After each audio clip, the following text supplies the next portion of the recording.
All right, David. Alright. Within the depths of your subconscious, a vision comes to you. It's shrouded in fog like a dream, yet too unfamiliar to be born from your thoughts. Your body feels disconnected to your mind. Just as you would try to move your arm or leg akin to a lucid dream, you see a towering figure before you. This huge humanoid man looks down at you with a menacing pair of glowing golden eyes. Excuse me. His body exudes the urge to kill and maim and destroy. You feel intimidated yet enraptured by his figure, like looking up at the sun itself. He suddenly begins to speak. His voice sounds muffled and difficult to interpret, but you can make out a few words. You understand that civilization is a cancer upon this expanding universe. Our path leads to where knowledge of man is birthed. There's a pause, as if someone is answering him, but you cannot hear what they say. We'll poison it from the inside. It will grow and infect the mind and body.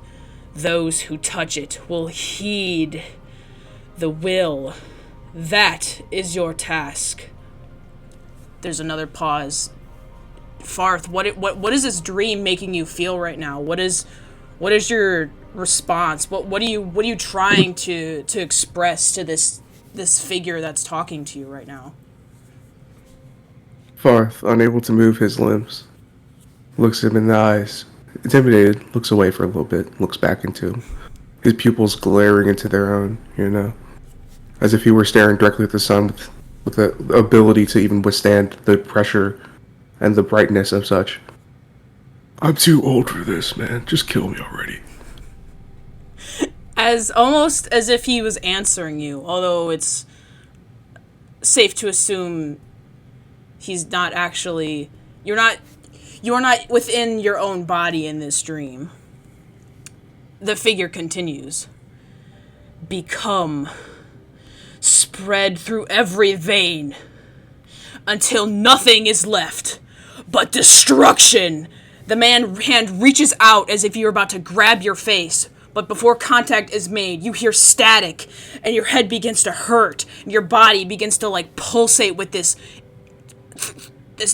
pulsing pain throughout your entire body.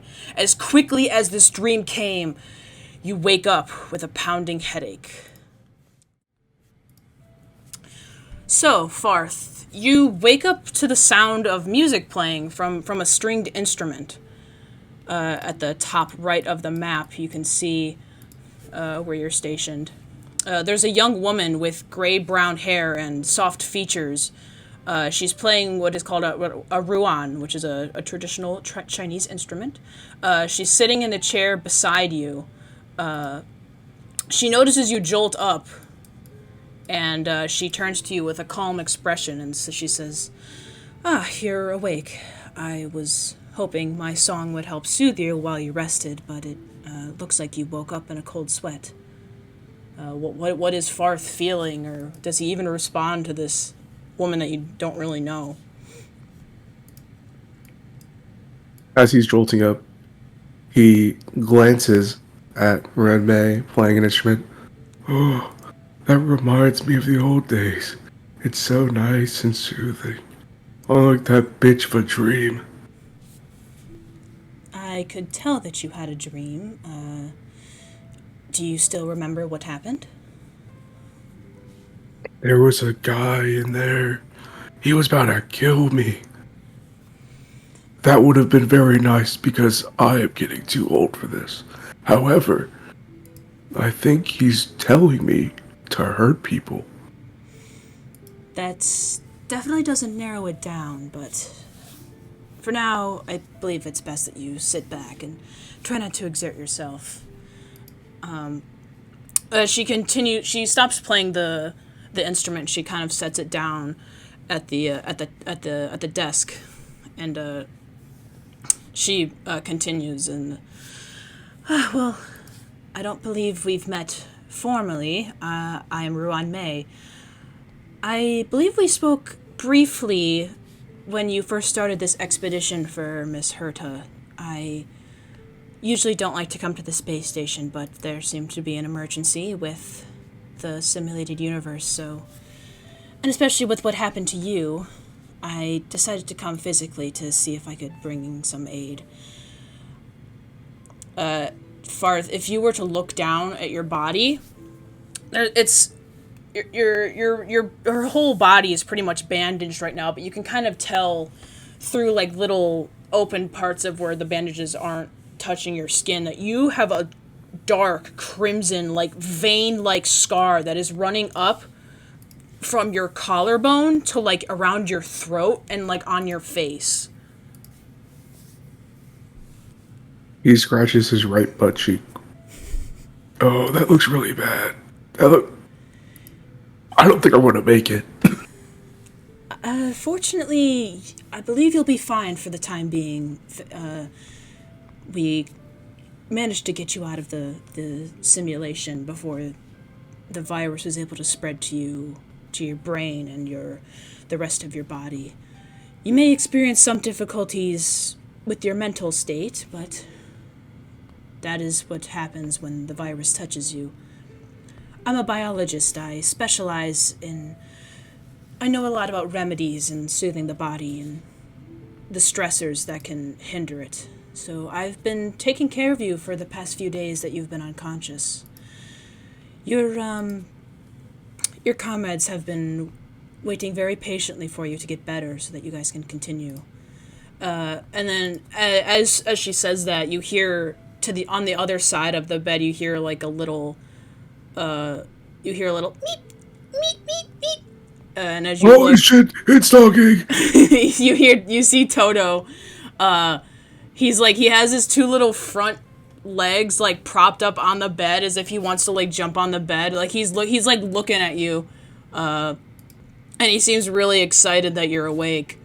And Runmei, she notes, well, this little one seemed to be the most concerned of all. He hasn't left your side since you were put into this room.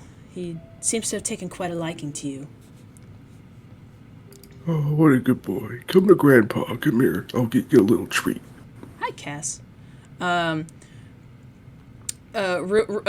Yeah, Toto, he kind of, like, tries to jump up on the bed, but he's, like, too fat, so he, like, can't really... You know how, like, when a dog tries to jump on a bed, all they do is just kind of, like, hop around?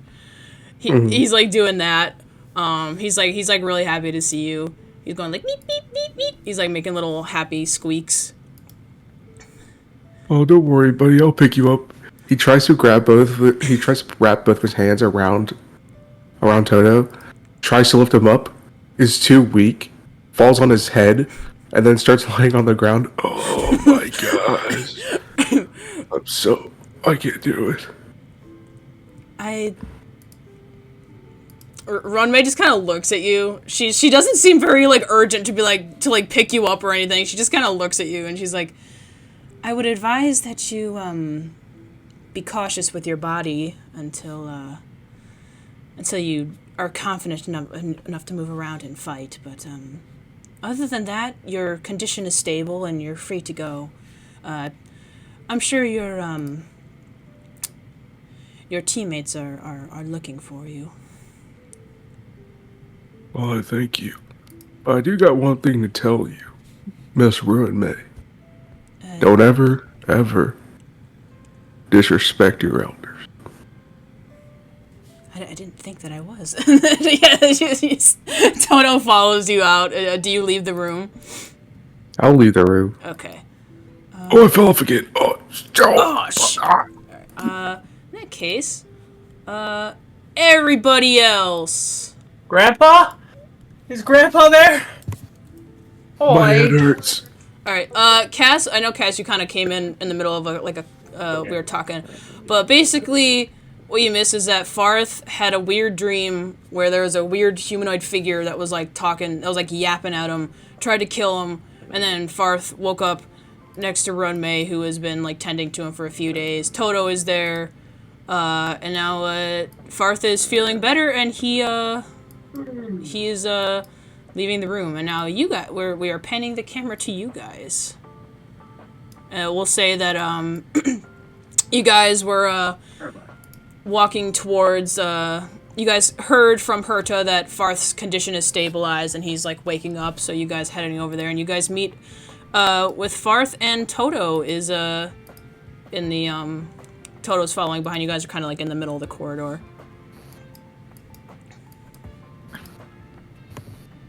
Wait, so we can see date like can we? Yeah, you guys see Farthe Okay. walking down the hallway. You guys are like going to approach his room, but you guys see him and Toto walking down the hallway. I'll give him a tackle hug, you know?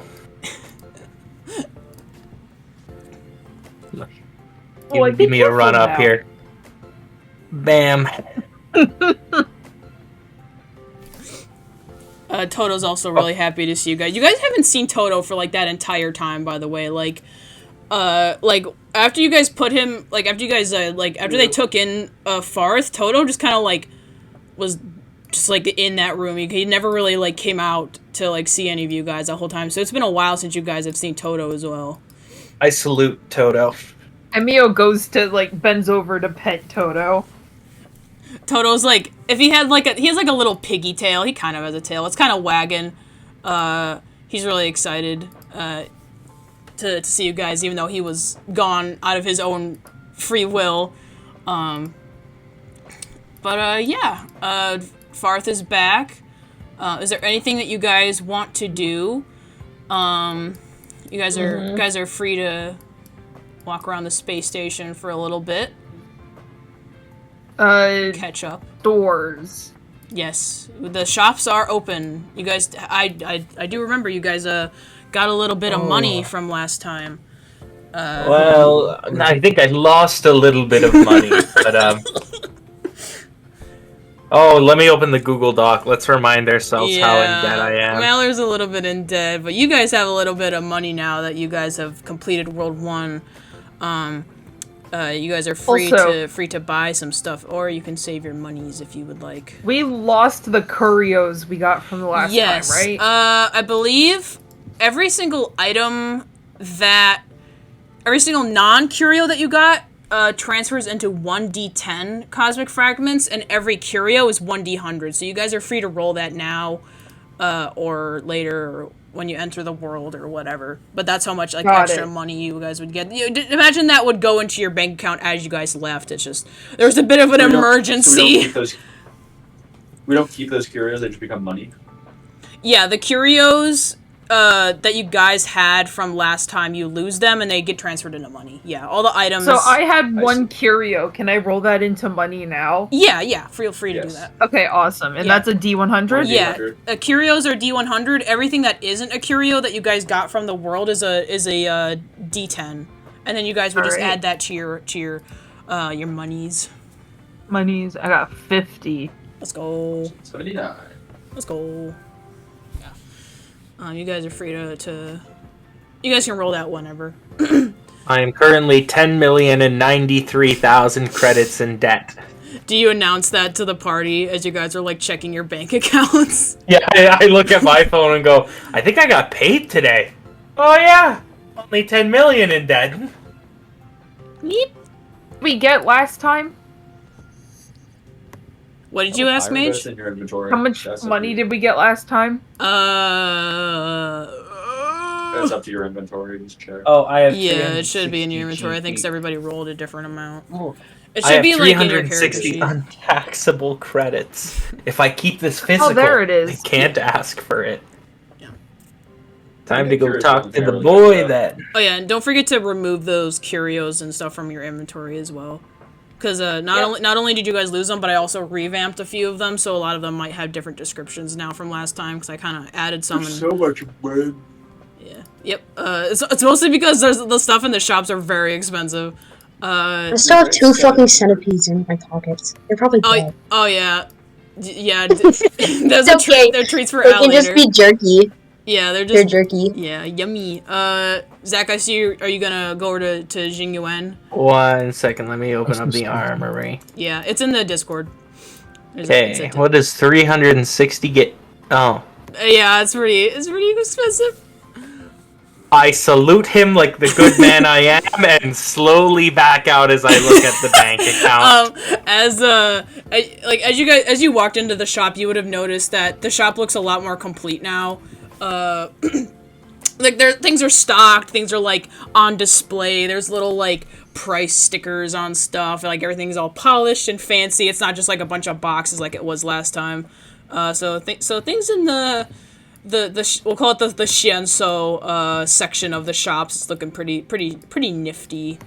Is there anybody else that wants to go and explore or talk to anybody or do anything? We'll say that Kalis and March are on the ship as well. They're just like not where you guys are at right now.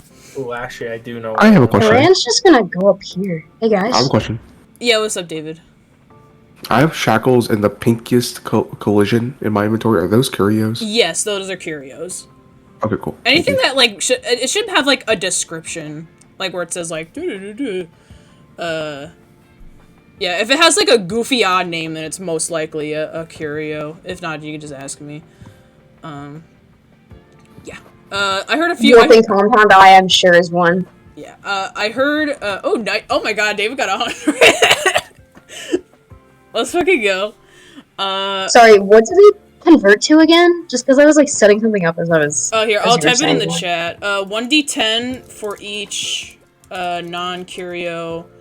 1d100 for each curio. That's the rolls you do to transfer the items into money.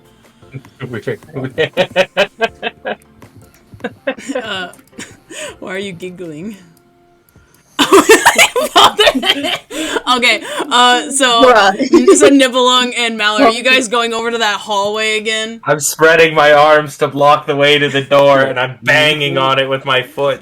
Nebel has gone and attempted to find who she is referring to as the garbage man, aka the stowaway. Every time you say that, Malheur looks and goes, "Don't you dare say that. He is a respectable businessman, the greatest the world has ever seen." Tempo, my friend, please, I need you. Go see him. You guys knock on the door. I punch the door. You punch the door and there is no response. My hand hurts. Sampo, listen, I'm looking to buy some of your wares. Perhaps the sound of my credits could interest you? You don't hear... Durand hears you guys from up here, and he's like, Sampo's not in this room. What the fuck are you doing? You know, like those Marvel movies where it's like, guys, I'm gonna run over and go, Sampo, I need to make a secret business deal. Go get over to your secret business room. And then I run back before he can answer. Get right in front of Topaz. And anybody else want to do anything before entering Herta's office? I would like... I'm still deciding where I'm going to shop. Okay, you want me to come back to you? Yes. Garbage Okay, man is Durand was just gonna like say hi, so... Oh, that's really strong. Gerbil, are you gonna shop anywhere or go talk to anybody? I don't think so, because I was probably just gonna save, because I just have so much money for when we get into the Sim universe. I was gonna save that. Yeah, you can save up the muns. That's fine. Okay, then we'll say that as you guys walk past Clara and Svarog will wave hi to you guys and Might be a stupid as fuck question. How do I take something out of my inventory? There should be like a minus or here, let me check here. Player Like there's just the empty slot there now and it's driving me nuts. Here. Emio looks at his money and it's the equivalent of someone like looking into their wallet and seeing 2 coins and like a piece of lint and he's like, oh, okay then. Oh, I got it. Cass, click the lock icon and then click like the red and then it'll get rid of it. See like the red hashtag? Yeah, that gets rid of it. There you go. Cool. Okay. Yeah, so yeah, you notice that the shops are very expensive, but thankfully Herta is giving you guys you guys have a very high rate of pay here for risking your lives to going into like the scary virus world. But yeah, does anybody else want to do anything before we all meet up in Herta's office? I just need the businessman to sell me his wares. Okay. I've got an idea. Okay. Arth picks his nose. He's picking his nose. Toto tries to like pick his own nose, but he can't because he's like a creature. And he's just like, he's trying to seem cool. Because he thinks picking his nose is cool. Congratulations. Ew. Shut up. Ew, yucky. Ew. He's I don't know, he's like a pig thing. Who knows? He probably doesn't even have a nose. Durand pats him on the head. Hey, dude. There's a little waddle. Actually, okay, one more question. Yeah.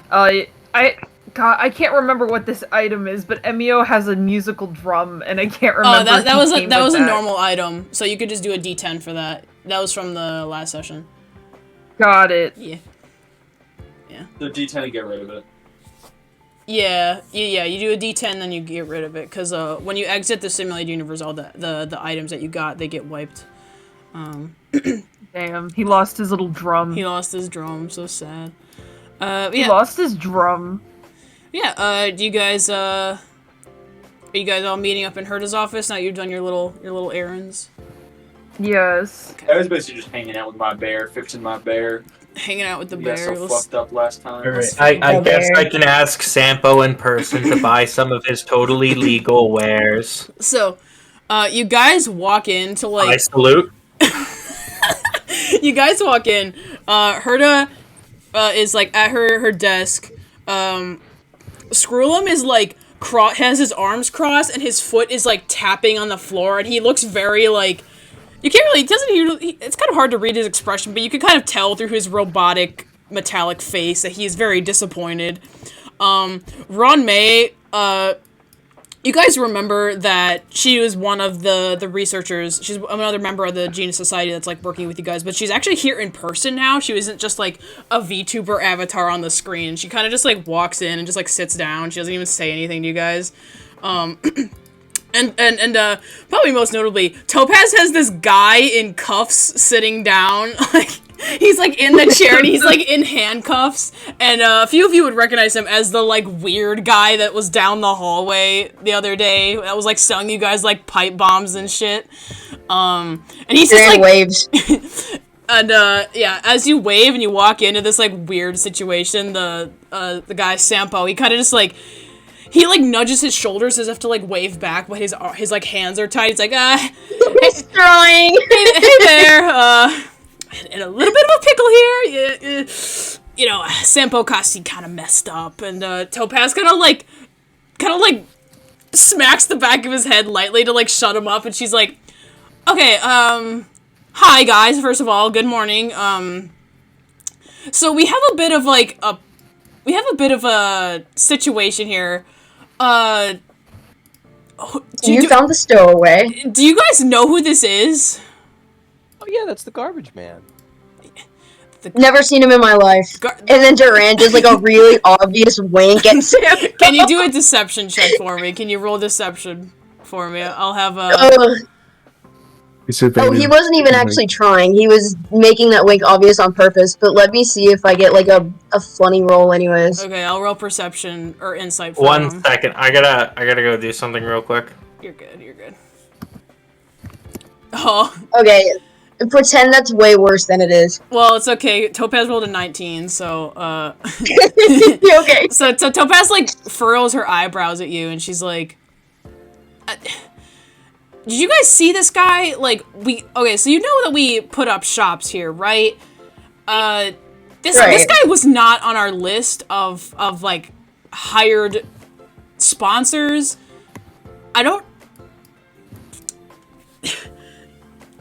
He's, like, selling really dangerous things. Herta told me to put handcuffs on him.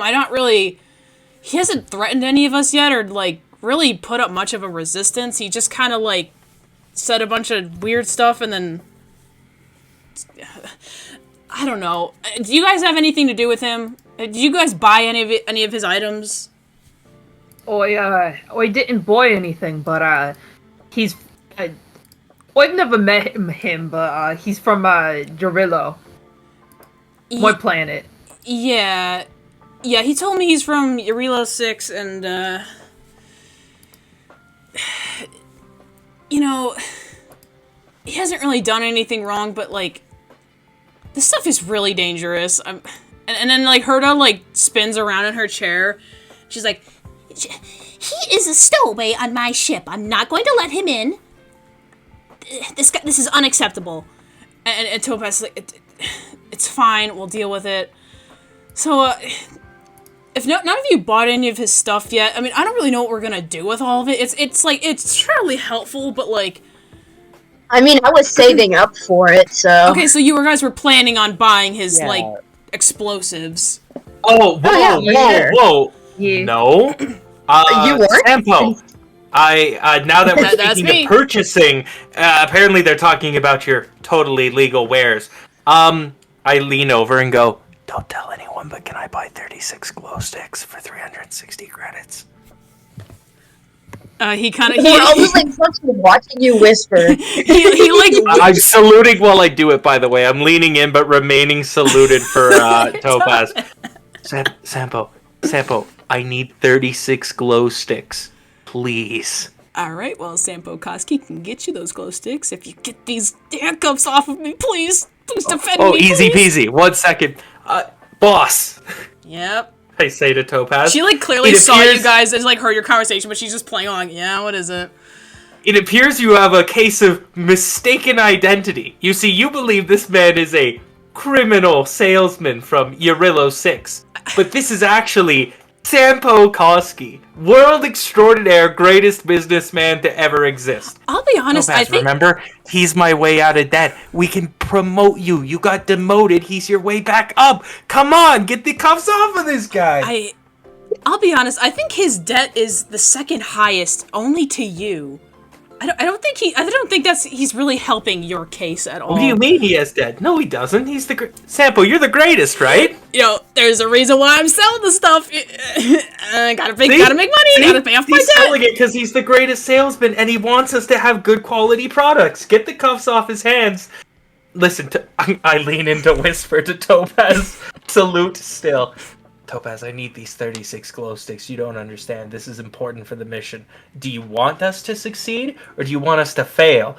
Right? My debt and your promotion are lying on this. Get those cuffs off of him. Get me those 36 glow sticks. And business is about to boom. Topaz has the most, like, tired, exasperated look on her face, and she just turns to Sampo, and she's like, you weren't gonna, like, bomb the space station or anything, right? He's like, nah, just helping out the old adventurers, the bounty hunters, you know? I'm just the wonderful, helpful guy, Sampo Koski. And then Topaz turns to Herta and is like, he's not gonna bomb this spaceship. And then Herta's like, okay, well, if he's not gonna bomb the spaceship, then I don't care what he does. Get him a room or something. And she's like clacking on the computer, like not even turned to face. He's like, okay, you're free to go. And she like unclicks his like little handcuffs, and then he like does, and then Sampo like stands up and he's like, I'm free. He like puts his hands in the air. I give him 360 credits and say, you know what to do. All right, glad to be starting business as soon as my freedom is secured. You know, I really owe you one. Here, let's see. I give you guys a bit of a discount. Let's say 36 glow sticks. 50% off. Okay, I'd like 72 glow sticks. All right, let's I'll see you guys at my shop. I'll get that right for you. And he starts just like awkwardly walking past you guys, and he's like, Sampo Koski, yeah. He's like awkwardly walks off. He just keeps saying his name repeatedly. Yeah, I got Sampo Koski. He like repeats it to each person as you pass. Yeah, he does like finger guns, like Sampo Koski, yeah. Yeah, Sampo that's Koski, me. Sampo Koski. as he leaves, I guess Malheur follows him, and I sprint ahead of him. I see. We'll deal with you in a second here. Or well, no, we'll deal with you now.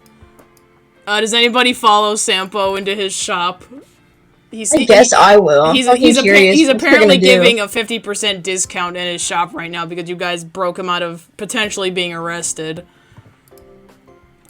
Alright, new customers! Hello, you go in, the room is, like, not even changed. I was literally gonna ask what happened to the stuff. That's still there. They didn't even take it out yet. They were just, like, so confused about how he even got all that on the ship. Alright, so, you said you wanted, glow sticks, right? Glow sticks. 72, please, for 360 credits. I gotta look through the boxes for that one. He has, like, he starts, like, sweating. Let me see. glow stick. Those are on the. I assume those are on the. Did you mean? They're on Sampos on the third one. It should say glow sticks, doesn't it? Yeah, glow stick. Yeah, glow sticks, consumable. Okay, so he hands you like 3 like huge boxes, and inside are like glow sticks like wrapped up with like rubber bands and sets of like. Perfect. All like right, 10 or something. this is gonna help. I've noticed inside the simulated universe it can get a little dark. Thank you, Sampo. The world owes you. I salute Sampo. Glad for doing business. I slowly waddle away with 3 heavy boxes of glow sticks. Do you give him the money? Yeah, I gave him the 360 credits before he got to the shop. I already paid him. Okay. As you leave, Sampo's like, glad to be doing business on my new free life. How can I help you? How can I help you? He walks up to you, Vaunt.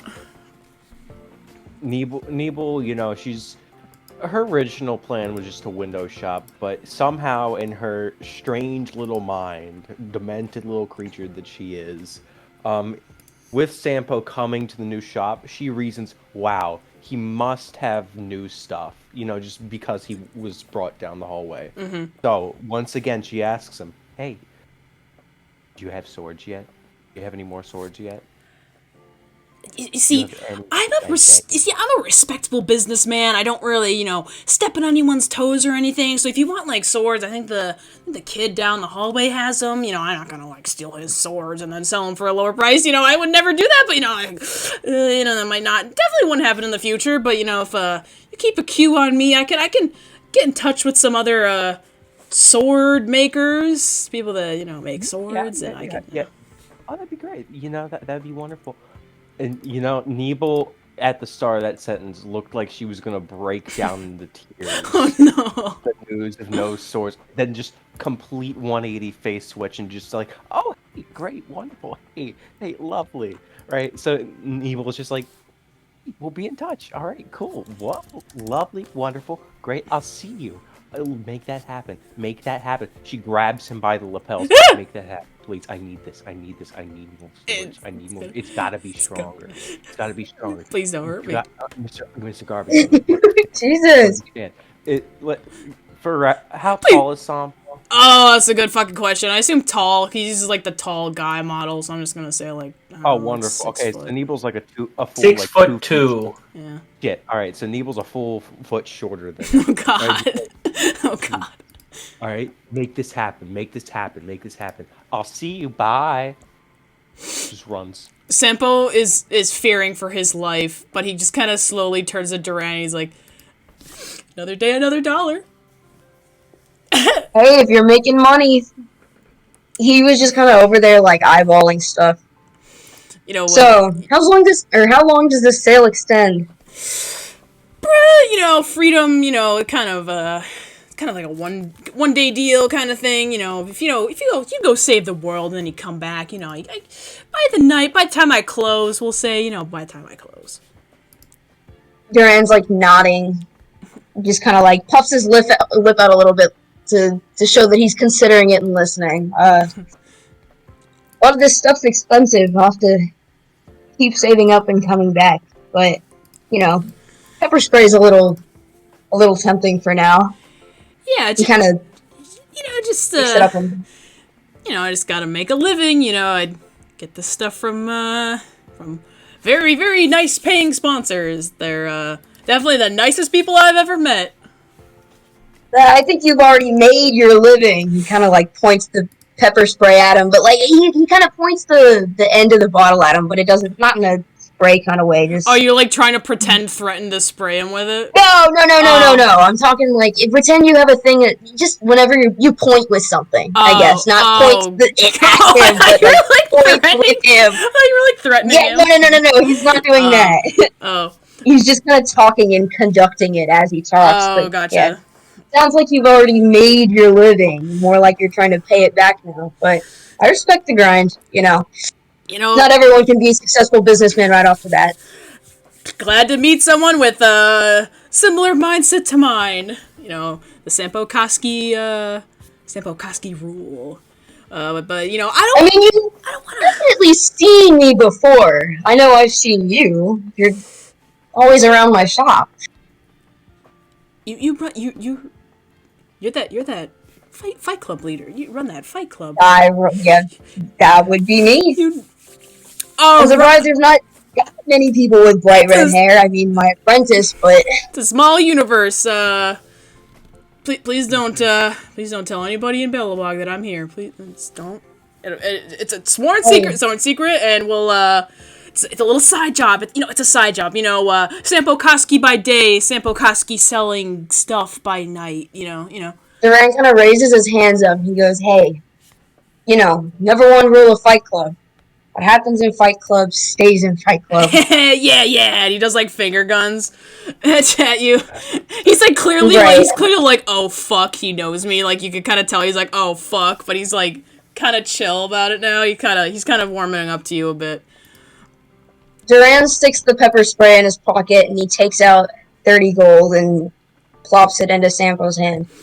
Right. Nice doing business. And then he kind of pats him on the back and he just goes ahead and leaves.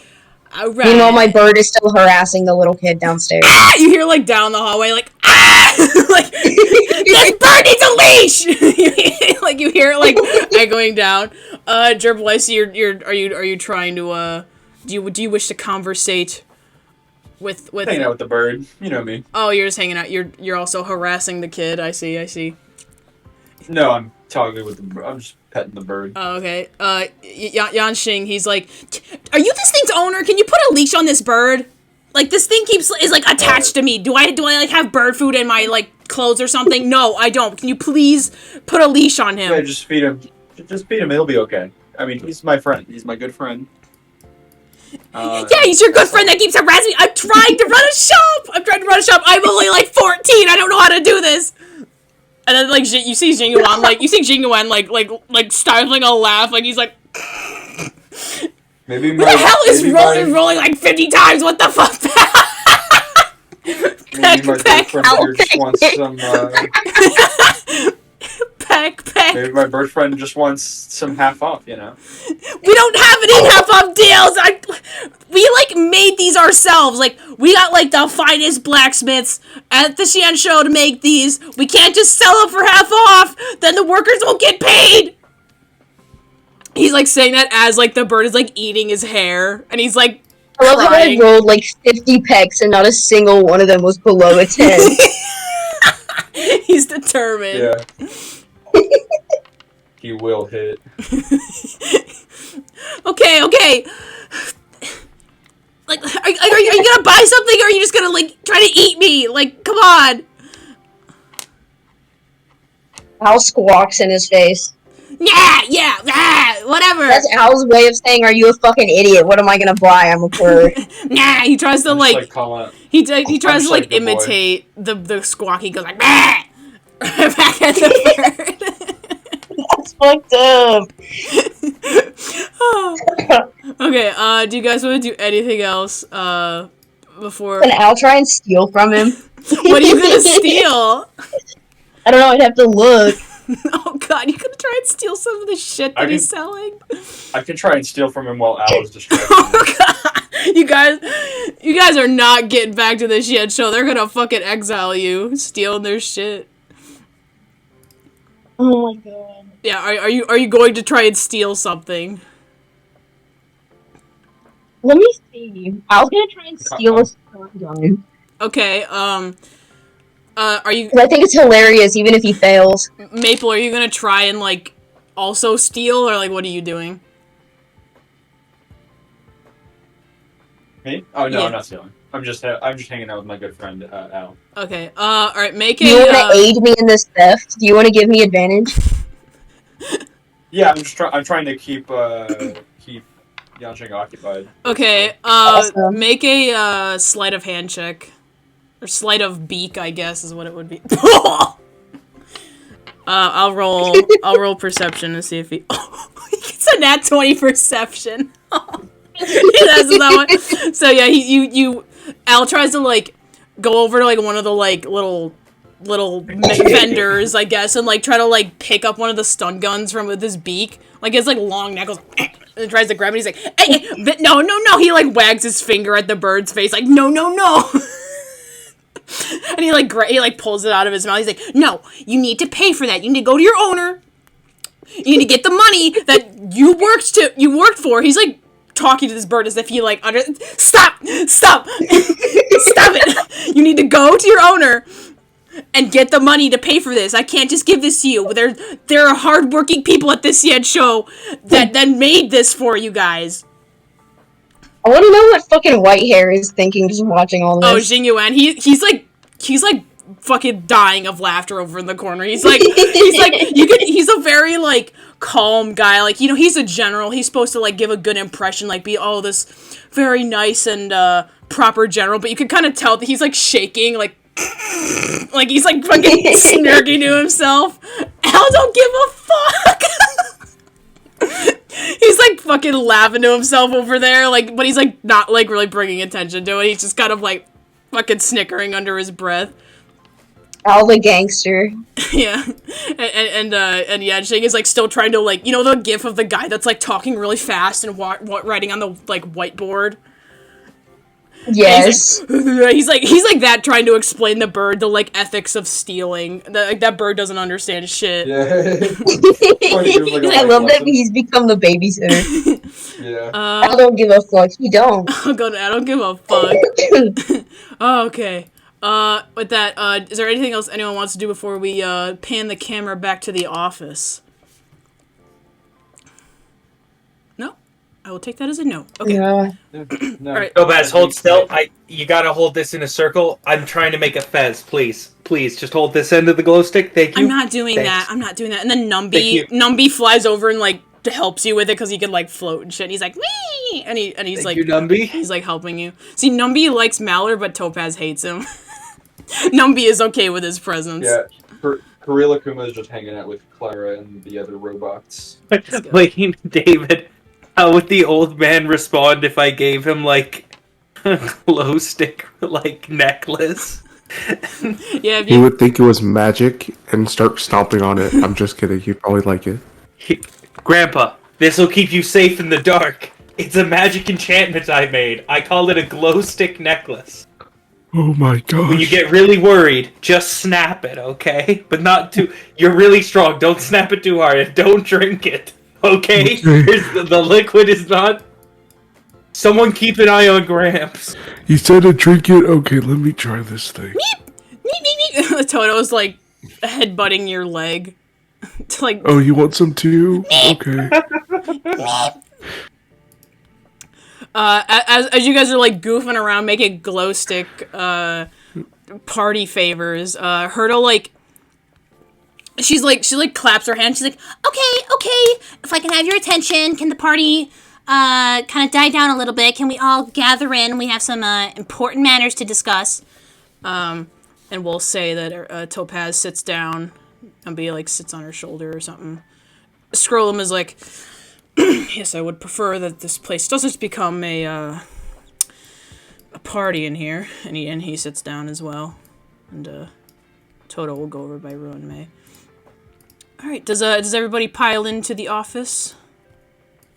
Yes, sir. Yep. Fantastic. Okay. Well, yeah, I'll move the bird in. He sits. He's stealing whoever chairs this is. We'll say that Retro's character is like sleeping in for the day. until Retro gets here. Let me pull up my notes here.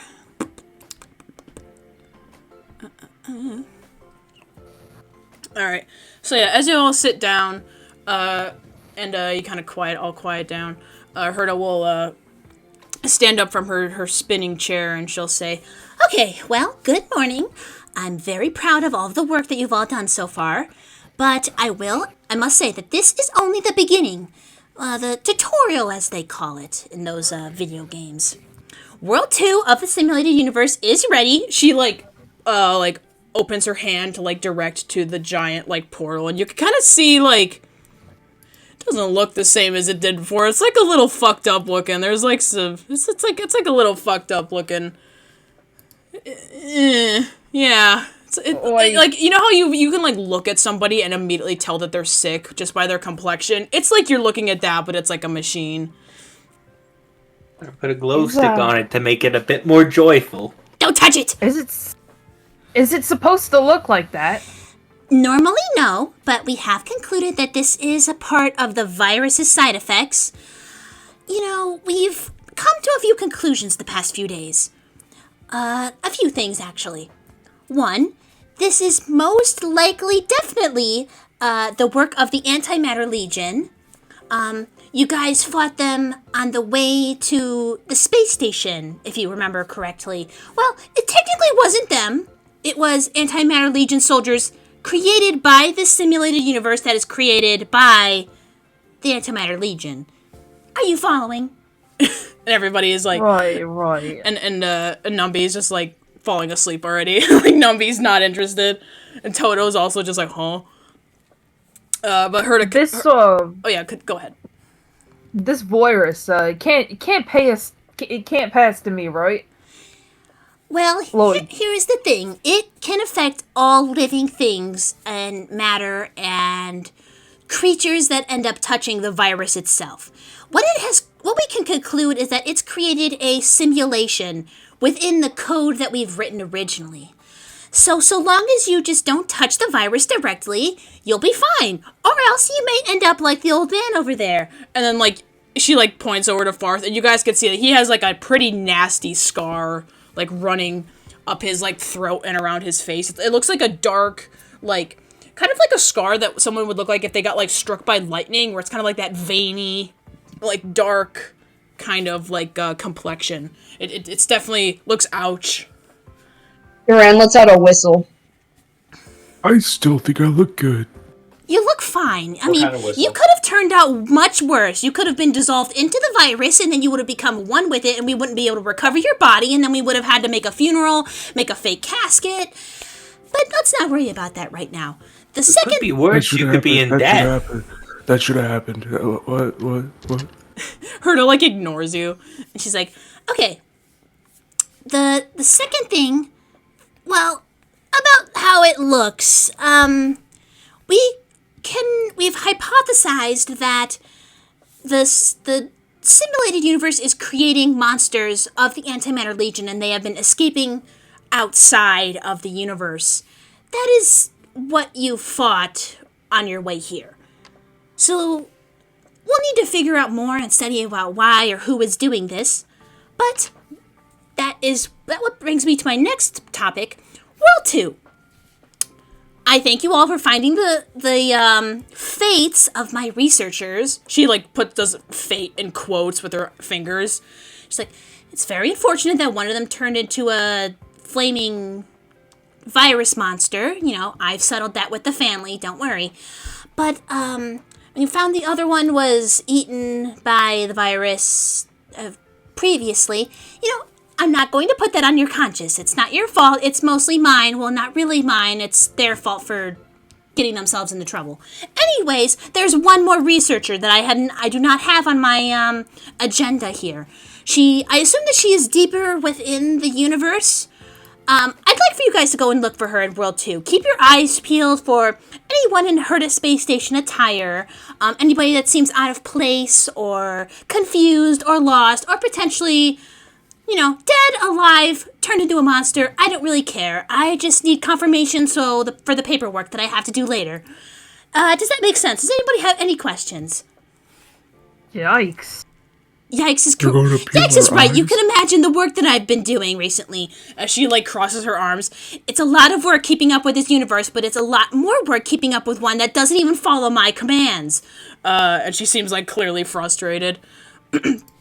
And Ruin May finally speaks up, and as I've said before, this is the first time you guys have seen her physically. So it's kind of just like, whoa, why is she here? But she speaks up.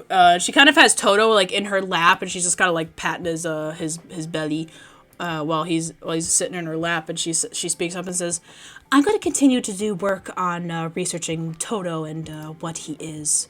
I'm not really sure the meaning behind Toto.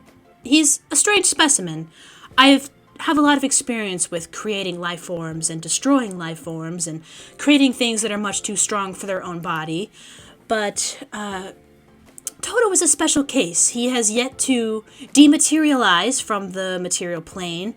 He seems to have a conscience, unlike the NPCs that are created from the virus or creatures that are corrupted by it. It's keep an eye on him as you continue to move forward. I don't want him to be lost or sucked into the virus. He's a very special research, a really very special factor for our research into figuring out what's going on here.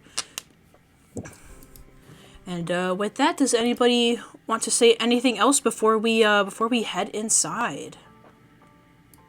Once again, thank you, Madam Herta, Ron, May, Screwlim, and Topaz for this wonderful opportunity to pay back my debt. You will not regret my assistance. Salute in position. All right. Emio kind of like Emio kind of speaks up. Is it gonna look the same, or is it like look different this time? The simulated universe, usually, it works like a video game would. You move on to one stage and you enter the next stage, and it's a completely different game. It's a completely different area. You learn new things, new puzzles. Problem is, I can't really control what you guys are thrown into anymore. It will probably have a vague resemblance to what I've originally coded, but there will be new factors, corrupted sections of the code. Be careful, will you? If you see any of those large red tentacles that from before, do stay away. We've concluded that those are most likely the source of the virus that are peeking out of the simulation. It's very dangerous. You could die. You could be scarred for life, but that is what you signed in the contract. Okay, who's ready to go? I am. Oh, I guess I'm ready. All right. It's just this thing here, right? I just have to jump in? Yep, you stand on the platform. I'm jumping in. Okay. She's like explaining. Okay, you stand on the platform. Okay, he's already in. He All right, says you're all. yes, and I jump. You had me at... Huh?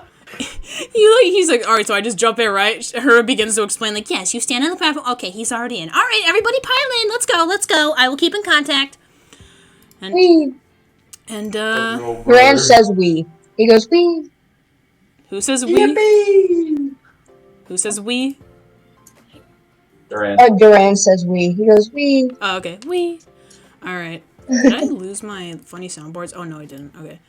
Yeah, so let me change the music. And, trying to find the music. Where's my music? Here it is. Oh, this cast is so funny. And also goofy. Alright. Give me 1 second to place you guys in where you are going to be going.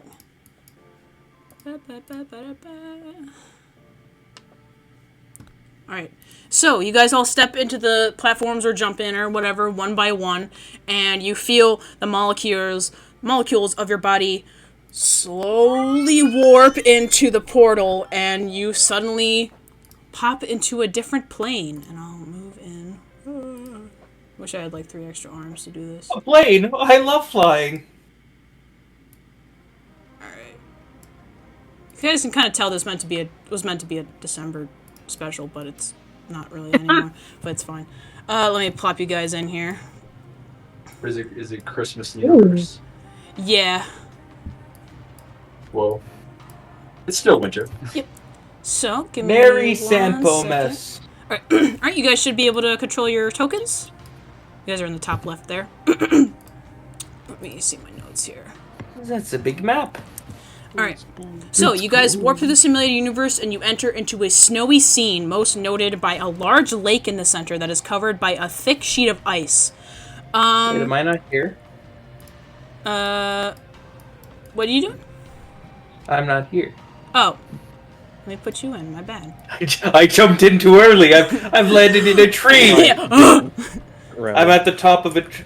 Help! yeah, Malheur's on top of a tree. Can someone reach? Don't knock the tree down. Don't knock the tree down. Durand just comes over and punches the tree.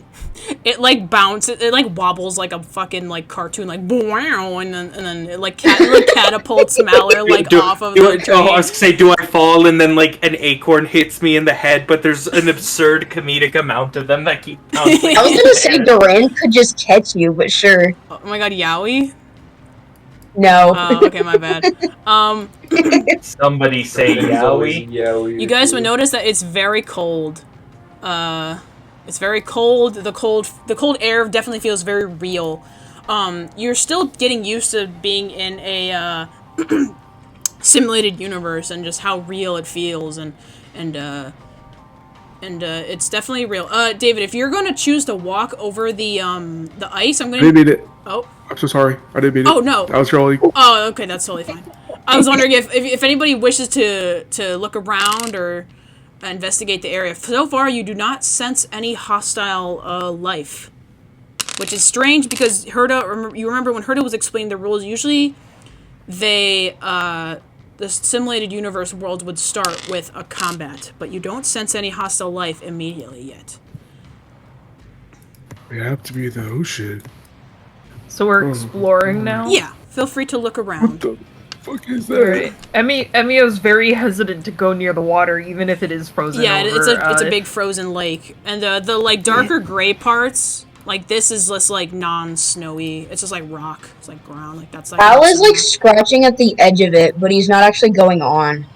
Okay, can Al make a investigation check for me? Or My -3 check. Or anybody who wishes to look at or investigate the ice. I'll do it as well. Hold on. Give me a moment. Yeah, no. Robots and water don't mix well, so Emio's gonna stay far. I'm from the blue, a planet covered in water. This is my thing. Where's my Okay, Durand's gonna look from afar. Okay. Al's actually gonna investigate. All right. I guess. David, holy shit. Are you looking at this little landmark over here? Yes, please. Okay. Make an Arcana check for me, or investigation, whichever is higher, or whichever you prefer, and then I'll get back to you. So everybody else, you guys just look and you're like, that's some really cool looking ice. Oh my god, it's an ice lake. Wow. But what is the DC for that? Yeah. Okay. But Malheur, you kind of. Let me see. As you kind of walk to the edge of the ice lake, ice is fairly translucent. It's about 10 feet thick. It's about a 10-foot thick layer of ice beneath, on top of this lake. But you can see the silhouette of something underneath the water. It's not moving, but there is something underneath the water, and it looks big. I can see that? Yes, you can see that. No one else can really tell what's going on. Guys, you see what's in the water here? I'm gonna dunk my head in to see it a little better. It's pure. It's a thick sheet of ice. You would need to break the ice to go into the water. You're gonna bonk your fucking yeah, head. you would bonk your head. Yeah, it's a thick. Someone help me! Hey, Durand, punch this ice really hard. I bet you can't.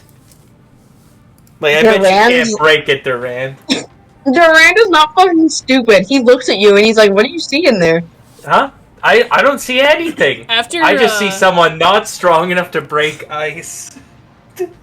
Durand doesn't feel like popping a squat and punching between his own legs, so he's just not gonna do it. All right. All right, we'll move on to David. I wonder if your sword could break the ice. Well, yeah. Well, as you're going around asking people, we'll move on to David really quick. David, while everybody else is standing around the ice lake like a bunch of fucking goobers, you walk to the corner to this kind of separated area, and you come to see what looks to be a graphic or some kind of drawing or artwork or some kind of sketch etched onto the stone of the ground. You made an Arcana check, so you can tell that this was put here by magical means. You don't really know what it is. You don't really recognize the symbols or what it means. It looks exactly as it is in the picture. But you can't really tell what it means or what it says or You just kind of recognize, like, that's a cool drawing, but you could definitely tell that this is some kind of magic that was put here. Like, someone used magic to etch that in. Okay. You could go back? Okay. Yeah, we'll go back to the fucking Three Stooges over here. What are you doing, what are you doing, Malheur? Are you asking around? You think your sword could shatter this ice? Because I don't think you're strong enough, you know? No? Okay. Hey, Gramps! Do you think you could physically break the ice? Because I don't think you could. I don't know. I'm gonna lean. Oh, sorry. Go ahead. I was just gonna be like, I don't know if I could. Here, let me get down and. Oh! Oh, I He landed. Gramps. Emio's like, no. After last time, I think it's best Gramps not get into anything too dangerous. I'm coming over to Malheur, and I'm like, if you want to dare someone to get into trouble, you should probably just contact, Sword Lady, which I think she's rapidly approaching. Well, I asked. Nebel has just But, like, been staring Nebel. at the ice this Nebel. entire- There's a really there's Nebel. a really strong No. swordman down there. Nebel, has anyone told you look weak? Oh yeah, a lot. It's happened a ton. Listen, Nebel, come here. I'm gonna whisper something to you. There's room around the group. Now, I don't believe it, but they're saying you don't got the strength to break the ice. Nebel, Starting to think you're weak. she is just going to go just look up to you as you're crouching down to bend to her ear, just clasp her hands on your cheeks and say, I believe in myself. That's enough. Right? Just full confidence in that statement. Damn. Right? That's great. It's just, maybe you could prove them wrong if you broke the ice. I can't swim. Don't worry. I'll grab you. You just Okay, you stand will. on the edge and break Okay, the you ice. will. Okay. That's not an issue then, because it's really hard to cut water. I'm still working on that. No, it's okay. It's okay. Just hard. yeah. It's just I don't want people thinking, because I think you can. All right, do Nebel's it. gonna I attack know you you guys. can. You're gonna attack the ice? Yeah, just Okay, We're just gonna roll try and crack damage. Just roll damage. It's just, yeah, whatever you're attacking with, roll damage. Okay. Let me think about how I want to do this. Alright. So, whoever is standing and looking at the ice, Lake, make a perception check for me. Oh, Uh-oh. no. This is all your fault, you debt-ridden man. My eyes don't work because I'm wearing He's- sunglasses Yeah, you're wearing sunglasses in like a snowy tundra. and I'm decked out in glow sticks. You're like a glow stick, man. Durand can't see shit, but my bird's doing Yeah, we'll everything say for me. we'll say that like a piece of snow got in your eye and you're like like when you're walking in a snowstorm and then like this one piece of snow just has to magically go in your eye. It's like that, and you're just like so you don't see anything. But everybody else who rolled, as you see Nebel slam down her sword and whap, and you see the ice go crack, and it pours out like veins or like roots, it all cracks out for a good while. And there's a bit of a hole now where there's very cold water pooling out. But you guys would see that the big shadow that was in the middle, that was underneath the layer of ice, it starts to move. It is now moving. Like, that big shadow that was not moving before is now moving towards you. Oh, hey, the shadow's moving. Hit the ice again? I don't wanna. Yeah, just hit it harder this time. I Get don't back wanna. into it, Nebel. Oh, Alright, fine. I'm gonna Eldritch Blast the ice. I'm gonna take a little debt to do it. Give it a bing bong, 2 little Okay, blasts. you're just attacking the ice, or you're not aiming at really anything else? Is the ice shattered enough for me to shoot the shadow? No. It's here, I'll kind of draw it. Let me go on the map. Yeah, just listen. I'm spending 200 credits for my 2 beams. Yep, those Pew, pew. both hit. I'll just say it goes It's like 25. this, and then like the hole is like here. You kind of see what I mean here. It's like, and then the shadow is like around this area, and it's starting to move. But yeah, Wonder if I could bait it out. Do you guys think it's hungry? Yeah, probably get back. Just get back. It's gonna pop out. It's gonna pop out. Durand, Are you like, walking? dive in, see if it likes you. Are you walking Well, on the ice now? Listen, if this is our mission, this is how I get paid. Plus, it's an icy area. This is easy. Yeah, I'm walking on the ice. Okay, I need you to make a dex saving throw for me. Bruh. Okay, I'm good at dex. Okay, let me figure out something here. Okay. Kill him. Kill him. Alright, kill so him. everybody would see this. You guys watch as, like, the ice is pretty slippery, as ice is. You kind of, like, slip over to the, almost like the middle of the lake, and Malheur, he's like, hey, I don't know, I'm just gonna, this is how I get paid. Is it, and then suddenly, the fucking ice underneath him explodes upward, and his figure disappears, and it is now just, like, fucking, like, water flying in the air, and ice and snow going everywhere, as his body goes flying, and... Wait, mid-air, can I hop into my phone as my genie vessel? You failed the dex saving throw, so I will say no, but on your next turn, I will allow you to do that. So you will be taking damage here in a second.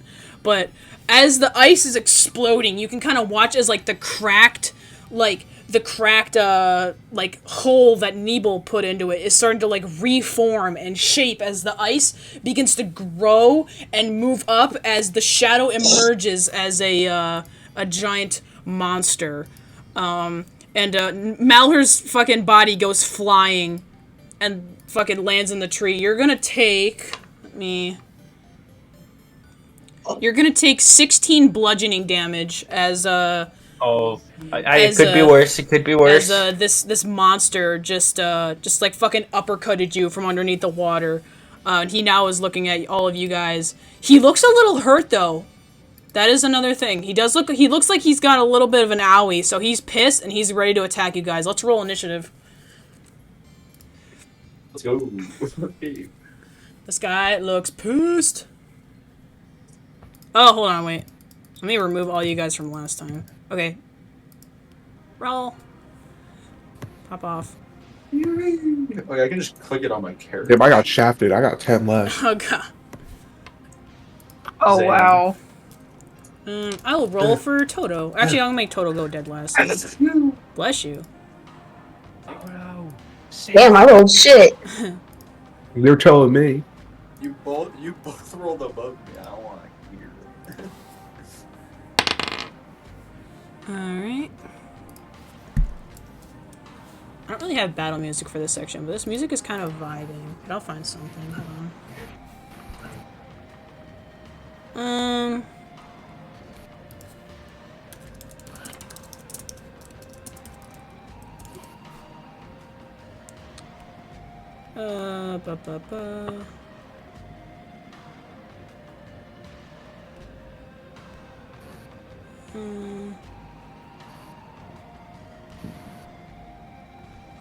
Yeah, fuck it, I'll just put on the fighting bitches playlist, as we call it. Yeah, kind of ball out. We are fighting. Alright, is everybody rolled initiative? We're all ready? Yeah. Alright, perfect. Believe so. Alright.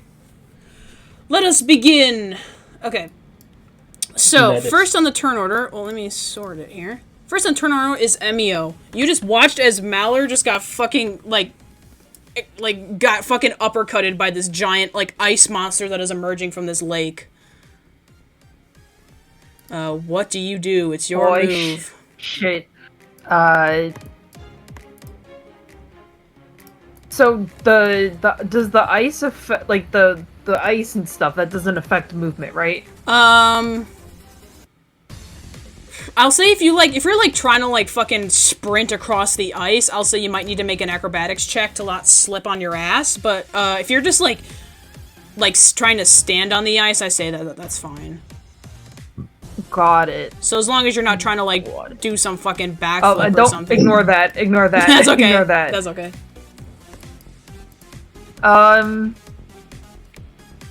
Alright. There's not much Emio can do right now. So, for now, Emio's gonna walk up a bit closer. Like, over here. And is gonna shoot the thing. Gotcha. Let's do it.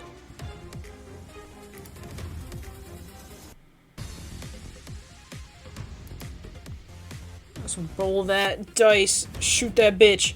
Ooh. Unfortunately, that bullet is gonna just whiff past this guy.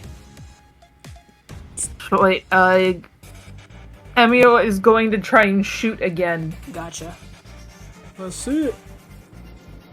That'll hit. Let's go. Alright, that hits, so roll damage. Hell yeah. You whiff your shot, but the next one you kind of align your hand and you go ping, and it goes right into this guy's skull, and it kind of like the bullet is like lodged in his icy body. Epic.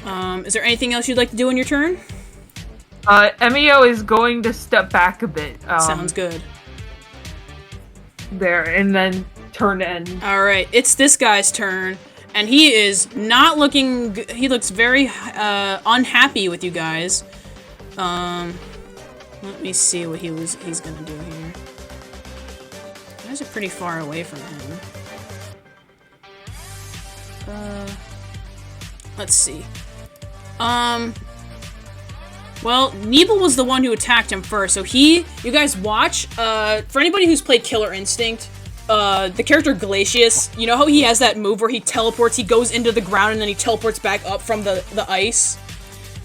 He kinda does this, where you watch this guy's form, like, merge down into the ice, and then, like, the shadow begins to move again, and then Nibel, from the snow, like, underneath the ground, he moves back up. He seems to be one with the element of the ice and the sleet, and he emerges right in front of you, and he's gonna try and slam you with his giant fist. He gets a 23 on his first attack. Yeah, that hits. Okay, you take 16 bludgeoning damage and 7 cold damage. What? And he's gonna go again. He's gonna try and slam you again. Second one is a 22. Yeah, that hits. Alright, another 16 bludgeoning damage and another 7 cold damage. Yeah, so you guys watch as he, like, merges up from the ground, his two fists go pow pow right into Nibelung. And he lets out a roar that sounds like a snowstorm, like rumbling in. But that's his turn, and Durand, it's now your turn. Fun. I'm gonna come over here and try and punch his ass. Okay. Make an acrobatics check for me as you're, like, running across the ice. Let me scroll back up. Yep, you're good, you're good. My acrobatics is pretty decent. Yeah, we'll see. That one. You're fine, yeah. You kind of slide against the ice. You use the momentum of the slipperiness to kind of propel yourself forward, and you're right up. You're right up to this guy. Yeah, not a man of the cold, but yeah, you're right up to this guy. Yay! That hits. Awesome. Fuck this guy. Don't forget. Yep. Cool. And I'm just gonna do it One more time. again. That hits. Fuck this guy. Yeah, your punches. As you let me see here. Also, I have to ask real fast, for key points, is that just a constant 8, or is that, like, does the number change with your level? The number changes with your level. I just think it doesn't change at level Awesome. 9. I forget what level it changes. I Yeah, think it's yeah, level yeah. 10 or something. Because I thought whenever you put the number in at the top, it would just automatically update everything, but it did not, so I'm having to, like, figure out manually what the fuck I'm doing. Let me see if anything happens. Yeah. Okay. No. Yeah. You're fine. Yeah. As you're punching against this, like, solid. It feels like you're punching a solid block of ice. Pretty much that's what the guy is. You throw your punches at him, and it seems that, like, a bit of the ice chips off and falls back into the cold water below. And he lets out a roar. You're doing damage. Is there anything else you want to do in your turn? I think I'm chilling. All right. It's now. I'm not too stressed yet. It's now Al's turn. Al. I don't know if I trust Al to do a shit ton of damage right now, so Al's gonna chill over here Gotcha. Sounds on good. standby. Sounds good. All right. Farthe, it's your turn. This guy is right up on you. Cool. I'll spend 1 key point to try and do a stunning strike. Sounds good. That's awesome. Go for it. Oof, unfortunately that is gonna just miss. You go to punch him and your fist like slides off his like slippery body and you don't really get that real hit in with your knuckles. I'm gonna do it one more time, though. I'm gonna slice him with it. Oh, you moppy. unfortunate. Yeah, this guy's thick icy hide is too much for your katana to really cut through. You still have a that was your second attack. You still have a bonus action.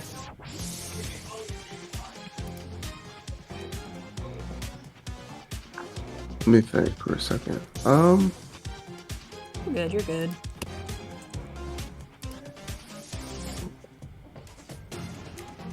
Where's this? Oh my gosh. This is so hard to beat. You are good.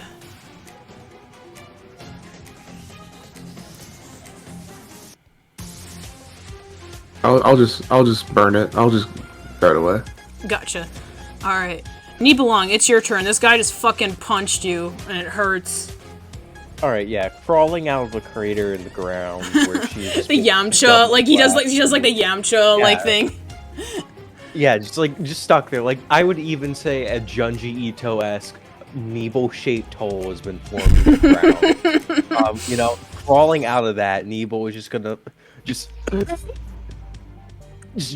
absolutely wheeze, but she's back on her feet, and we're just gonna try smacking it back. She's pissed get about this it. guy. It's not been a great Fuck this time. guy. Oh! Unfortunately, That's a whip. that's gonna be a miss. We're gonna try. Oh! Again. That's even This better. guy! That's another one. Oh! Yeah, this guy, you go to hit him, your sword, like, just whiffs, and then you go to swing back, and you slip on the ice below you, and you fall back into the Nibelung-shaped hole. and it's a rough time. I believe you still have a bonus action. We're actually gonna use Action Surge. Oh, okay. So we're just gonna pop that. We're gonna go for a third attempt, take a third swing before inevitably we will be thrown in the hole. It's to be expected at this point. Unlucky. Damn. Unlucky. Really not rolling well. Yeah, no. Unlucky. That's it. Can't do much else. Gotcha. Alright, Dribble, it's your turn. Maple is, watching the chaos unfold. What would you like to do? I'm just gonna focus so I won't get hurt. I'm actually gonna keep this distance, I think. Gotcha. My bear's so far away. No, Kurila Kuma, come back. Really, come on, stay away. Yeah. Oh, his HP isn't However- updated. His token, what? Hold on. Oh, oops. I think that's my fault, actually, because I should have done it. You should have that HP. Oh, I don't have a turn in here. I don't think mine inputted. No, I don't think it did. It's 7.18. 7.8. Okay. You'll go after Dribble then. I think I'm just gonna cast Sacred Flame at it. Gotcha. Okay. Oh. Sacred Flame, roll to hit. Or it's a spell save. It's a spell save. What was your initiative, 7, Zack? 7.18. Gotcha. Alright, so then you'll go after Dribble. Okay. So he has to make a dex saving throw? Alright, he's gonna do that. Yeah, DC 17. 17. He gets a fucking 2! What's the damage? Nice. What's the damage? 1 dice, 18. I'm going now. Admin damage. That's okay. Well, you kind of like, you're like, It glances off of him. it glances off him, but you kind of notice that he lets out a little like a little screech as he seems to take a little bit more from that He's weak to radiant. I knew it. He takes a little bit more of a he kind of hurts a little bit more from that little graze than you would have expected, and you're like, interesting. But that is what else are you doing on your turn? Is that going to be it? I was just going to cut over to Kurila Kuma. Sounds good. What is the bear doing? Look at bear. I don't know why his token didn't update it with his HP. It should have, but whatever. It's fixed now, but 40. that bear is so fucking tanky. Bear's going to get involved. Bear's coming right. Oh, can bear stand in this space? That is being occupied by the guy. It's going to stand here. Okay. And you know the Kurila Kuma classic. He's gonna do a Ayo. little wind up, and then he's gonna force empowered. Let's fucking go. That hits. Let's fucking go, bear. Funny bear. 5 damage. Alright, yep, he looks about bloodied right now. Well, or melting. Yeah. He's melting, I guess. But is that it for bear? Yes. Alright. Zack, it's your turn. You are in a tree, and you got fucking punched in the face, and you're all wet. It hurts. Hey, you! Stupid bastard.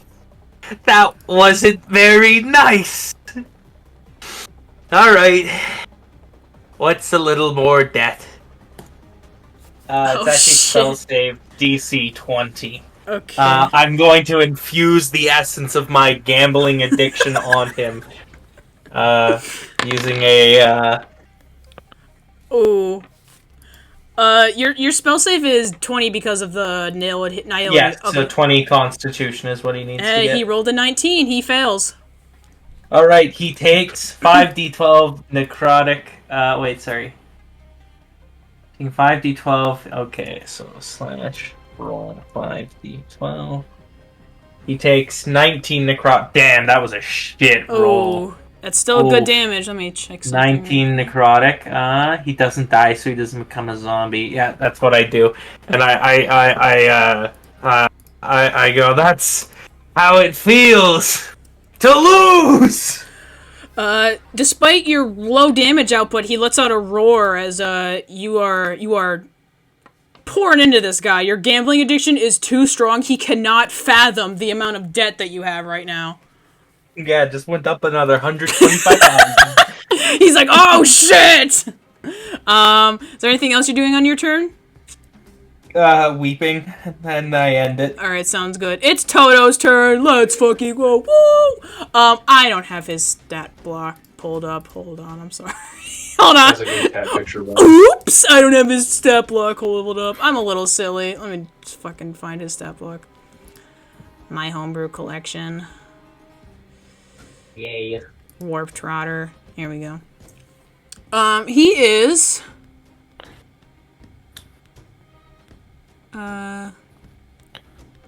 he's gonna try and attack it. He's gonna try and ram his little face into this guy. Oh, he misses. Toto gets an 11. He tries to headbutt it, but the guy's icy, frigid body is gives oh shit, I didn't mean to do that. Oh, that's okay. Gives Toto a little bit of frostbite, and he gets sad, and he doesn't do anything. So now he's sad. Emio, it's now your turn. The ice monster looks pretty hurt right now. Actually, he's kind of fucked up. He has an urge to gamble. Yeah. All right, he's pretty hurt. Anybody take any big damage? I know Vaunt. I know Vaunt got smacked around a little. Are you doing good, Vaunt? Nibel is down. Ooh, what's the number? 46 health. Oh my god! I'll let someone else get the kill. I think we need a little bit of healing. No, ignore that. I didn't mean to click the healing button. You're good. You're good. No, actually, do take that. I'm gonna do healing song. On Yeah. So add your wisdom to that. Your wisdom modifier to that, and that's how much Vaunt will heal, or whoever you're healing. I do the roll. Yeah, you rolled already, right? So that's the 4 from healing, and then you add your wisdom modifier to it, and then that's how much Vaunt gotcha. will heal, yeah. My wisdom modifier is 1. Plus 1? Okay, so yeah. Yeah. So Vaunt, you heal 5 hit points. Wonderful. Nebel flashes you a little thumbs up. She is bunkered down in the Nebel-shaped hole with the sword as like a little cover on top. Yeah. She's like Squidward, prepared to like get rocked Squidward in again. his like snow like tower in that one episode. That's a very apt comparison. Yeah. Is that it for your turn, Mage? I believe so. I don't think I get a second action, right? You have a bonus action, but I think if you cast a spell, that's about it. Yeah. Yeah, then that's it. Sounds good.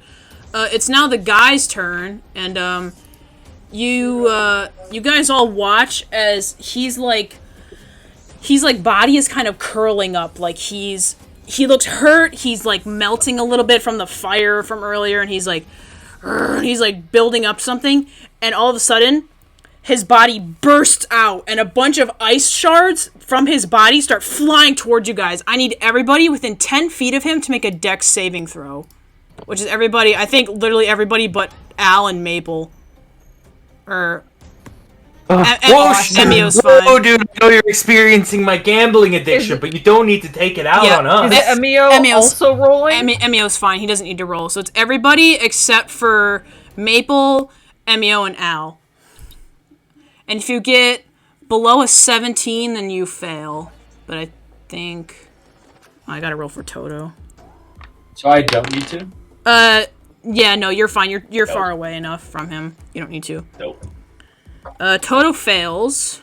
And then everybody else will take half of this. So, hold on. Let's go evasion. Oh shit, I guess I evade too. Snake! Oh, yeah. Yeah, evasion. Yeah, you guys take nothing. Toto will take 54 bludgeoning damage. Damn. As the No. as the ice shard pierces him right into his like belly, and he flies back. The rest of you will take half of that, which is 27. So all of you take 27 piercing damage as the ice shards graze you, except for our two monks. Two monks take nothing because they save it because they're basic. So everybody else will take 20. Dude, I'm never being anything but monk again. I know, right? It's like the best class ever. It's so fucking awesome. I love monk. Yeah, everybody else will take 27 piercing damage as the ice shards fly past you. That's no damage. That's no... It finally came in. It finally came in. If you're subject to an effect that allows you to make a dexterity saving throw to take only half damage, you can use your reaction to take no damage if you succeed in the saving throw. Let's fucking go, dude. Baby. Nice. Alright, yeah, so Nibel hides under the shaped hole and does not take any damage from the shards. How much damage you get? 27 piercing. Half or full? That is half. 27 and a half. 54 is full. It was a DC 17, so everybody passed. Standing. Everybody passed but Toto. Alright. That is his turn. It is now Durand's turn. Hi. Yeah, I just realized in the middle of everybody else going that I straight up forgot to use one of my attacks earlier, so that's kind of awkward. Oh, I'll go Taco. I'll go Taco. Awkward. Anyways, unarmed strike time. Wow. Ooh, that's gonna miss. Shit. You have a second attack. We'll do another one. Wow. That hits. Wow. Okay. And we'll do it again as the bonus action. Gotcha. Wow. That's fun, dude. That's gonna miss, unfortunately. Okay, well I'm spending a key point, so fuck your mama. You already spent your bonus action, so you can't use shit, that is the bonus action. Okay, Yeah. JK, I'm not doing that. That's okay. Well, no. Alright, is Al gonna do anything, or is Al, like, watching, like, scared SpongeBob? Al is still chilling. I'm not trying to get Al killed through whatever the fuck hiding that behind the dude tree, did. yeah. Okay. Alright, Farthe, it's your turn. Please hit, bro. Please, I'm begging you, please. No! Yeah, your katana is still unable to fucking pierce this icy hide, but you have a second attack. Come on. Let's go, monk! That hits! Yes! You know that TikTok audio where the guy's like, yes! So true. Yeah. Slashing, alright. And you have a flurry of blows. You want to take that? I spent my key point already for it. Let's go. Oh, let's go. Let's go. Come on now. Oh! Oh! Holy shit. We're gonna double that damage. Guys. Farthe, how do you want to do this? Let's fucking go. His veins start to pop. Yeah. Don't you realize how cold it is for me? I want to kill you. He rips off his robe. He throws it up in the air super high. And you see his body do nothing, but you see the beast get punched so rapidly that he's literally almost disintegrating into powder from all the snow that's being ripped off of him. And then the cloak falls on him again. And he's like, oh, it's a lot warmer. That's good. Yeah, it starts to snow because of how much he grinded this guy into a fine powder. It is now snowing in the air. Holy shit. Fitting music too. So yeah, hold on, let me get my... Oh, we'll just let this music play, it's kind of awesome. Alright, curio time! Everybody roll a d70, Time for everybody to get a funny prize. Gambling is my favorite part of the session. D70. Ellie! No, he's dead! He was the only one who understood what it was like to be me. Do you want me to roll it? Yeah, roll again just for fun, Mage. Yeah. Just so everybody gets something different for funsies. There we go. Alright, did everybody roll? Yeah. Okay, I'm just gonna go down the line. Mage, what did you roll? A 60? Yes. Okay. Oh. Okay. So, you guys watch as, like, the little, like, victory, like, you win! Little screen pops up and, like, the little magic item starts flying down. You all, like, touch it in your hands. Emio turns invisible. You got the mysterious magnetism. I will put it in the chat. He died. You are now invisible. and Oh my god. Yeah, once you make an attack roll or cast a spell, the effect will end, but for right now, you're just like, everybody watched as just like, Emio just went, pop, and just is like, gone. Oh my god. My man died. He fucking died. He doesn't even recognize it at No, first. yeah, Like, he doesn't he's know like, that he's invisible yet. We'll play. Yeah, I'm at 3. We'll I'm play- just we'll play like, it out crawling after, on the ice. We'll play it out after we roll everything. Cass, what number did you roll? I got, I think a 42. 42? That's one away from my lucky number. Yeah.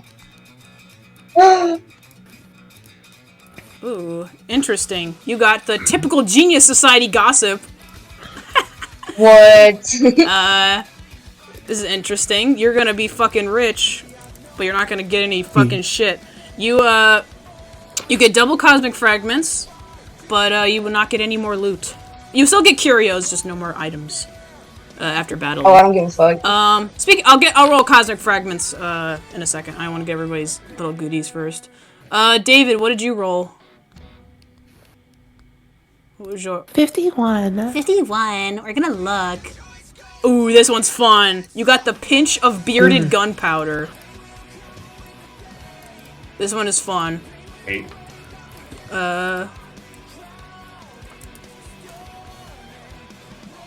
This curio acts as an extremely flammable item. If any creature within 10 feet of the holder makes an attack or casts a spell that includes fire, this curio will catch flame. So basically, you will fucking explode if anyone casts fire or something near you. Jesus. Wait, so I could get hurt by this? Yes. Oh, shit. But you can also light it on fire and use it as like a big torch if you want to. Oh, fair enough. Vaunt, what did you roll? I rolled a 46. 46. Okay, this is really funny. You got the Fool's Mask, which randomizes all of your items, so I need to give you another curio, because that gets randomized. Incredible. I'll roll it. 19. That's one in the game, right? Yep, some of these have the same exact description as the game. Some of them, like, obviously wouldn't work. So I'd made my own, because I'm funny. Okay, Vaunt, you get the IPC cuckoo clock. Unfortunately, you are being victimized by capitalism. cosmic fragments required to buy items increased by 25%. That's fucking blows. Yeah, some of these are actually actually detrimental. I mean, some of them actually just debuff you. Sounds good to me. Because it's fun gambling. Gerbil, what'd you get? What's your number? Okay, Vaunt, I'll be your sugar daddy. What'd you get? 18? 18. You got this one last time. This is really funny, but I ended up changing it anyways. You got the insect web. Let's fucking go. I did end actually like up this changing the description for this one, so it's a little different now. Holder will be given the ability to deal an extra d8 of damage when they make an attack roll at the cost of taking 1d8 damage themselves. You did change it. Yes, I did. Basically, I made some of them a lot less complicated because these are just funny items. They're not game changing. Yeah. Zack, what did you roll? I put some treasure, right? Yeah, just put it in notes or wherever is easiest for you. 39. 59, you said? 39. 39. Like 59, but it's not. Give me 1 second, please.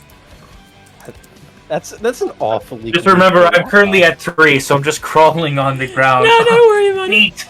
I got a little trinket. Don't worry. Imagine if it's something that's take 5 damage. Yeah, I wish. That'd be funny as fuck. Me after going $125,000 deeper in debt, please kill me. Okay, so not only does Emio turn invisible, you guys watch as over on Malher's shoulder, a little guy appears. A little guy. What the fuck? A little guy appears. What the fuck are you? Who the fuck are you? A guy appears. Can you fix my broken rib? He says,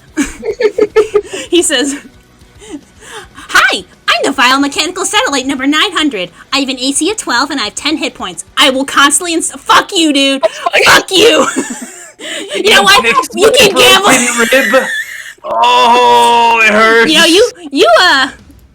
You're in such debt. You're in such debt. Do you have any idea how to spend money? You have shitty fucking money spending habits. Man, I feel sorry for anybody that has to be near you. Wow, you suck, dude." Wow. Durand tries to flick it off. No. He just thinks it's a bug. I protect it and go, you really think about me that much? Yeah, I think about how much I hate you. Hate's a strong emotion. I'm glad you can feel that for me. What's your name, little buddy? I am vile mechanical satellite number 900. I'm gonna call you Jim. Thanks for joining me, Jim. I will now redirect my name to be Jim. Is this correct? Yes. Thank you, Jim. Fuck you, I'm not obeying your orders. I'm gonna call, my name is Vile Mechanical Satellite number 900. I'm not fucking Jim, dumb bitch. If anyone doesn't call him Jim, I'll be so upset. Fucking bitch. I don't think it wants to be called Jim. I don't care. So Wait, little robot friend. What are your pronouns? It's.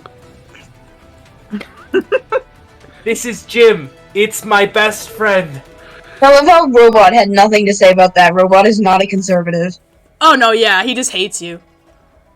You think Herta's gonna program homophobia into the game? The virus isn't homophobic. I think it'd be funny. That would be I'm not funny. gonna lie, I think Herta would. I'm just gonna keep crawling to where invisible Emio was and go, Emio, come back to life. I'm hurt. Eh? Oh, I'm hurt so much. And the robot. Yeah, Emio, you have no idea what's going on right now.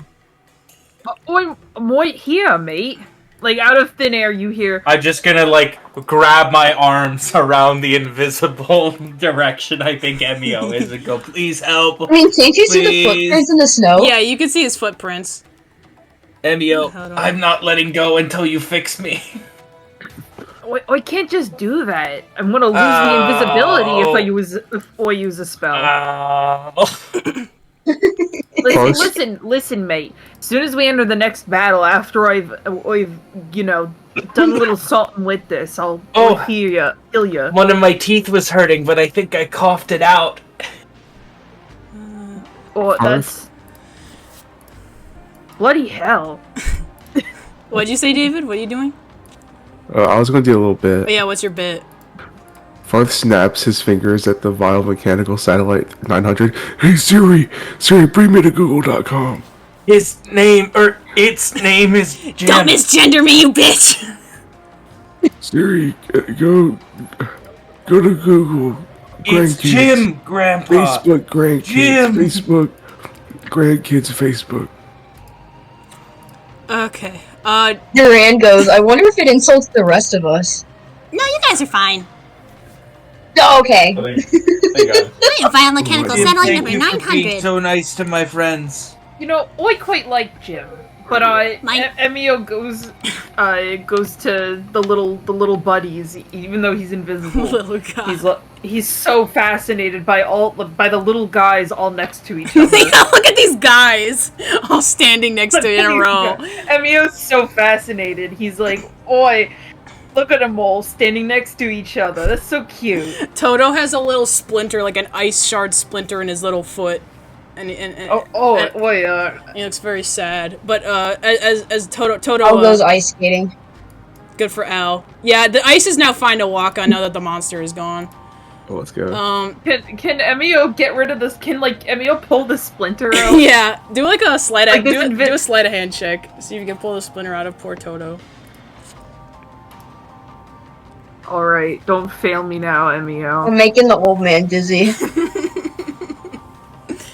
Oh, let's fucking go! Oh my gosh. Let's fucking go! You fucking use your little hands like tweezers, and it just pops right out, and there is no pain or anything. And Toto is so happy that he gives you a little. He like jumps into your arms and he gives you a little hug. And Toto is floating in the air right now. yeah, and he's gonna give you a little bit of healing actually, because he's so happy. 2d8 plus 3. You heal 11 hit points from his hug. I don't need the healing. You take it, bruv. You take it. After hugging you, Toto starts to he starts sliding on the ice on his big fat belly, over to the portal to the next domain. It looks like a respite domain. Does everybody want to do anything else in this ice lake or anything, or are we ready to move forward? Grab my robot by the hand and I'm crawling over. Are we not going to address this at all? Is this just something that You could tell that it's magic. You guys want to look at it a little bit more? That's totally fine. Yeah, Nibel's... Durand looks at it just so he knows what it looks like. Yeah, it's also to scale. Like it's big. Like it's a large symbol. Farthe, like I said earlier, you would have recognized that it is like a magical rune or some kind of magical symbol. Oh. If anybody else wants to investigate more into it, that is totally fine. You can make an investigation check, or an arcana check, whatever you would like to make. Both of mine are about the same. I'll check our I did shit. It's a cool drawing. Actually, I think I do. Awesome. Whoever drew this is very talented. It's a cool drawing. The ground is purple. It's a cool drawing. Can I do it again? Another check? Yeah. Go ahead. Because you rolled Arcana last time. If you want to roll something else. Alright, I'll go. It's a cool drawing. Where's the investigation? Whoever made this is so talented. What a drawing. Oh, I can't. No other nature. Herta must be getting into graphic design recently. Wow, she's really good at this. Let's see if Al is an intellectual. Cool drawing in it. If you guys want to ask Herta about it, that is also fine. You guys are immediately going to go into a respite domain if you want to ask her about it. That's a cool drawing. Al is like, is that a fucking worm? Can I eat it? We are all just so into art. Everybody is so fast. You know that meme where it's like they love the beauty of the world or something? Where it's like, that's everyone. They are impressed by the beauty of the world. I am bleeding on the world. Not to sound like a Genius Society member, but this shit is breathtaking. Alright, let me change the music really quick as we go into the next domain.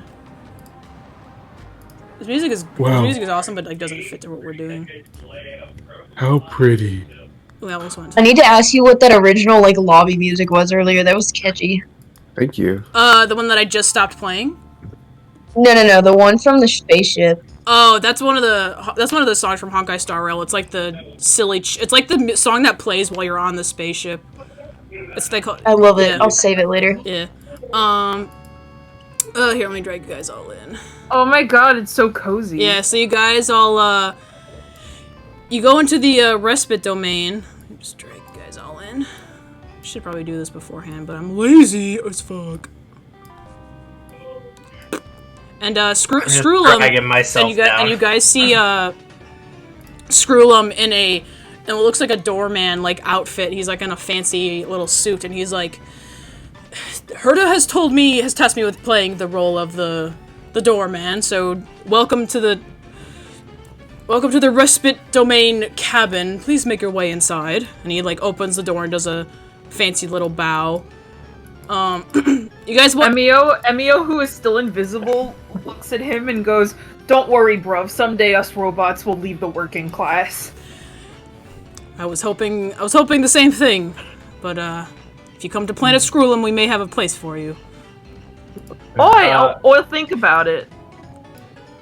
As I'm bleeding out on the carpet, I'm going to raise my right hand to salute Topaz, and my left hand is gripping the chair and shaking it, going, "Help!" Yeah, you guys can all take a short rest. Yeah, you guys walk in. I'm going to bleed out in front of Topaz for my short rest. Durand is just fucking fine. Nothing has changed. The same thing with Al. Yeah, you guys walk into a really cozy looking cabin. There's a delicious dinner meal on like the dining table over here. Screwlum walks in and Gerbil, is your character gonna move in as well? Is Maple? Yeah, of course. Okay. I was like, Maple's standing outside and I'm like, Maple, no. Yeah, Screwlum, he closes the door behind all of you guys. And he just goes behind the like kitchen table. Yeah, Nibel was probably the first to notice this. As you walk in, there's like a little like cat thing. Like it looks like a little like mochi ball with a sesame cake with like a cat in it. And as you go up to it, it like wobbles like jelly. And then it begins to speak and it's like, "Hello everyone. I decided to be a little silly, as they call it, and take a different form while in the simulated universe right now. It's I believe it fits with this cozy vibe that Madame Herta was intending." Nibel has just thrown herself on the little couch there and just like absentmindedly just like patting the little jelly creature. You don't need to touch me. This is but a vessel for my soul. I cannot feel the physical affection that you grant me. Yeah, but you're giving me some. It's fine. Just stay here. It's all cool. Very well then. I do not object to this. Alright, I'm gonna jump up, short rested, jog in place, and go, "Captain Topaz, reporting for duty!" Are you good? Malheur, reporting for duty. Sorry, I just needed a nap time. Yeah, sounds. Durand wants to talk to Herta. Sounds good. Zach, are you still gonna be goofing around, or is there anything? Oh yeah, I'm just gonna show her Jim and say, "Do you think this thing's worth a lot of money?" Oh, that thing. Oh, that's one of Herta's curios. That's one of their. You want it? Well, I can't really take that from you. This is just a hologram of my body. I can't really like take anything from you right here. It's just a projection of me back in the office. I'll go talk to Herta. It sounds good. I'll talk after whoever's already talking to Herta. Yeah. So, yeah, you, Durand, you're the one that wanted to talk to Herta really quick? Yeah, Durand just walks over and he's like, "So, didn't know you took up art classes." I didn't, but I'm glad that you are complimenting my level design. It seems that the simulated universe skipped you ahead a few stages. I'm not really sure why it threw you right into the boss fight immediately. I'm just going to blame it on the virus, but yeah, I don't really understand what you mean. I didn't take up any art classes. What's up with the giant graffiti then? Giant graffiti? You telling me the monster did it? Giant graffiti. She kind of like she kind of pulls up like a little screen and like start like scrolling through it. And she's like, I have never seen this before. She's gonna do a check actually. to see what she knows what this is. Yeah, she got an 11. Yeah, Herta, thinks to herself, and she's like, Well, I can pinpoint a few individuals that are notorious across the space and time that love to graffiti other people's property using magic or some kind of art form, but I've never seen this happen inside the simulated universe. I'm assuming this might be something from the outside world that came inside and somehow corrupted the code, and maybe it dissolved into a piece of the universe. I never seen this before. This is a strange design.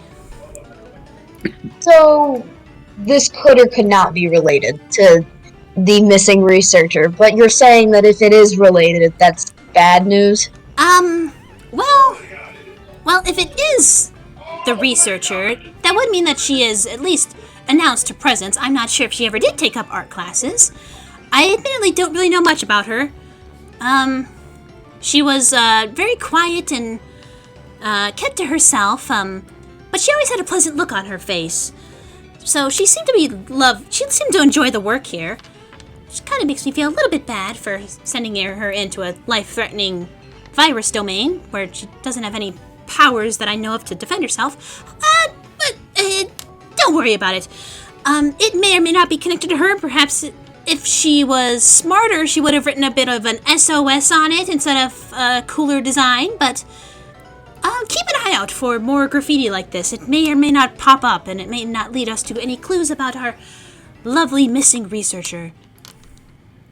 Will do. And he just kind of saunters off. alright. Herta will turn around and look at you, Malheur. Yes, next in line. Hey, this little guy you programmed, he, can I, ask a favor? Oh, do you mean Vile Mechanical Satellite number 900? He's You mean Jim. And Oh, so it seems like you've given him, Apologies, Herta, you're misgendering your own creation. Did this thing program its own sentience? Well, whatever, I will respect it.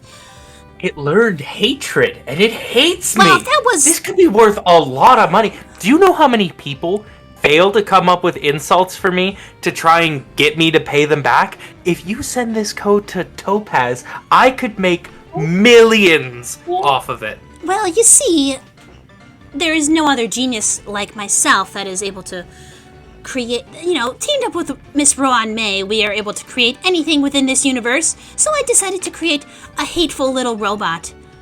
It's quite cute, don't you think? have the code for when I get back. Maybe I could just shove it in my phone? It could just be there with me, you know? You'd have to pay up if you'd wish to use any resources from the simulated universe. Plus, there's also Do you take IOUs? Well, probably not. I mean... Okay, I'm just gonna go back to holding on to the legs of Topaz's chair and crying. Well, that's certainly not a foreign sight to me. Okay, next in line, or whatever. She's just like staring at the bear. Herta's like looking at the bear like, you are an interesting fellow. Al's gonna come up and try pegging her hologram, and his head just goes right through it. Rude! Do you have any idea how expensive this hologram is? I could just leave you all alone to die in this evil world, but I have created my own little cabin for you, and this is how you repay me. In a way, bruh's going off on the bird. Al walks at her. Yes, I know. I know you would prefer something much more edible. Alice walks again. Listen, I will not take your sass. I know you have a very opinionated attitude to you, but I cannot fulfill every single one of your wishes as much as I would love to do that. Durand shouts from this corner over here. He's like, "Don't mind Al. He's just in a mood because the kid's not here to mess with." I could definitely see that. And Herta just turns around and starts ignoring the bird. Oh, hello, Grandpa. Damn. How was your injury? Are you feeling back to your old self? I'm feeling okay. I just want to ask if you could make the pillows softer in the bed. Pillow softer? I thought I Yes, put in a distinct program that increased the softness of the pillows by 50%. Oh, this simulated universe is going against me. And she's like clicking on her screen and everything, and she's like, There may be a paywall to it, who knows? The virus works in many different ways, but you can try. You try the other pillows. Let me try this one. it's just like a rug. The pillow's like stone. It's like a brick. Oh, this is so much better. Thank you, Herta. No problem. There's not one problem I cannot solve. All right. Everybody had your short rest. Everything. Is there anything you guys would like to do in this funny cabin? You guys will probably get a visit back here. All right, I'm ready to go. We'll sit at the table. Yeah, there's like delicious. There's like a delicious Christmas dinner at the table. There's like I feel there's like I'll big... take a bite and I'll get a holographic. Yeah, you know, whenever when Deal. Plankton is like, hologram beef jerky or whatever, it's like hologram meatloaf. It's like that. Oi, is I it want holographic? meatloaf. Hologram meatloaf. Emio starts to gratefully enjoy the holographic food. As you would like pretend to eat the holographic food, there seems to be like a sensation where like you can still taste it, even though it's like an artificial taste. Like Herta programmed like a taste effect when you touch it, like when you put it in your mouth. I hope you guys know that because he's invisible, the food Yeah, the food is like flying. floating. Yeah, there's a float. Durand just swipes his finger through like some mashed potatoes on a plate. It squishes. It's so real. He doesn't even. He sticks his finger in it and then licks his finger, but he's not using the fucking utensil. Mashed potato. You're not gonna eat any food? Starving bitch. I didn't mean it. I'm not talking to you, old man. I'm talking to the fucking broke-ass gambling addict over here. Hey, listen to me. Are you just gonna ignore me? You're gonna ignore me? Vile satellite number 900?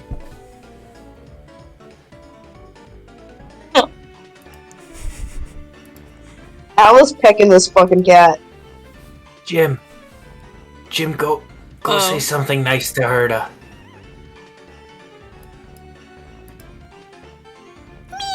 He just goes up to her and he's like, Meow. She's like, hello, vile satellite number 900. Are you being especially vile today? I bet you are. What the fuck did you just say, Jim? I told you we needed more glitter. Jim, I need some financial advice. When I get out of here, I heard there's a big casino opening up on the blue. All on black? Wait, who are you saying that to? I fucking spaced out. Jim. I'm asking Jim for I hope financial you lose. advice. I hope you lose everything. I hope you go into like double debt. Jim, I have a feeling you're my good luck charm. All my life people have been saying, don't double down. You're gonna lose, but you? It feels real when you say it. I'm going red. Yeah, whatever, bitch. You said Al is poking the cat. Yeah, Al's pecking the fucking cat. It's ruined May's Al, vessel you're for an the time asshole. being. As he would peck it, it would like squish like jelly. It's like a little mochi. Oh, Al is loving this thing. Al's going crazy, smacking this fucking cat. Durand, could you please tell your pet bird to not mess with my vessel? Al, quit fucking with the jelly cat. And Al just squawks and then climbs over the counter.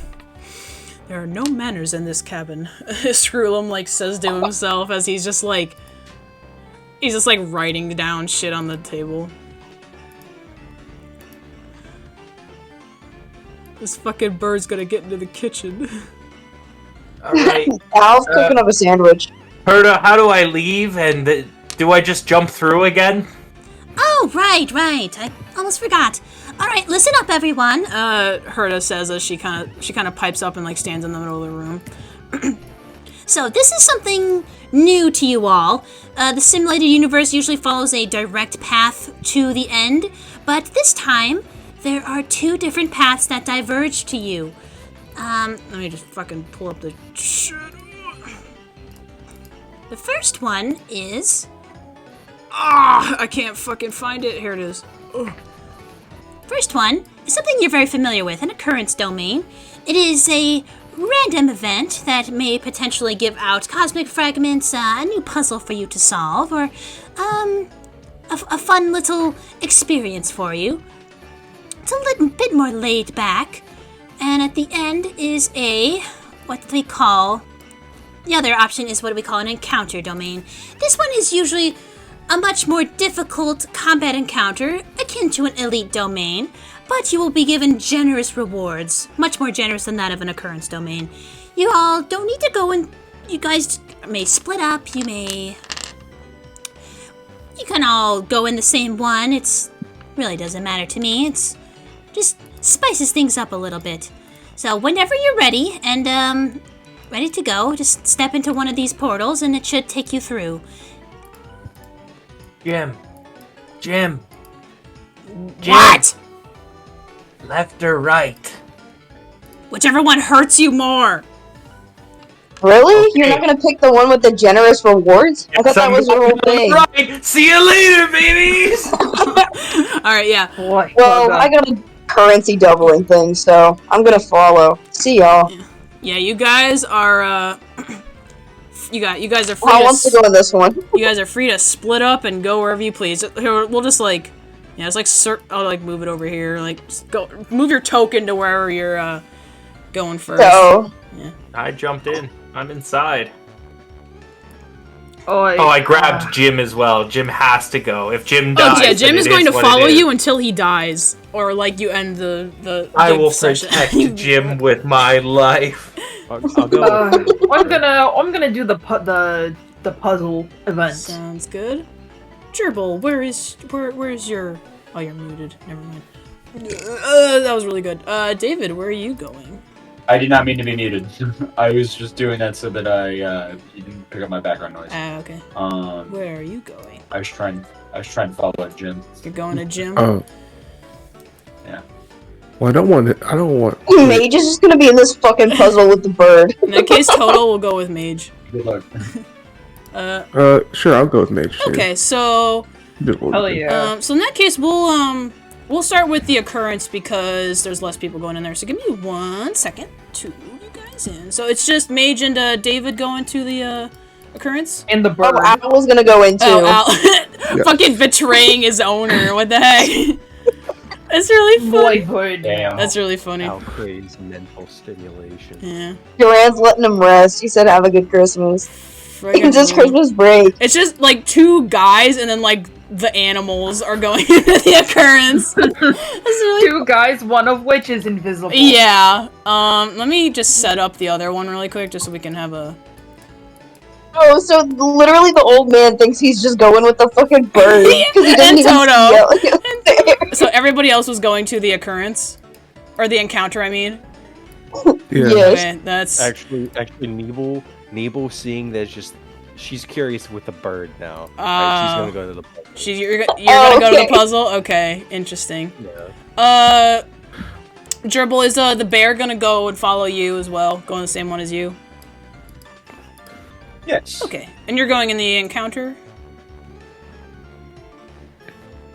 Yes. Perfect. Let me see if I got that. If I missed anybody, then that's my fault. Actually, can Toto go with the others only because they don't have a healer for their fight? That is totally fair, yeah. We'll say that, Toto... Emio pets Toto and he's like, I appreciate the company, but I think those fellas need the helping hand. Meep meep. Toto... We're pet sitting each other. Toto, does a little salute, and then he opens up, he does a little teleportation, and he goes in. So, alright, I believe I move everyone in. Okay, so now we're kind of like actually even a little bit. We'll start with the occurrence, though. This music is so fun. I want to keep it. Hold on. I'm just gonna put on other. I'll add some other songs. I'm gonna add my cool SMT music back because it's kind of awesome. I'll just add the cool. Can you guys tell this was meant to be like a winter special that is just highly delayed? I love it. It's okay. It's still winter. I think it is still winter. Okay, it helps. Okay. Okay. Hey, happy Snow New Year's. today. Happy New Year's. Yeah, that's what I said. I was Happy like, it's only January. That is true. It's alright, guys. It's snowing It's Christmas. outside. I think In it's Europe, gonna be Christmas minus. is in January. That is true. It's minus 20 for me right now. It's Christmas. Fuck Europe. Whoa, Yeah. hey, Whoa, hey, whoa, whoa, hey, hey. whoa, whoa! I have to bleep that out. Whoa, no. Let's let's make a statement right now. Fuck Europe. Yeah. Yeah! Fuck Europe. Let's do this. All right. All right. We'll move into the occurrence first. So, you guys move into a large. It looks like a huge, like big ice temple. It is surrounded by graffiti, and I got everybody in, right? Who's moving in? I think I split you guys up correctly. Yeah, I think that's everybody. That looks good. Okay, yeah. Yeah, it looks like a huge ice temple. There are like cracked pieces of snow and just ice and sleet all over the place. It looks like a battle just took place. Like, it definitely looks like you guys were not the first people to get here. There's it's also riddled with graffiti, especially more towards the entrance. You could see a little, once you go up these stairs, there's a bit of a, there's like a little hole that leads into the building. You guys are free to still look around here, though. Boy, this is some amazing art. Yeah, you guys are still free. This art is so cool. You guys are just, the researcher is such a wonderful artist. What pretty pictures. Yeah, Nibel, you see, like, and also the tokens are accurate. That is actually what the graffiti looks like. Al just goes in. Al doesn't give a fuck about this stuff. It's a bird. Good to see modern art flourishing in this cold, wintry castle town. Oh, okay, I'm gonna drag you guys in, and then I need to use the restrooms. I'm gonna, like, speedrun pee. Oh, That's so cool. For since everybody cares about this, my nightly drink is tea with a tiramisu flavored honey. That sounds so yummy, though. I'm gonna crack open an Arm Palmer here in a minute. True. Arnie Palmer is so good. Fuck. Fuck is moving in here. Yes. Okay, I'm gonna speedrun pee really fast. I will be right back. I'm gonna do it too. I'm gonna go get a cookie. Speedrun pee. Let's go. Bathroom break. Boo boo boo. I get my ice cream, but I don't feel like getting out. Yeah, I'm not getting that either. I once had an Arnie Palmer at the sunrise of the Grand Canyon. That shit was so good. Yeah, let me stream my current side activity. I always need to occupy my hands so I don't like go insane. Just finishing my top 10 graphic. Actually, I can never tell if you guys can actually see this when I stream my art program specifically. Like, it never works for some reason. I'm mostly done. I just need to finish filling out the HMs. The current roadblock is that Gallothymos has no good transparent PNGs. It's crazy. He's only got like 2 anyways that are official art. I'm like, what world are we living in? I'm back. Me too. Hello, welcome back. Hi, here's the crumble cookie flavors of the week. We have cosmic brownie, we have vanilla milkshake, we have skillet, and we have blueberry muffin. Blueberry muffin. Oh, this ledge looks so pretty. Grandpa, no! Oh, fuck. No, Grandpa! It's the only Grandpa, transparent no. PNG of. This is the only transparent PNG of Gallows that is like official art and isn't from a fucking like gacha game crossover. It's so bad. The fuck? Mage, tell us which one's your favorite. Blueberry muffin. Ooh. I love anything blueberry. Like, All right, I am back. I'm back. Oh, did you just get back, Don? Yes, I did. I just got back. Oh my god, bestie. Oh my god, did we piss in the Oh my same god, our place? pee cycles are synced up. Huh? Why did everybody Oh my go quiet? Huh? Someone say something. You Someone say something? kind of ruined it. Oh, my bad. What the fuck is wrong My with you? bad. Jesus Christ! David, I just saw your Whoa! top 10 list. That's really good. Thanks, Who did buddy. a top 10 list? Wait, this is just like the Beatles Get Back. wait, what's going on? I love Beatles Get Back. I watched that entire thing. It was awesome. Me too. Oh. Okay. I'm kind of like really John funny. Lennon. Let's keep rolling. David, this is really funny. Is everybody back you. that went to go like go pee or something? I'm back. I see Just Vaunt. make I see one, what Vaunt the is fuck? muted. So I don't wanna. David, I didn't where'd see you post Cassie. your top 10? I think I saw it. It was, Random it tangents. was based. Oh my god, picture of Gallo. Is it as good as mine? Let's see. Why did you send Gallo? I love Gallo. It's goaded, but it's missing. So I was missing mine. I was showing the progress on my top 10 list and complaining because Gallo only has like one transparent PNG that is official art that is not from like. There's only one other one besides this, and it's from like a gotcha game crossover. So it's Oh, cringe. Can't help but notice nobody else put me from the Barbie movie. Oh my bad. yeah, true. Oh my god. Zack, the new Ryan Gosling movie that comes out this year, The Fall Guy, it has such you vibes. That's what I thought when I was watching it. I was like, holy shit, I finally am in a movie that's about me. You did the Wait, Fall I was Ryan like, Guys? Reynolds this dude is acts making a just Fall like Guy fucking movie? Zack. The Fall Guys? No, No, Speaking of Fall Guys movie. it's about a No. stunt man. Yeah. Yeah, it was like the direct inspiration for my new stunt OC. Nice. I love Fall Guys. I'm But- so Fruits are happy I saying could inspire your it's next gonna OC. You don't need to create OCs though. I'm real. I'm here. Alright, You can are talk to we me ready anytime, to move please. on? Are we ready to continue? I am. I think Vaughn is muted, but I'm sure he will be back in a second, so that will be fine. Hi, Vaunt. Vaunt, I miss you. You're muted. Vaunt, hit the gritty. I'm looking Is it at your right? guys' list to see if there's anything I forgot for my Never knew. HMs. Okay. The second doctor, that's who you forgot. Alright, so. The second who? Oh, the doctor. Yeah, true. Alright, so. The gang, the occurrence gang, as we'll call it. You guys move in, and you come to. Well, let me read my notes. That would be nice if I could actually. Yeah, you enter a temple and you see a long corridor that is outlined by bushes and running water sourced by two symmetrical statues at ends of the room. There's a circular platform that joins both paths in the middle. If you guys would like to make a perception check, feel free.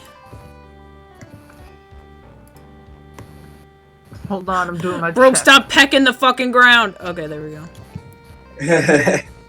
That's perception. True. My perception. Shit. Okay, yeah, you all would, Gerbil, you're not there. Nice. Oh, right. My bad. But you're at your I best. heard you all. And was like, oh. Not you! Die! It's just nice to feel wanted. Yeah. I Vaunt. Make a perception check for me. Oh, we're in an ice cavern. That's fine. Yeah. You're about to die. Yeah. You die. Yep, you all would, be able to perceive this. Let me read my fucking notes. I'm perceiving. So on that circular platform, there's a little plaque that is riddled with another piece of graffiti and little drawings and decorations. What was originally written there is now scratched out, and it now reads, "Have you ever played Pokemon? Pretend it's an ice gym." And you now see that in those two black squares, there are sheets of ice and graffiti are acting as obstacles. I think y'all know what to do. You can make guesses, though. Al is a fucking Pokemon. Well, good thing we have a Pokemon. Yeah, you guys have a Pokemon. Alright, Al squawks. So there is the ice blocking the way, and there are the obstacles. I will give you the hint that it is not the sliding ice puzzle, it's the other one. In terms of Pokemon ice puzzles. Okay, gotcha. So it's a Wallace.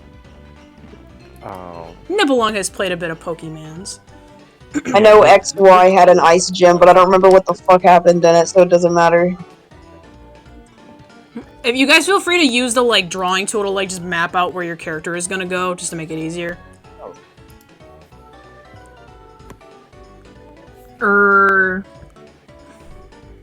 What is it? Like if you step on it, you fall through the ice or something? You can make. You gotta clear every piece, or to walk through it, right? You can feel free to check. Oh. Al's just gonna go running in. Al doesn't know what the fuck is up. Nibelung. Because neither do I. Can Al just run in?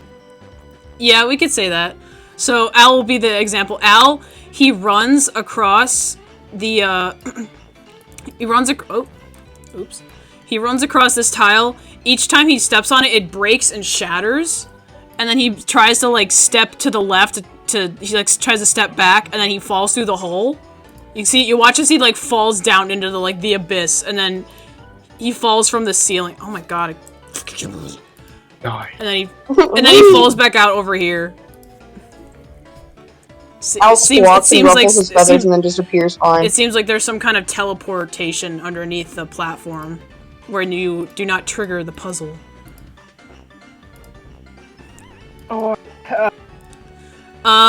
Looks like we didn't bring the smallest Pokemon. There's not even a Secretary Bird Pokemon, is there? I don't think so. Al just doesn't give a fuck. It's not that he's stupid, he just doesn't care. Bitch, I don't give a fuck. Okay, who drew the green line? Me. Okay. The Deepster. So you move here, you go through this path. Fuck! And... I died! Yeah, you end up here. That is where your path ends. So... Yes. Well, I'm supposed to be in the middle, aren't I? Yeah, you're kind of stuck in the middle now. That's cool. So no matter which way you move, the ice, because you're mostly supposed to make it off of the platform is the Gotcha. Yeah. So Farthe, he's like stuck in the middle here, and he's like, oh shit. So you're supposed to walk across every tile without stepping on it twice? Yes. Yeah, just one.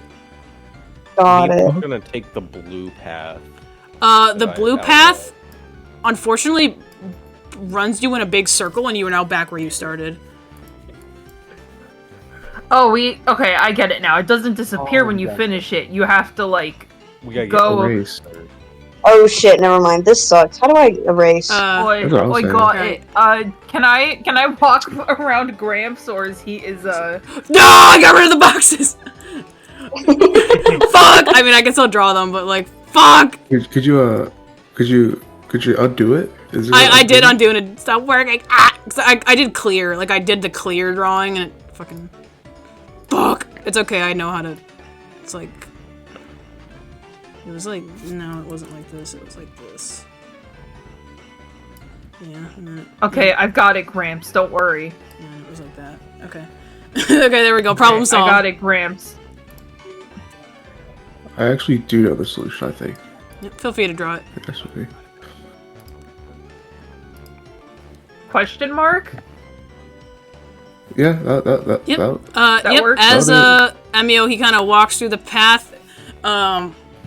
His feet are slightly slipping on the ice, but as he makes it to this, he walks around the perimeter, and as he makes it to here, I did the same shit as you on accident. You hear a little clicking sound, and this the ice kind of just like smooths out into a piece of the like regular rock. I was like, delete that. Just like move that. Oh wait, I don't want to move Emio with it. Emio, get back here. Okay. Emio, no. Emio, get back here, bitch. There we go. Yeah. So yeah, There's that one. I was not looking at y'all when I drew mine. Do I need to come up with a different solution? Nope. You are fine as well. That one. Yep, that follows it correctly. Well, because this is the exact same as they did. Like, yeah. Exactly. Accidentally. Yep, that is totally fine. Cool. You don't need to do a different solution. So now there's just this one. Same thing happens. You move. Move this over here. Yep. There's another sheet of ice. You're gonna want to end up over here. By this big graffiti. Alright, Nebel's feeling pretty strong on this one. If they have half, and we have half.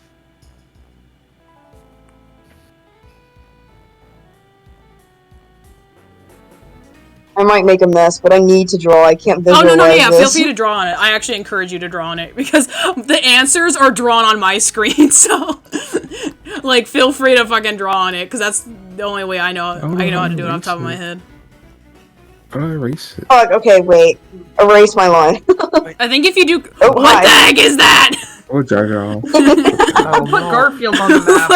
Who put a fucking, like Naruto logo on the map? How do I erase that shit? Oh, Here, I can move it out of the way. I'll just move it. Yeah, go on select and just drag it off the screen. Yeah, I'll just move it. It lets me delete it, so I'll just delete it. I'll go with this. I kind of want to keep this, like, fucking, like, cheese it over here. I kind of love it. Stop, you're making me laugh. You're making my lines wobbly. Oh, that doesn't look good. I don't know what I'm fucking doing. Wait. No, fuck. Wait. Wait. This is exactly how I imagined the puzzle to go, and I'm really happy.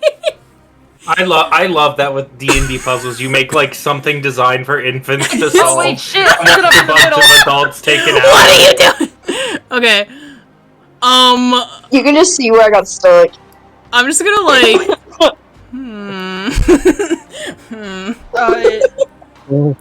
I almost got it. Wait, I'm moving I the almost fucking had it. obstacles. Wait. No, I ended up in the middle, so mine didn't even work out. Yeah, you want to end up on this side. Yeah, no, I messed up. I did a little poopsie oopsie. Stop drawing a dick. Who's been drawing dicks? Oh, it's the hamster. You can't make Don't look at the bottom right of the map. What? It's you. The fucking researcher isn't graffitiing the map. It's fucking you guys. I've drawn one thing and it was very friendly. Okay. Who drew the orange? That was Nebel. Okay, let me move this red out of here. Oh, my bad. Wait, do we have to do all of the squares? Yes, every single square must be filled. Okay. Also, I'll give And- another hint. You don't have to do it half and half. If you don't, you can if you want to, but you don't have to. If one person wants to go, then that's fine. Like one person does the whole thing. That is also a solution, but I've prepared for both. I think one person should do it only because I want to know what the fucking solution is now. I've already figured it out. Let me in. Person can move. One with the orange path, one with the green path, and that covers everything except the splotch spaces because those are obstacles. You were so smart, Vaunt. Yep, that's it. Vaunt did it. Yep, we'll say that Nebel follows the path as everybody is like kind of just like using like their markers to draw, and they're like, what? We're in that Fall Guys, Fall Guys mini game, and everyone's following her. Yeah. All right. So yeah, as Nebel ends up around here, or yeah, like right here or something. You hear another click, and the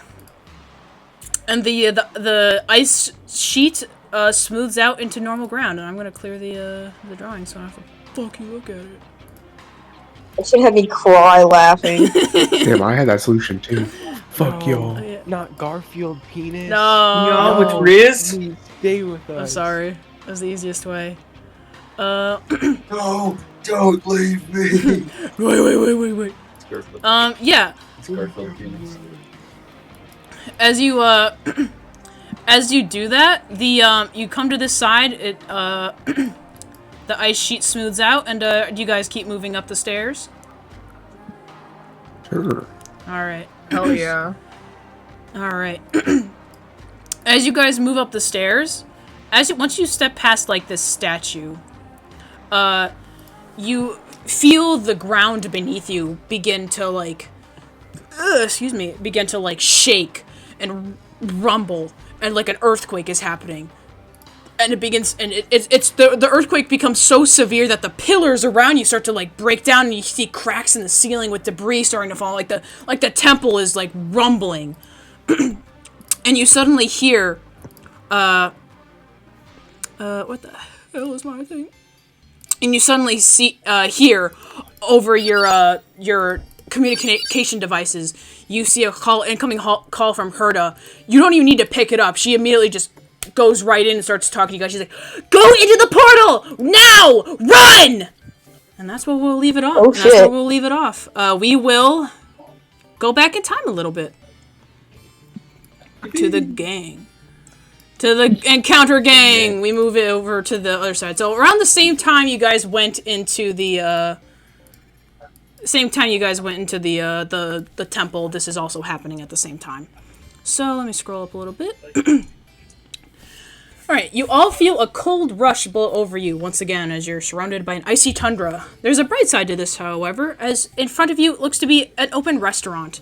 The sign upon the entrance reads 24, 42, 34, 33, 44, 34, 32, 12. Looks like it's a little corrupted. It's a little fucked up.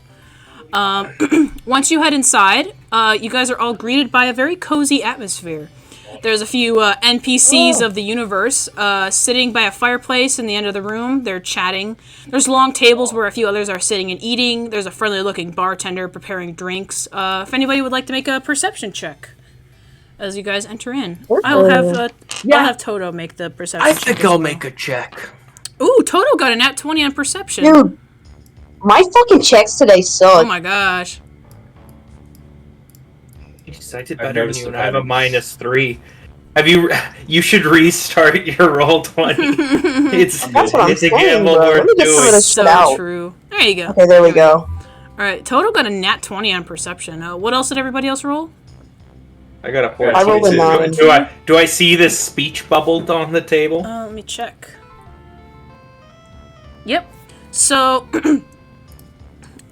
I approach it Okay, with so- Jim. yeah, Malheur, the first thing you notice is that there is like some weird out of place graffiti that is in a similar art style to the one you saw back at the ice lake. On the table, when you go over to it, there's a speech bubble, and inside of it, it reads, in all capital letters, "Do not speak to her." Jim, do you think this is a prank? Whatever it is, I hope they fucking pie you in the face. Jim, you think she'll pie me in the face? I don't know who she is. You think me to know everything here? But do you think she might? Sure, I hope she does. I hope you cry. I hope you cry to your mom. Do I see the lady at the table here? Yeah, Toto would have noticed that, actually. No, none of you else would have noticed. You guys were kind of distracted by the atmosphere. I looked at Toto. Do you see an important lady to speak to? I hear she has fresh baked dessert. Yeah, I'll get back to that. Gerbil, you would have seen that, over by this table on the far side, the two guys that are sitting here, they're talking a bit louder than everyone else in there. They seem to be, like, arguing over something. They seem a little, things seem a little heated on that table over there. And, I'm gonna. are you gonna walk over I was there? just gonna ask my. No, I was gonna ask my friends. I was like, "Hey, anyone more eager for confrontation want to go break that up?" Me? I overhear you, and I don't mind breaking it up. I'm gonna go over there. You and Malheur, yeah. Oh, I thought you were talking to the NPC, my bad. No, I was talking to you. Said my. Durand's like, I've got this. And he walks over. Yeah, as you guys are walking over, Malheur, you would have noticed that Toto looks really, like, uncomfortable. Like, he's kind of, like, cowering, and he's like looking around, and he just gives you a sad little.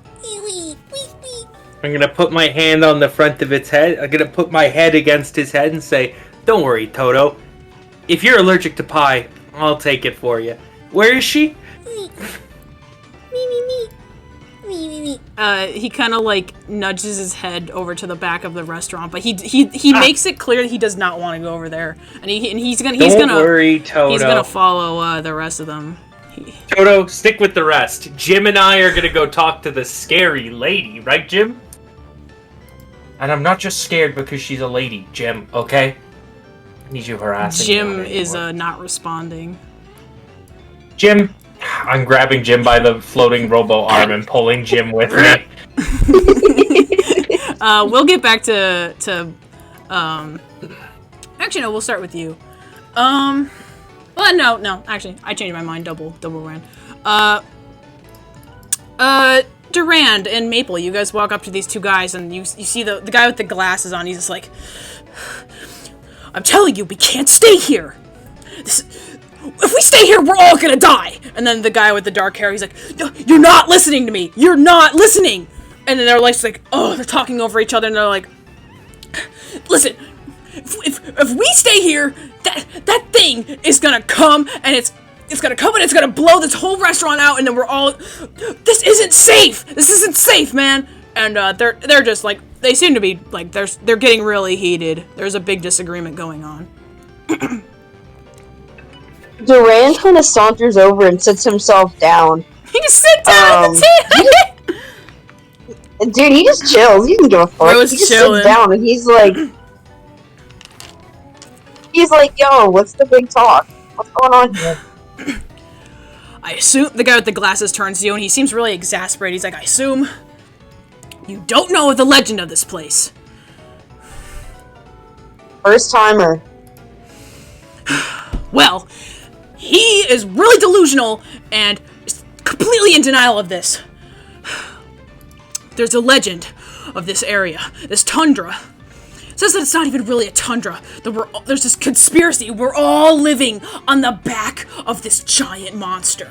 It's a monster made out of mountains. It's bigger than you can even imagine. And it's here now, and this restaurant is built on top of it. It's gonna emerge one day, and we're all gonna die. It's gonna eat us. We gotta leave. And he doesn't want to. And the other guy's like, you're fucking insane. What do you mean we're living on top of a giant monster? What do you mean? If it's a monster, why hasn't the ground moved yet? What do you mean? And he's like, trust me, bro. Everyone has told me. We gotta leave. Dude, you believe this? You gotta believe me, right? He turns to you, Durand. Durand's paying attention, but more so he's looking down at the colorful shit underneath him. He just kind of points at the guy and he's like, you draw this? We can't be talking about drawings right now, dude. We gotta go. This is not a safe restaurant. Everybody is just in denial. Everybody's... Durand takes one of his hands and puts it on this guy's shoulder and very, calmly and maturely just kind of eases down on his shoulder and he's like, breathe. You're gonna knock yourself out before this monster does if you don't settle down a little bit. What made you even think it's alive? Roll a persuasion check for me. See if you can calm this guy down. Okay, yay! Let's see if my rolls are fixed. Okay. Yeah, the guy kind of, takes a deep breath. He's like, okay, sorry. I'm really scared about this right now. You know, I live alone. I don't really have anyone else to go to, and I thought this was a safe place to live, man. I thought this was safe. But then a bunch of people told me these stories and evidence of, there isn't really a lot of animals and wildlife that live out here, and it's scary, man, thinking that, where you live is a lie, and I don't want to take that chance. I don't want to take the chance. I mean, hey, like I said, what made you think this thing was alive to begin with? Did you just hear the story and decide, or did you find evidence that might suggest it? As a kid, I lived here since I was a child, and as a kid, my mom and we would experience these rigid earthquakes, and we never really understood what they were. The townsfolk, they always just said, oh, it's just tremors. We live in a high point. We live on a planet that has a lot of turbulence in space. It's just a lot of tremors. But I don't believe it. I don't believe that anymore. There has to be a reason for why there are tremors here. There's gotta be a reason. Durand nods and flips 5 gold pieces to the guy on the other side of the table. He's like, order this guy a small drink or something just to calm his nerves. I appreciate the info. And he stands up to leave, but before he goes, he's like, and just real quick before I leave, do you happen to know who drew that thing? And he nods his head back towards the colorful item. What? Repeat the question. You kind of cut out. What did Durand ask the guy? Oh, he says, before I go, do you have any idea who drew that thing? And he kind of like nods his head at the graffiti. The guy kind of looks around, and he kind of just goes silent for a second, as if he didn't really understand your question. And he's just like, the guy with the dark hair, he's like, yeah, I'll get him a drink. I'll get him a drink. I'll get him a drink. And he starts to, like, kind of fuck... Like you can tell he's starting... It's like, it's getting fucked up in here. It seems like when you asked about the graffiti, something kind of snapped in the dark-haired guy. And the guy with the glasses is just kind of, like, just standing there in silence. Durand waves his hands. He's like, it's no bother, it's no bother. Have a nice day. Sorry for bothering you. And he just kind of saunters off back to the group. Toto walks behind you, and he still looks extremely uncomfortable. Like, he looks very scared. Like, he has his, like, his ears perched down, and he's, like, kind of... Did the guys... When I asked the guys that, did it look like they got serious as in intimidating me, or they were intimidated by the question? They kind of didn't seem intimidated or trying to intimidate you. It looks like... It felt like they just, like, didn't respond. Like, they just started to completely ignore you. Like, they don't even want to... Okay, yeah. So they're like... Well, as soon as you asked the question about the graffiti, and Maple, you would have seen that entire conversation ring out. Interesting. Got it. Toto looks really scared right now. Is there anything else you guys want to do before we head over to what Zack is doing? I think I'm chilling.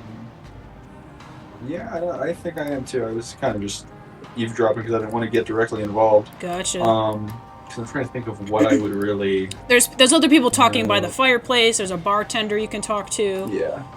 Feel free to do that. I'm gonna go talk to the bartender. Okay. You go over. Toto follows you because he's scared and he doesn't want to be alone. He's a very scared boy right now. And the bartender, he has like an empty cup in his hand. He's like, "Hey, how's it going?" Maple like thinks back through their head for a second, like, okay, what would a character in a video game would do? And then they make a weird face, like they're thinking, and then they're like, "Have you heard any rumors lately about the graffiti?" Rumors? Rumors are my middle name over here at... As he tries to speak the name of the restaurant, his voice kind of just garbles into this, like, staticky, disgusting glitch sound that rings in your ears. Ew. But he continues on, and he says, "Yep, there's a big legend that goes around this place. Care to have a drink while we chat?" Is the noise still happening? No, it was only, like, it replaced, as he was trying to say the name of the restaurant, it's like, as if he could not name the restaurant. Yeah. But he continues, I was and... like, Durand... No, I was going to talk to Durand real quick. Actually, yeah, let me finish. Yeah, Durand can hear the conversation. Durand's intentionally just kind of, like, standing around trying to listen in on these guys over here at the fireplace, but you continue on, because he's not doing anything. Durand, real quick, you would be able to hear the people around this fireplace. They're all just kind of, like, talking a bit more quietly, but they seem also pretty on edge. They're kind of whispering each other, like, you hear bits and pieces of, "Oh, but the legend said that, and they seem to be talking in a similar manner to what the guy in the glasses was about this, like, big conspiracy and how it's not safe here." Got it. But the bartender continues on while you're listening in, Maple. He's like, "Yep, there's a big legend about this place here. said that the landmass that we live on is actually an ancient creature that used to cause terror, and it controls the weather around here. We don't really have a name for it. We just call it the Summit. It's quite a fierce fellow. I really don't pay too much attention to it. All I care about is running my restaurant. Hey, say what you call it again? We call it the Summit. Like summit of a mountain is how it's spelled. No, I understand. Yep, the good old Summit. We've never seen it in person. Well, if the conspiracy is correct, we're standing right on it right now. I don't know why I suddenly turned southern. Yeah, that's very unsettling. Yep, it's given the old folk quite a scare. But, you know, so long as they're giving me money and eating good food, that's all I really care about. And what did you say the name of this place is again? I just, like, in case I'd like to come back, you know. Ah, I'm glad you like the food here and all the drinks. If you want to come back, just look out the sign outside. It says... Again, you hear that glitching sound in your ear again. I would check the sign. Go see what the sign says. That's what I was about to do, yeah. You go to the sign outside. It's like, you know, those little cute little, like, wooden signs on chains that, like, flow in the wind. It says 24, 42, 34, 33, 44, 34, 32, 12. Right. It's like, it's a little bit fucked up. It doesn't even look like it's etched into the wood. It looks like it's just, like, written on, like someone just copy and pasted it there. Like, it looks like, you know how, like, when NES video games glitch up, they just show, like, the numbers on the screen, like, it's all fucked up, just, like, binary and shit. It's, like, similar to that. This shit feels like Petscop. Yeah, it's like some Petscop shit, yeah. Yeah, it's like a really, like, it's like the sign is, like, all fucked up. But, yeah. As you guys enter back into the restaurant, is there anything else you guys want to do? And investigating around, or, do we want to head over to what Zack is doing? Durand is just gonna wait on Zack to get done, because he already knows he's probably about to start some shit. Alright, so, let's see. Oh, who left? Oh, we good. We Gucci. Just crashed. It's okay. Oh. What's up? Oh, we were just moving over to... No, I was just gonna tell Durand about the sign. Like, hey, so anytime first I'm gonna like tap to make sure I can get his attention because I know he's listening to other people.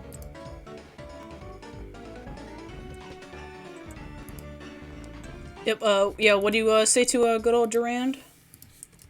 I was saying I was trying to make sure I can get his attention, because I know he's listening in on other people. Mm-hmm. Durand, Maple's trying to get your attention.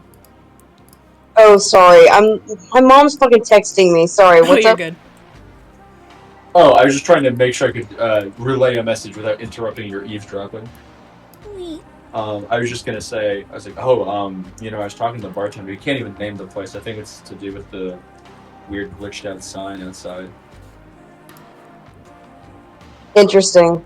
Might have to talk to Herta about that. Not sure if the simulated universe is supposed to obscure names like that, or if this might be something unintentional. You would know that you're able to call Herta at any time on your devices. Oh shit, let me do that then. Like, you have a way of... When I forget I have iPhone. Durand have iPhone? Yeah. So you give a call, and she quickly picks up. Yes, hello? Yo! Miss Herta. Yeah, we're at this place right now, you know, went through the encounter portal. Is this place supposed to have a name, or is it supposed to be all glitched and jarbled out? Seems like no one else can state the name. Anytime they try to pronounce it, their voice just goes to static, and the sign outside doesn't look natural either. Herta pauses for a few seconds, and, she says, Yeah, that is strange because I originally... Yes, this is an event that I actually ended up coding in not too long ago. This is the Cozy Cabin encounter. There's supposed to be a bar fight that rings out almost immediately as you enter in. Is something else happening? No bar fight.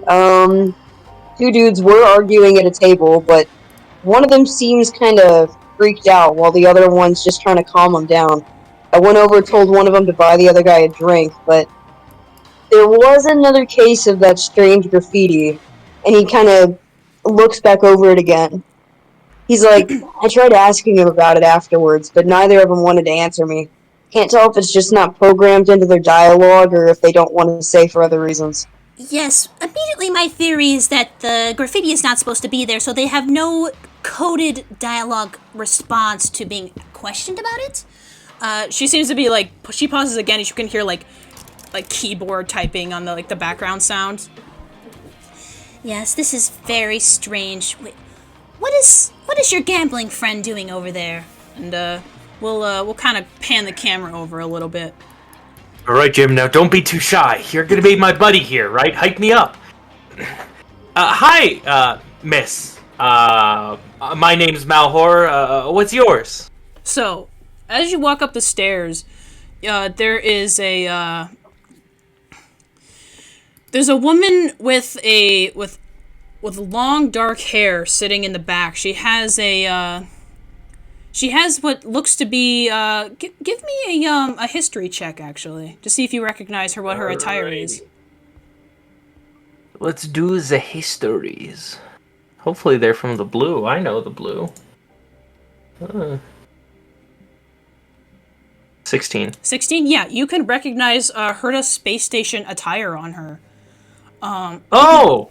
She has her head down. She's kind of like slumped in the corner with her back towards the wall. And she's kind of just like kind of slumped in the chair with her head down. She's not like unconscious, but you could tell she's kind of like keeping a low profile. And she has a bunch of like she has a plate of food on the table and a deck of playing cards. Any pie? No, it looks like she has eaten her food already. It's an empty plate. Jim, you fucking lied to me. I didn't tell you shit. You told me pie in the face. I was just making things up. Don't put words in my Jim. mouth. Jim, quiet. Okay. I'm talking Shut up. to the lady. Hello? You say hello. I'll knock on the table. The woman looks up to you with a strange glance. She has a weird like aura to her. She doesn't look familiar. I'm wearing gloves. She doesn't look familiar, but she looks at you, waiting for some kind of greeting. Hi, I'm Malheur. You look like you're from the space station. You didn't happen to just like fall into a simulated universe, did you? I mean, I jumped in here, so I'm pretty sure it takes a little bit more force to get in. There's a slow pause before the woman's neutral expression creases into a gentle smile. She looks down at the table and then back up at you, and in a low voice that's almost inaudible, she says, "Would you care to play a game of cards with me?" She extends a hand to you. Cards? Sounds like a game? Any stakes? What are we betting? Oh, it's just a game. Nothing serious. Oh, well. I guess practice is practice, even without the money. Sure, I'll play a game of cards with you. Do you take her hand? Absolutely. Are you sure? A hand extended, it'd be rude not to meet it back. I take her hand. Alright. Read a little bit something here.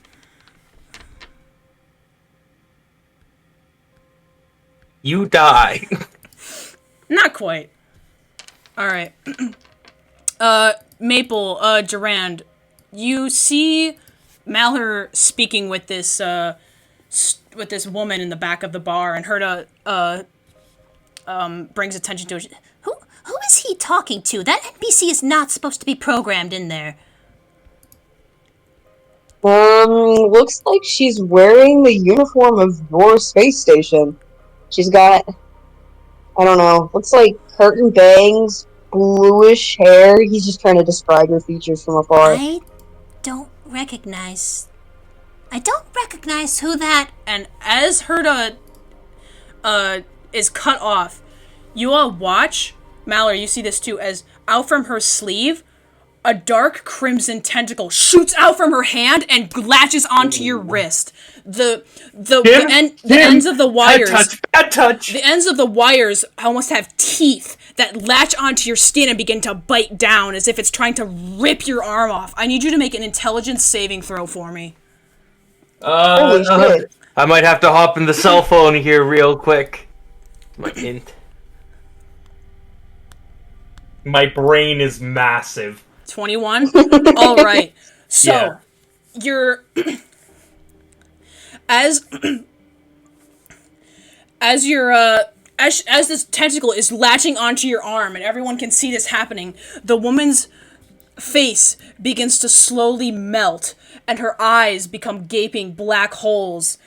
Her complexion becomes red and dark as if she's becoming one with this goopy tentacle mass of wires and just pure, just disgusting, like this mass. And she's leaning into you and she mutters one word and she says, destruction.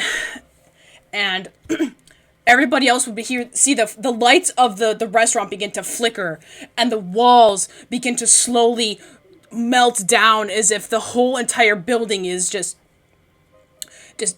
became liquid and is just Holy fuck. melting down. The two men arguing slowly their bodies begin to contort as they argue. I'm telling you, and they transform into these disgusting creatures as everyone in the bar begins to slowly morph. And Oh my god. I love this. everyone's body begins to morph into just nothing but black, crimson slime. Everything is just like, it's as if the whole area around you is melting into nothing but black void and just blood. It's a similar tentacle.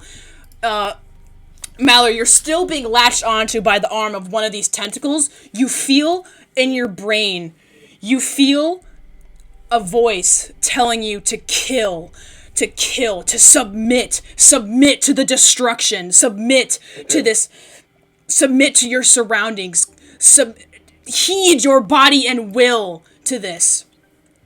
And but you're able to fight it back.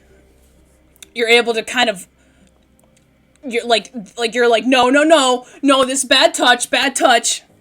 Hey, I'm a devout follower of Ix. Don't you dare try and shake my faith. And as you say that, you hear over the intercom, Durand. I don't know what's going on, but you need to get out of there now. And at that point, we will go back to the occurrence, bitches. Can I do one thing before we go Yeah, back? sure. Durand turns to Maple and sticks a finger in the air and goes, I think we might be in a pity glitch. Can we just, imagine if it's fading away, you just hear Malheur start screaming, so that when it fades back in, he's still shouting. Well, actually, I probably don't have to cue in. Both of you, in the occurrence domain and the encounter domain, you all would have heard that over the intercom at the same time as her just saying, "Go! Get in the teleporter now! I can only open this up for a few seconds, but I need you all to get in there now. This may be the only chance before you get sucked into the virus." And you guys would see like a little hole pop up in the ground. It's very small, but it's enough to fit your figures. Malheur, I'm gonna need you to make a strength save, or not save, just a strength check to pull away from this wire that's still grabbing onto your arm. Could I use a spell to get out? Yeah, what kind of spell? I believe. Do I have blink? Oh, I might not have blink. I have blur. No, let me just quickly check if I have a way to blink out, because I think I might have a thing. Uno momento. Sheet. I can do Misty Step, actually. Yeah. I'm going to teleport up to 30 feet to an unoccupied space. Good idea. Where's the hole? We'll say it's like over here in this on the floor here. I assume everybody Can you else. ping it? Everybody else. Oh yeah, here I'll ping it. Yeah, I'm gonna get in Yeah, it. I assume everybody else. As you guys are like running towards the. It's like right here.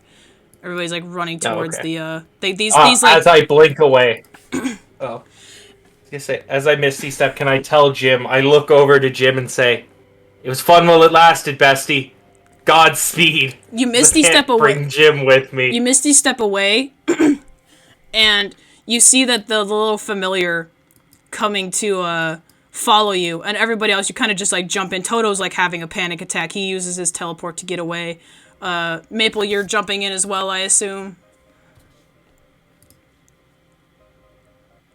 Dribble's muted, but I will assume yes, because danger approaches. Yes, I said I have to begin. No, I'd like to die. No, I would like to combat the virus. You all jump in, and Malheur, you're the last to get in because you had to struggle to get out of there. You're like kind of like slowly descending. It seems like time slows down, and Jim is slowly flying towards you to get in. But at the last second, from the woman's where the woman once was, the tentacle reaches out, grabs on the little teeth of the wire, are able to enrapture Jim's entire body, and it just crushes. And that's the last thing you see before you guys end up back at the cabin. So now we'll say that everybody kind of just like fell in here, and everybody's like in a circle. All right. Malheur's on his knees, punching the ground. No, it should have been me, Jim. Yeah. So you guys are all back. No! Basically, what happened? Just to get a recap for everybody of what the timeline was. At the end of the puzzle, the temple began to crumble and break down. Malheur said hi to the research lady, researcher for what we assume.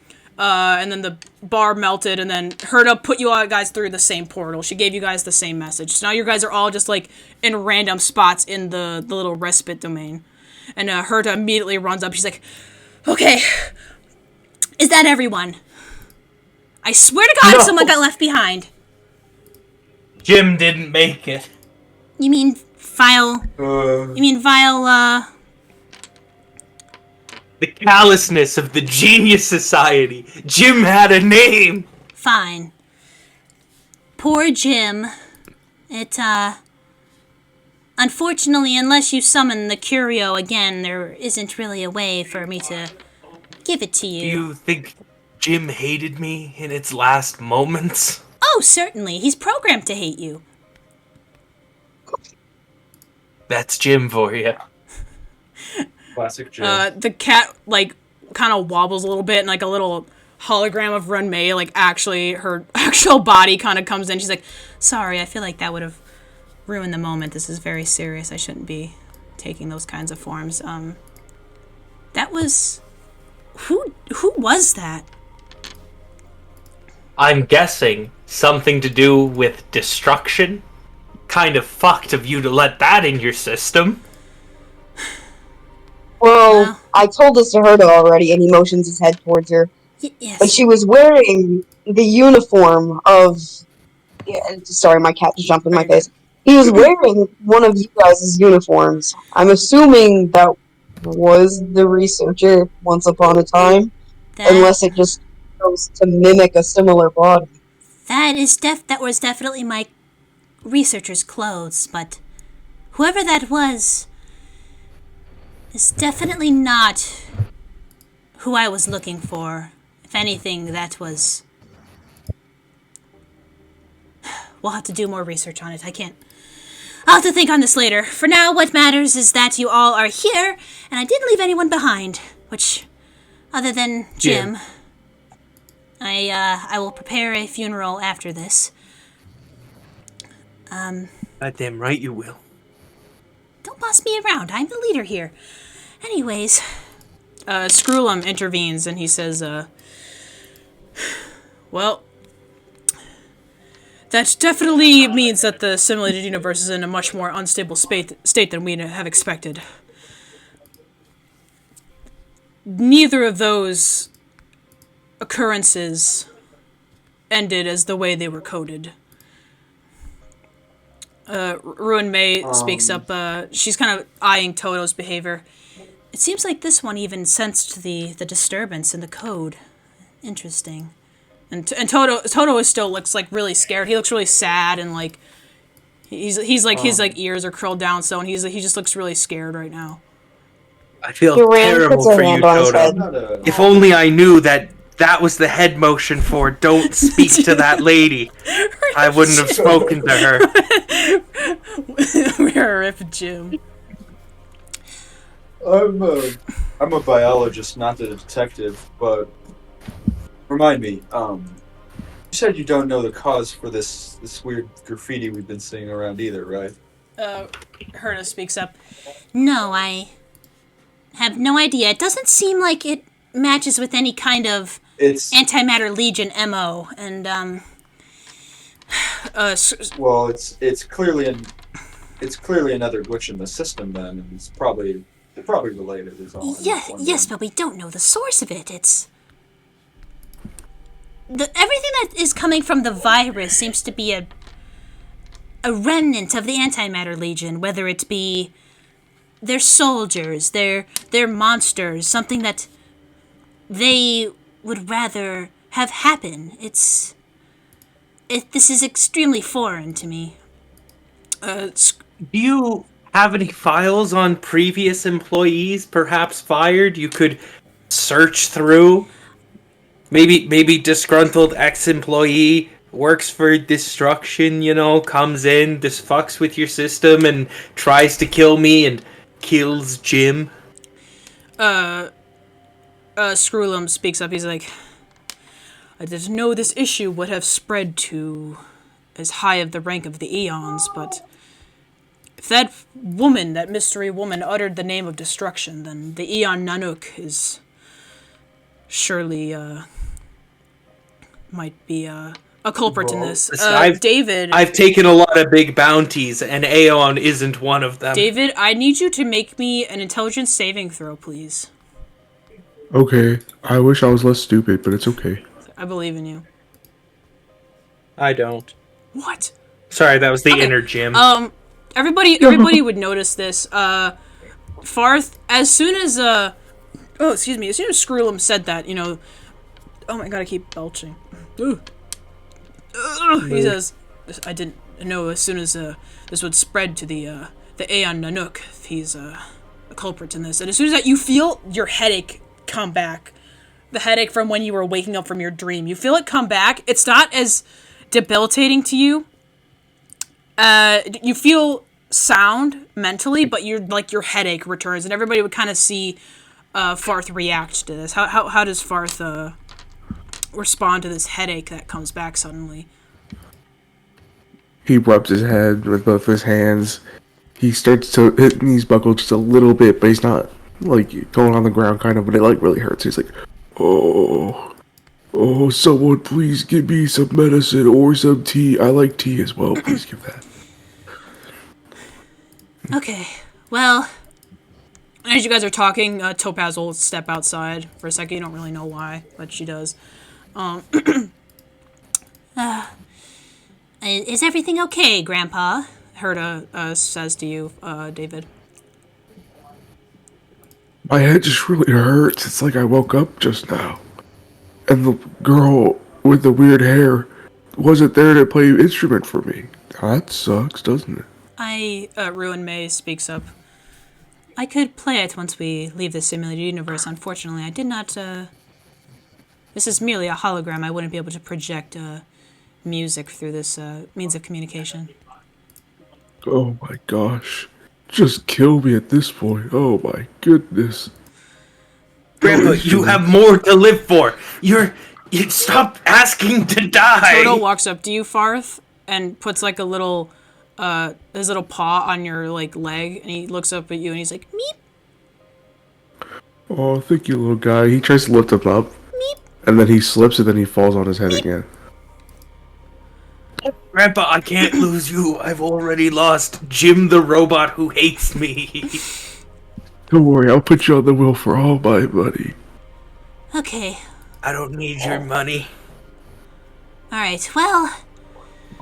This respite domain should be safe for a few more minutes before the boss domain awaits. I feel bad for you guys getting out of there without any rewards, so... Roll the curio! You guys get curios for getting out of that fucking...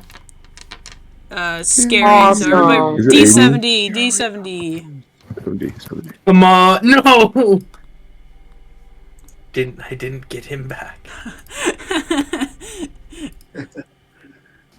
He's not coming back. Yeah, okay. Again, I want to remind everyone, Emio He's is still invisible. Wait, am I invisible? No, Emio is. No, Emio. Emio is still invisible. This is just something that's happening. Alright, Mage, I hope you know, Nibel thinks just Emio's dead. he died. Yeah, like everyone's like, oh, only Jim was the one who got left behind, and he was like, what? Did they just forget him? Okay, Zack, you rolled a 19. Yeah. Roll again. Okay. Because you got someone that someone else already got, so I don't want to... 62. 62. Oh, this one's interesting. You get the price of peace. Let me just... You mean the silence of Jim? Yeah. I don't want peace Gain the anymore ability if to cast it Speak costs with Animals Jim. once every short rest. Alright, get over here, Toto. Hello! We'll do that in a second. Who's... Al squawks at you. Oh, yeah, you should talk with Al. I That'd don't be really wanna funny. talk with Al. He starts saying slurs. Like, wait. Al's Al gonna call will be me. your new Jim. He's gonna call me the F word. He's gonna call me a fart. David. So, give me 1 second, please. Okay. I'm gonna walk around real quick. Hey, go ahead. I should really upload these tokens as I go. Oh my god, Dude, the the fireplace Fate is a is cruel mistress. This is funny as fuck. David, as you guys are all getting your free items, you hear something behind you. And then you look behind you. There's a little guy there. Oh. Hello. No way. There's a little guy there. And he's... You got your And own he Jim. speaks and he's like, Hello, I am the Rupert Empire Mechanical Cogwheel. I have an AC of Rupert. 12 and 10 hit points. The only action I can take is insulting a chosen creature on its turn, making them roll a DC 5 Charisma save, or become extremely offended and forced to target the cogwheel on its next turn. I'll type that out for you, don't worry. Can you Just make don't have it the same insult? spirit. You don't have the Can you same make spirit it as insult Jim. Malheur? There you go. Yeah, he has 10 HP. I fucking love these ones. Yeah, he's like, My name is Crazy. I am Rupert, the Empire Mechanical Cogwheel. and Screw looks over, he's like, I coded that one. Hello, little about guy. that. That's his son. Yeah. Oh boy. Mage, roll 2 D70s for me. Okay. Please be instant damage. That'd be so funny. How do I roll 2 dice? Just in this? before the D, you just roll like this, like, Got it. 21 and 42. Wait, was it 70 or 7? 70. You did it right. Okay. I 21. think when little Jims die, they go to heaven. Ooh. No, he was mean. So, the first one... Oof, that's rough, buddy. Oh, they go back into Sam's sorrow. Yeah. First one, Mechanical Cuckoo Clock. Upon entering initiative, the holder loses 2 spell slots of the highest level they have. What? I know, unfortunately. Yeah, some of these are actually bad. Because gambling. God damn, that sucks. The other one is a 42. Oh, that's the one I got. Oh, That's yeah. the good one. Yeah, you get, We're both rich now. Yeah, you got the same one. The typical Genius Society Gossip. You don't get items anymore, but you get double Cosmic Fragments. And I'll total out your Cosmic Fragments at the end of the session, just because I don't want to fucking... All good. I don't want to just do that for like 2 hours. 59 by a Vaunty. Ooh, this one's fun. Jellyfish on the staircase. That is a fun name. While holding this curio, you can stand on and move across any liquid surface as if it were solid ground. Nibel can now fucking walk on water. Dude, Nebel Jesus. You got 30. Nibel Jesus. Ooh, this one's kind of schnasty. Cass, you get the Robe of the Beauty. Oh, wait. I thought I didn't get items. Or does this not count? It's a curio, right? This is a curio. You still get... Is a curio an item? It's not? Yeah, curios... Yeah. No, we count them. You still get curios. Got it. When making an attack roll, the holder deals an extra 1d6 of damage for every 100 cosmic fragments you own. Damn, alright. You be killing it! And then who am I missing? The Gerb and the Zack. Oh no, Zack. 65 is my number. 65. Ooh, this one's fun. This is actually kind of fucked up in terms of the lore. You get the Sealing Wax of Destruction. That's kind of fucked up. Dope. Yep, you get... You wouldn't happen to be one of them, would you? You get the benefit of the... You get the benefit of the Destruction background path, which is core counterattack. He stole that from me. Get him. And then what did you get, Zack? You're the last one, right? 62. Oh no, yeah, you got Speak with Animals. I already rolled you. There you go. Oh yeah, I'm speaking to Toto. You cast it. Yeah. What is Toto saying? Toto looks over at you. He's like, You can understand what I'm saying now? Yeah, I just wanted to apologize. I guess I misread the signals you were giving me earlier. My bad. We cool? It's okay. I keep giving like everyone the same voice of like high pitched guy. Give him the deepest voice you I can. told you we needed more glitter. I just want to do like a squeaky like pig voice. It's me. It is me, Toto. It's me, Toto. Welcome to Toto's TV. I I think Toto should sound like Vegeta. I was given the voice of an Malheur. I was given the voice of an old D&D character I used to play. It's okay. You know, there was something about that room that really freaked me out. I couldn't really understand it, but there was something off. That lady just made me really scared. You know, usually I find everything pretty scary, but that was the scariest of them all. I really didn't even want to get close to her. I was really worried about you, and I'm really glad you made it okay. I was really scared. No. I'm really glad you're okay, little buddy. Do I still have time to speak to the bird? I forget how Speak with Animals works. I think you can still just like... Yeah, I think it does. Alright, Cass. What does Al say? Hi, Al. I've always wondered what's going on in that tiny little skull of yours. I'll just peck you in the fucking dick. He can speak. He can speak Yeah, to me. All of his squawks have words. No. You didn't let me finish. Al pecks you in the dick. Ow. And then goes, good, now I can call you a fuckhead. What the fucking Why do you fuckhead? sound like you smoke 50 packs? Smoking on that Malheur pack. Does Durand give you cigarettes? Is that how you're paid? How many Only to when pay I'm you good. better? And he squawks. How many to buy your favor? What? I already have an owner. Get away from me. And he like comes over here. Owner, that's kind of weird, don't you think? I think you should see yourself as an equal. Kind of cringe.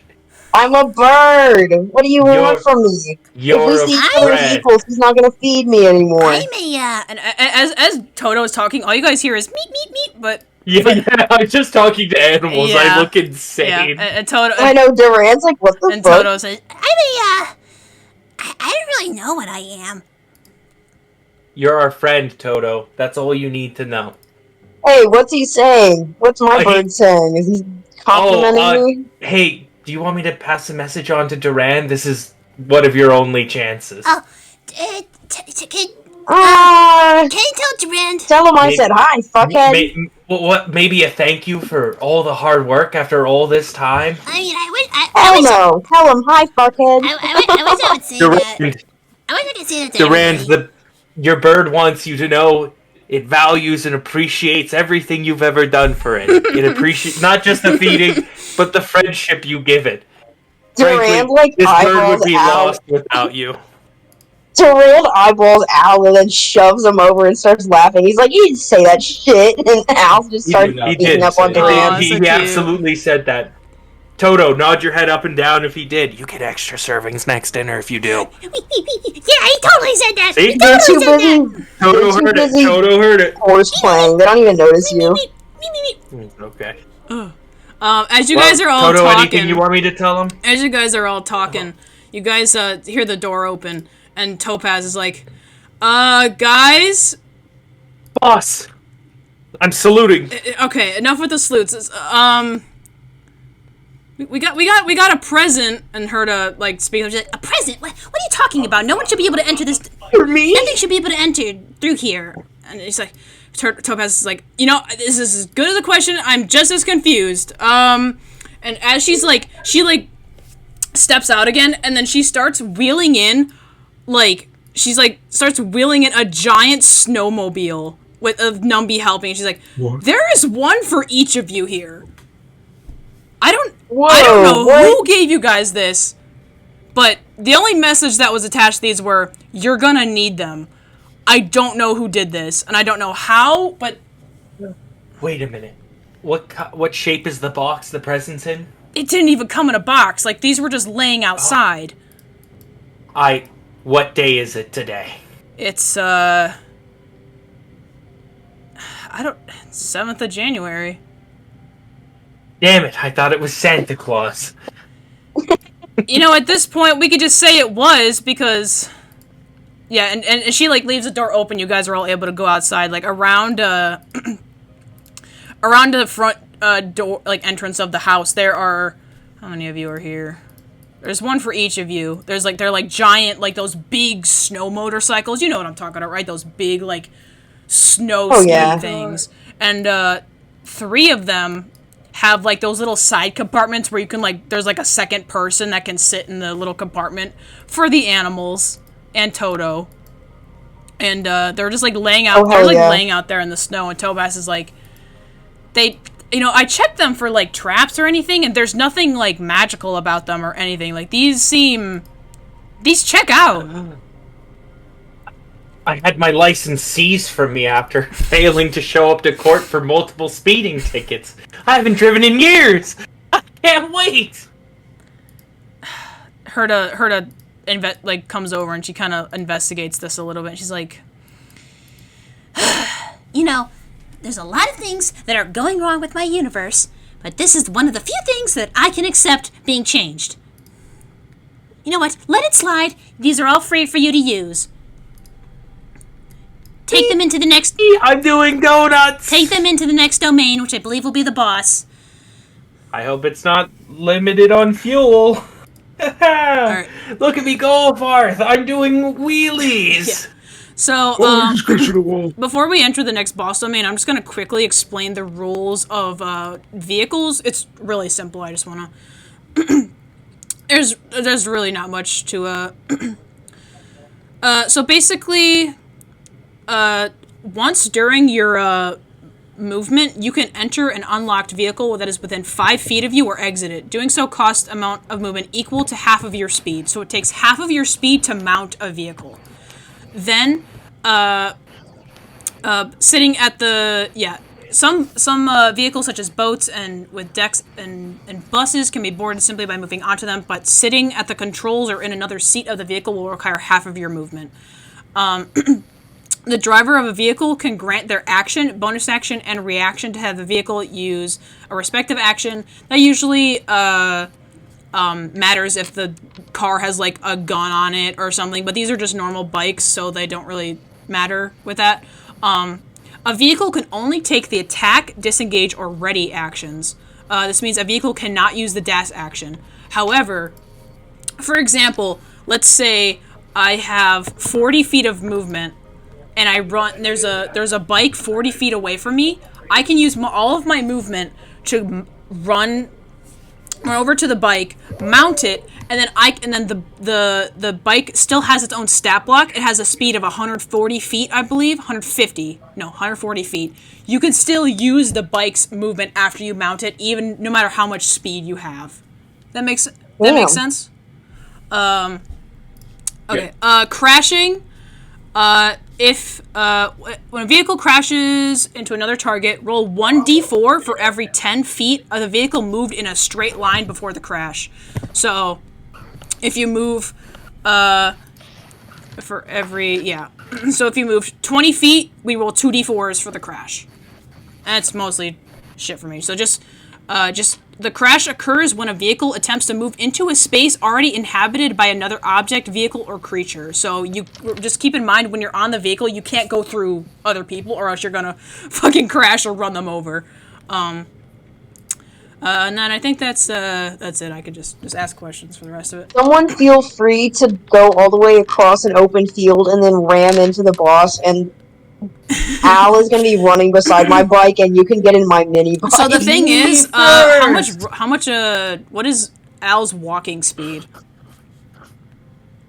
Where does it say that? It should say, like, movement speed. I can check on his character sheet. He has 30 feet. Yeah, he can't keep up with the bike. The bike has 140 feet of movement speed. He wouldn't be. That's why there's side compartments. I think Al should have 140 feet. True. Yeah, that's why the bike has side compartments for you guys to put your animals in. That's crazy. They're for Karila Kuma and Al, and also. Is that even Karila Kuma? Yeah, for Karila Kuma. And Toto as well, for whoever wants Toto to ride with them. But yeah, I hope the vehicles make sense. Toto, you're my ride or die. True. But yeah, the vehicles are pretty simple. It'll get more complicated if we ever add vehicles that have, like, guns on them or something, or it's, like, a tank or some shit, but, like, don't worry about that right now. Yeah, are you guys ready to move on, or is there anything else you guys want to do or say? Okay. Hey, watch me drive. Watch you drive. Wait, Grandpa, look at me and ask what I do. Ask what I do. What do you do? I drive. Okay. You all step foot into an endless sea of snow and ice. For as far as your eye can see, nothing but tundra. Light snow dances from the sky as the air grows more and more frigid. You each take one step and your foot sinks into the thick white blanket below you. Whoever that sponsor was must have known what this domain was going to entail.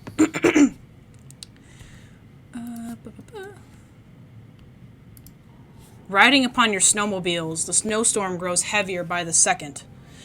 The hum of your vehicle's engine is becoming muffled by the wind's howling bellow. As you keep riding, the ground beneath you becomes more bumpy and rigid, making it difficult to drive. Just as you'd think to stop, the ground begins to move and tremor. A loud, rumbling groan echoes across the gray sky. Then, the earth begins to rise. I need all of you to make dexterity saving throws for me. Yay. Is Al included with me on my bike, or do I need to get Al to make I was on my bike. I double crit failed. That's 2 1s back to back there. Yeah. Wait, how many dexterity saves? Just one. Alright, I can't believe I rolled 1 2 times. I will say... Oh my god. Damn it, no. 3 1s have been rolled in the last 5 rolls. Alright. I know, and I didn't do much better. What? Holy shit. Oh my god. So, safe to say we're about to replay Dude, I'll this take my tomorrow? 3. What are the odds of this happening? Very low. Very, very small. It's like 1 in 10,000. Let's go, Vaunt. Let's go, Vaunt. Okay. Alright, so, I would have given you guys another option, but I don't even think that's even possible with those nat ones. So, No. The earth begins to rise, and the ground that you're standing on becomes the enemy, basically, as a large humanoid ice monster, probably about quadruple as big as the one from the lake, begins to stand up, and you guys are basically driving off of its back and using its back as a ramp. But you guys are all so, like, oh shit, that all of you just go flying off. I haven't driven for years. Except for Emio. Emio is fine. Emio makes the, like, Emio, you're, like, on your bike, and, you're like, oh shit, alright, okay, it's a ramp, we going, poo! And you do, like, a fucking wheelie in the air, and you land in the... Emio was built to drive. And you land, on the snow below, around here. But the rest of you guys are going flying into the air. I need you guys to all make, athletic checks if you wish to try and stay on the motorcycle. If you are abandoning the motorcycle, you don't need to roll. That just means you're going to end up losing grip of it. But if you guys wish to try to stay on the motorcycle as you're flying through the air, make an athletics check for me.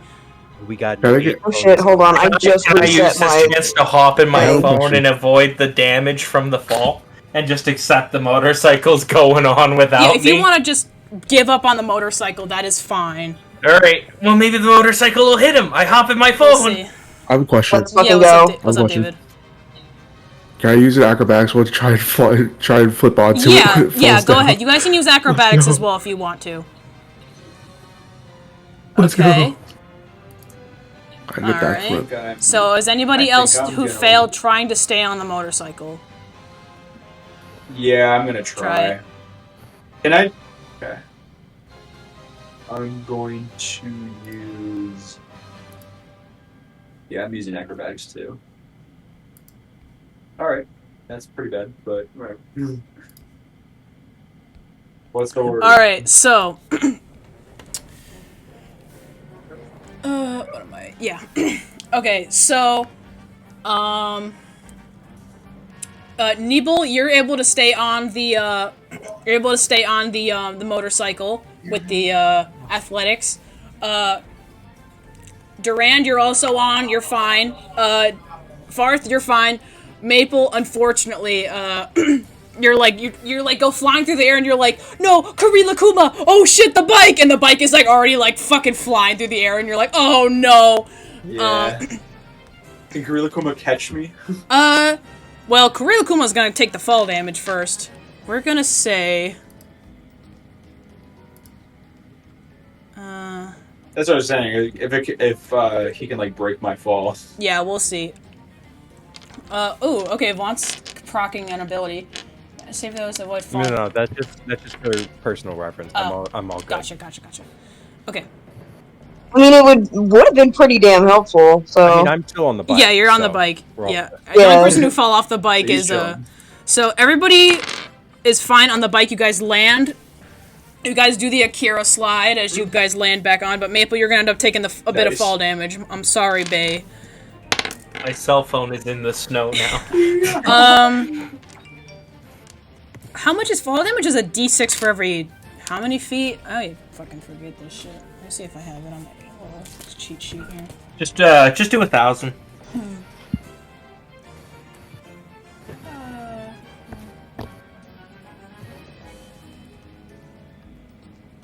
A 1,000 feet is a lot of fucking Yeah, feet. that would be like fucking That is a lethal. lot. I'm just gonna look it up. I could take it. No, just do 1,000 damage. Oh, gotcha. Don't worry, I alone can fight this. I can sleep him. I could sleep him. Oh, okay. Okay. Oh, okay, yeah, it's d6 for every 10 feet, so we'll say 10 feet fallen. You guys fell. This thing is really fucking tall. Well, it was on the ramp. I got to make a bit of a mathematical.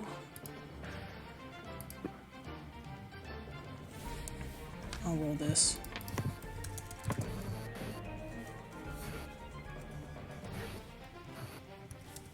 Say 5, yeah.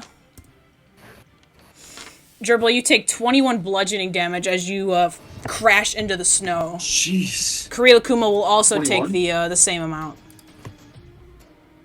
Okay. And we'll say that you guys kind of now there's Toto.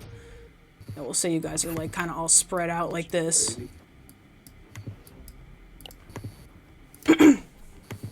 Mage taking the fucking landing is hilarious to me because it put our one healer off in his own fucking section. Emio does the fucking Akira slide as he fucking does a wheelie off of this fucking monster. Yeah. And again, Emio, by being another boss mode, reminder has He's not put himself invisible while he does it. Holy fuck. He's invisible! So no one I got to see forgot. him stick the landing. Okay, initiative. For all they know, he is right next to them. Alright, let's roll initiative. Give me 1 second. Okay, now you guys can all roll. Well, the bike isn't invisible too, is it? The bike is... Well, no, the bike is not invisible. So we just don't know if you made it or not. We're just like, oh, there's you the see bike. the bike, yeah. We didn't hear someone shout, ow.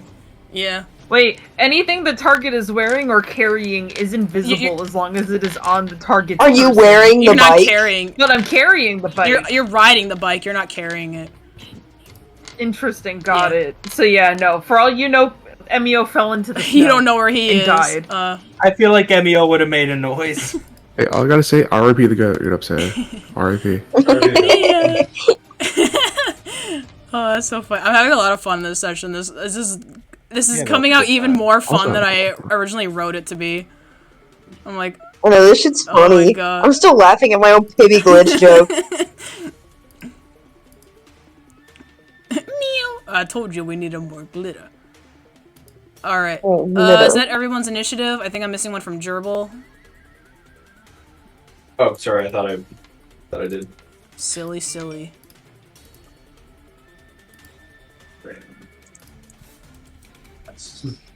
Nice. Is that everybody? All right. So just a reminder, Yeah. each square is 10 feet, so keep that in mind when calculating distance for the bike. All right. All right, we are ready to start. It is now Durand's turn. Durand, this guy is fucking huge. I'm sure you've played Shadow of the Colossus. It's like that. There's a big fucking guy made out of ice. He looks like a big mountain. He looks like Awesome. the summit of a mountain. This might be stupid. Am I allowed to throw my punches from off of my bike, or is that just not a thing I can That do? is fine. You just have to, let me recheck the rules really quick. Yeah, so long as you keep, like, to control the vehicle, you must have at least one free hand for the vehicle's controls and be close enough to, yeah. You just need to at least keep one hand on the vehicle as you're attacking. What's a good frame of reference for the hitbox on this guy? Here, I can kind of draw it because it's kind of a little fucked up. I'll, like, I could do a square. Oop. That's not it. This thing is awkward. Kinda like this. About like this. Okay. Cool. Yeah, I'll so leave it here for a second so you guys can see, like, kind of look at it. just let me know when to go. You're good. Oh, okay, cool. I'm gonna do my unarmed strike. This is my first attempt. Let me double check his, thing. Yep, that hits. Cool. So I do the usual damage, then this, then I do 5d6s because of the fucking rope Yep. thing. Awesome.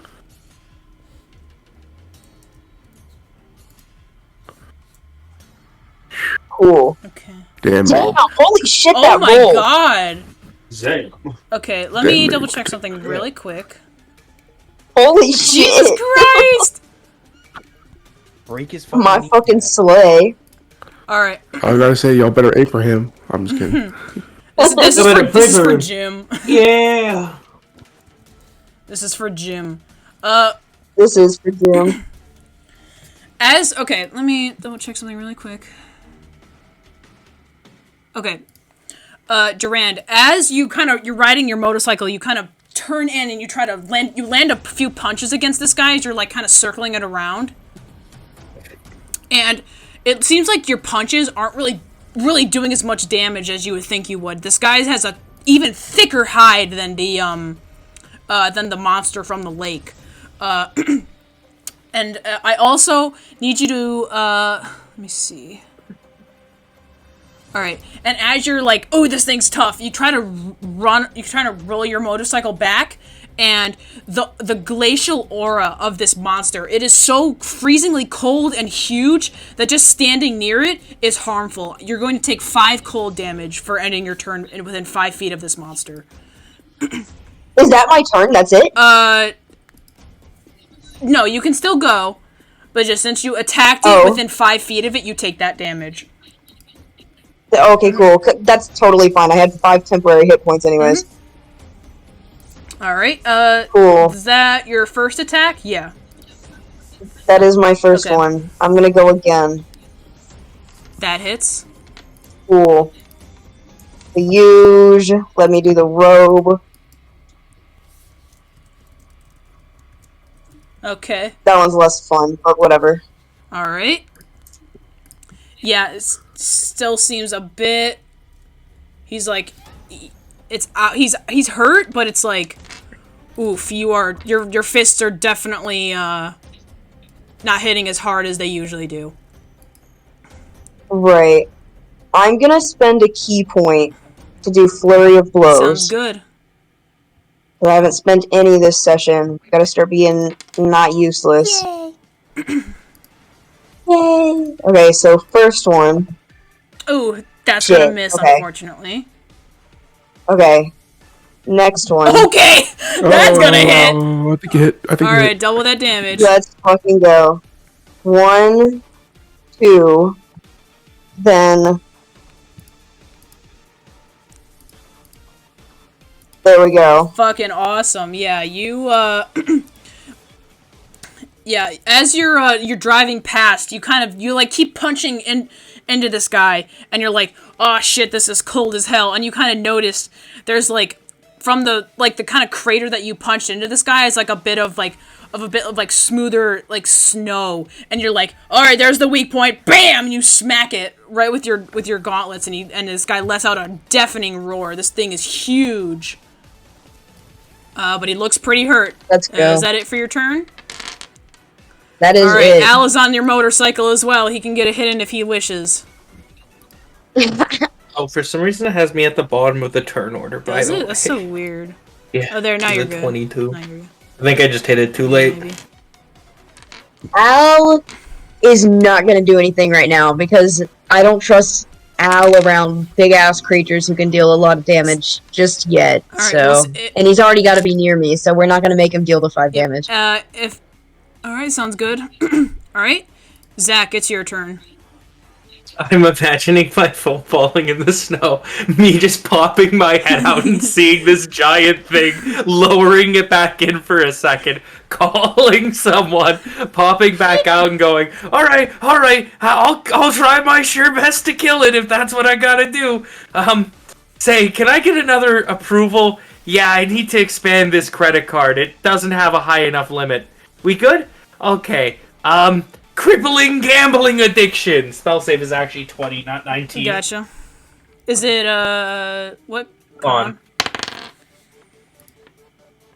He gets a 26 to save. Oh, goddamn. So minimum plus 7 to save on con. That's real high. He takes half, though, still, so.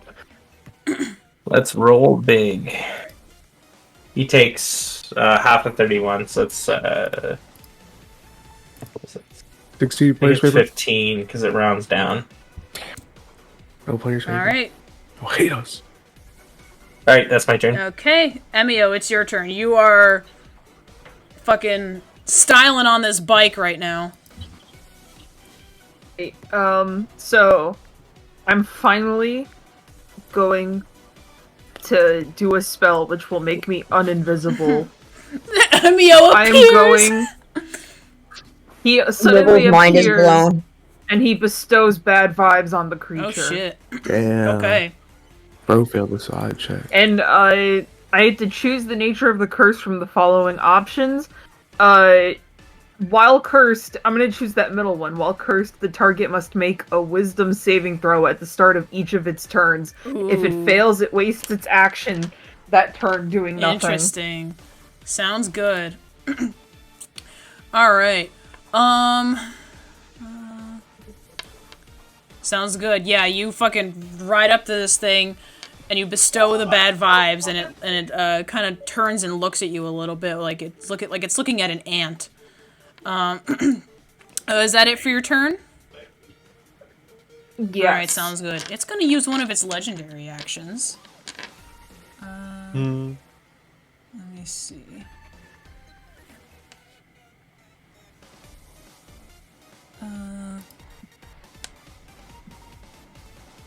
Just. Oop.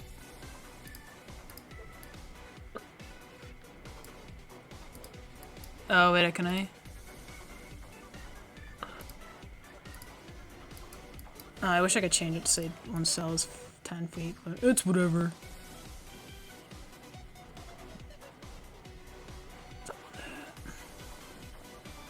Did he do his? Oh yeah, legendary. Yeah, he's doing his legendary action, so he doesn't make it quite yet.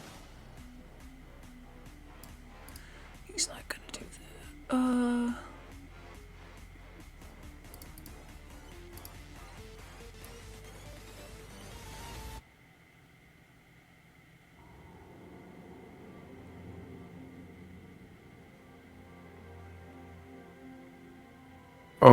Alright. I see you Guys? trying to aim that thing where you can include me or Al in it. You fucking. Okay. I see you trying. Alright. So I need everybody within this cone, yes, including Gerbil, to make a DC, a Dex, a Constitution saving throw. Oh no. Okay. Oh, con? Yeah, con. God, you're fucking me. You guys watch as this huge creature Nice. kind of like begins to expand a little bit. And it kind of opens its giant, like, sharp, rigid maw. I guess I can kind of give a better image of this thing. I'll put it in visual aid, because that token is a little bit poopy, but this is kind of another good picture of what this thing looks like. It opens up... That's so cute. I know, right? He opens up his maw, and you could see something bubbling within there as the creature exhales a blast of freezing ice, mud, dust, and chunks of stone. It is a... Okay, so the bear needs to make the save as well. Karila Kuma. Does this count as a missile? No. Wait, I guess my little guy needs to make one too, doesn't he? Okay. No. He does. He's just gonna. He'll take your dex. Let's go. All right. So for those who succeeded, you'll be taking.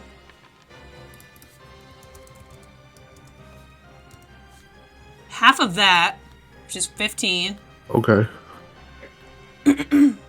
Unfilled. Oh yeah. So for everybody who succeeded, takes half of that, which is 15. David. I think 30, right? Yeah. No, you take half still because of your evasion, but you're going to have a little bit of side effects. Okay. You are pushed 20 feet away, so that would be 2 squares. 10, 20. Like right here, I think. And your speed is reduced by 20 feet until the end of your next turn. As the cold and the blizzard that is exhaled from this monster's mouth kind of freezes the bike a little bit. Actually, it has to do damage to the bikes. Hold on. Make sure to keep track of your bike's health bar. Just kind of write it somewhere. So the bikes both take... Ooh, actually, hold on. Okay, so the bikes will both take 60 damage, which I believe destroys both of them because it has Siege Monster, which means it deals double damage to objects. So, yeah, as you guys are flung back, as Farthe is flung back, and Gerbil, you and your bear are able to kind of brace the cold a little bit. You kind of see as your bike kind of just cannot succumb to the frigid temperature that is exhaled from this thing's beast, and it just kind of crumples into nothing as it just is destroyed underneath the breath of this monster. So Farthe and Gerbil are now without bikes, and that is it for its legendary action, which I believe that means it goes down to Nibelung. It is your turn. Now, Nibelung is, she's regained control of the bike. Surprising amount of control over that. I didn't was going to use that cavalier feat in this. So that is a welcome surprise. Yeah. But so she has spotted through, she's out of range of the big blizzard attack that just happened and all. But she just spied further down. Emio's back from the fucking dead. Right? Yeah. She doesn't know if it's she doesn't appeared. know what's going on. She's like, her attention is now drawn to that. Now, of course, she's gonna go attack the frost giant as she goes down. In fact, we're gonna go here. We're just gonna go down here. About here is where we'll take our first action, which is we're gonna hit it. Mm-hmm. Oh, that's gonna miss, It unfortunately. We're getting down to here. We're gonna hit it this time. Yeah! Oh, look at that. Yeah! Let's Let's go. fucking go! The goat. Alright. Please don't go. Let's fucking go! So, remind Big me. Dammy. Big Dammy. Big dammy. So, remind me, it's the regular damage. Yeah, and then we just... Die times 3. Yeah. And then plus my modifier. Yep, we just double just roll normally, and then we just double the number at the end. Cool, 30. That does it. That. Oop. Alright, and as a bonus action, we are going to do my favorite thing, and we are going to apply the condition. Apply the condition. Give me a moment. You're good. There we go. And Nibel is gonna pull up right in front of Emio. Hey, you're back. Did you go to heaven or hell? Which was it? I gotta know. Mage, Nibelung is riding up to you on the bike and is speaking to you. I'm sorry, I spaced out for a bit. What did you say? You're back from the dead. What's going on? Did you go to heaven or hell? I was always here. Also, I'm a robot. I wouldn't go to either. Oh, you just did the whole reincarnation. That's thing. not true. Jim went to heaven. Okay, that makes sense. I would have glad just you're been back. reprogrammed anyway. I don't know. That seems kind of fruity, but you do you. All right. Anyway, Nebel's turn. is All over. right. You're fruity. All right, Gerbil, it's your turn. You're all right, but you lost your bike. Very sad. Yes, I'm very sad. Fuck, I forgot. I had a question, but I kind of forgot what it was by now. That's okay. It'll come back to you. No, it won't. Okay. I'm Nah. gonna get behind Kurila Kuma. So I don't want to fucking die. That's my first order of business. Which, by the Just way, remember, each square is 10 feet.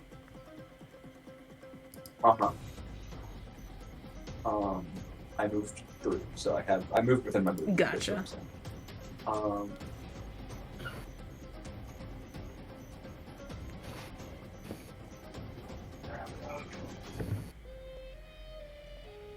I'm gonna use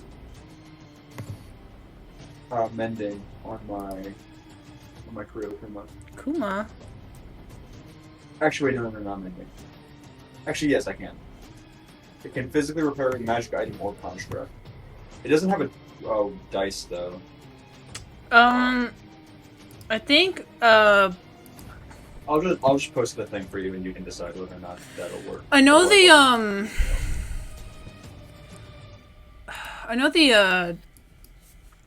the Steel Defenders have a repair move. Right, yeah, they do have their own thing.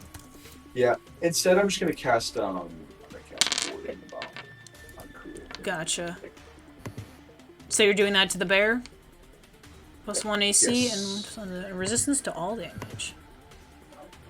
Alright, sounds good. Is that it for your turn? And now, that is it for me, but bear. Go bear. I'm actually going to walk. Actually, hold on. So you said it's 30, each one is 10? Yep, that is what it says right here. There's movement is 4. Cool.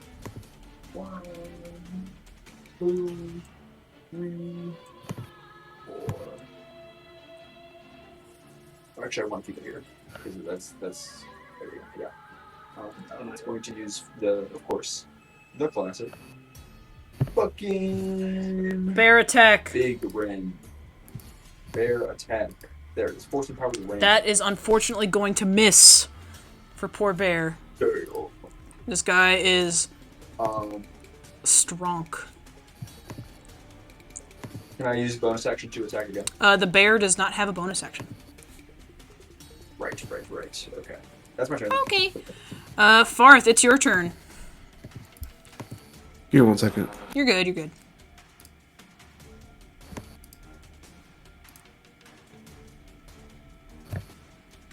Okay, so hear me out. This is going to be a little bit of a doozy. Okay. I'm going to use. For my first question is: does it have a reaction attack or like something like that? Like if I move near it? The monster? Yes. I'm pretty sure it's the thing if you attack too close to it, then you get like the 5 damage. Mm-hmm. So I don't. Oh yeah, bear and bear and Nibelung would have taken 5 damage from that. I forgot about that. Thank you. Oh, my bad. Damn snitch. No, I'm just kidding. LOL. Sorry, I'm trying to make sure that what I'm trying to do is feasible. So there's no opportunity attacks from it. I mean, Basically. if you have to move past it, like for example, if you're that's cones, not bad. Like if you're walking past it like this, then yes, but if you're just walking up to it, then no.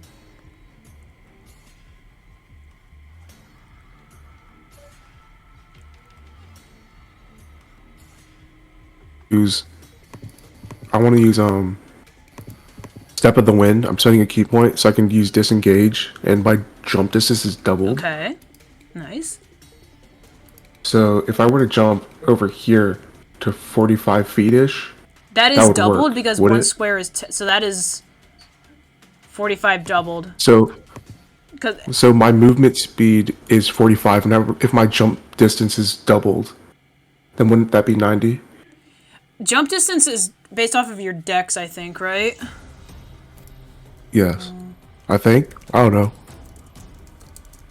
Alright, dex is 20. When you make a... Oh, it's a strength thing. When you make a high jump, you leap into the air a number of feet equal to 3 plus your strength modifier if you move at least 10 feet on foot immediately before the jump. Damn. I would recommend just spreading out as much as possible because we've seen that this thing has legendary actions where it can attack in a certain area. So, like, if you're gonna come over here, just go in the opposite corner that I'm in. See, I was trying to go over here so that there would be literally no one, but I could also just try and go over here. Right. Which was I would literally go over there. my plan. I mean, okay, sure. Am I allowed to go over here? I have to jump Yeah, you have over to there. check. Yeah, make sure you have the movement for it. Yeah. Each square is 10 feet, so just whatever the ruler says, just double that number. So it's 5, 10, 40. 20, I feel like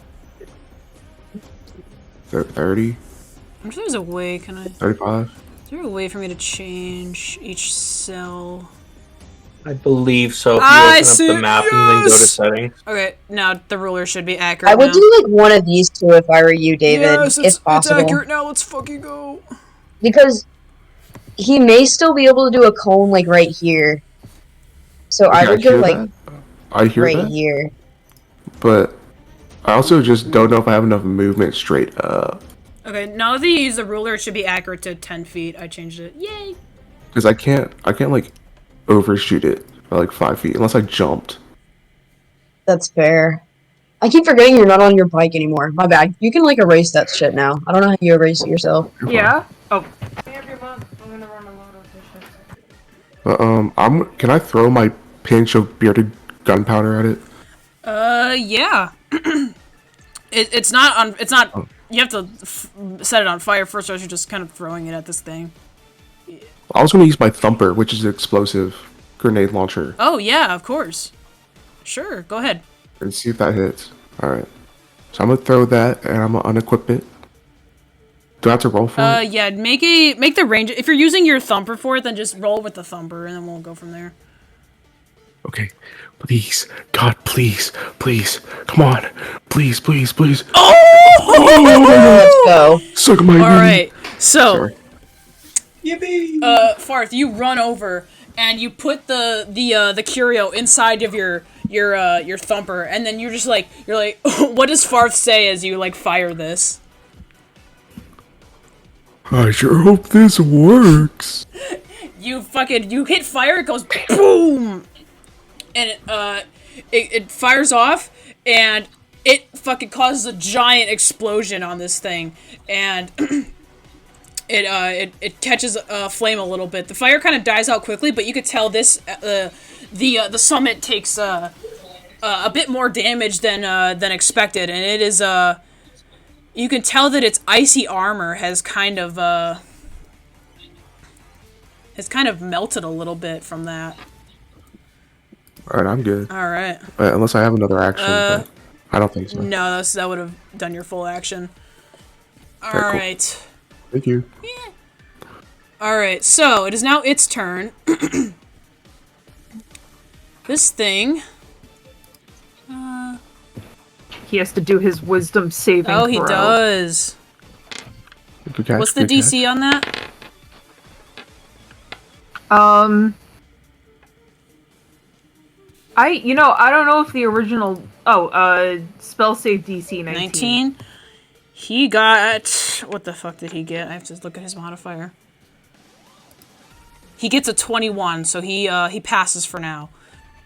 He breaks free of the curse for a little bit, and he is pissed that you guys are fucking throwing bombs at him and shit, and like fucking flammable little items and shit at him. He's pissed as hell. What he's gonna do...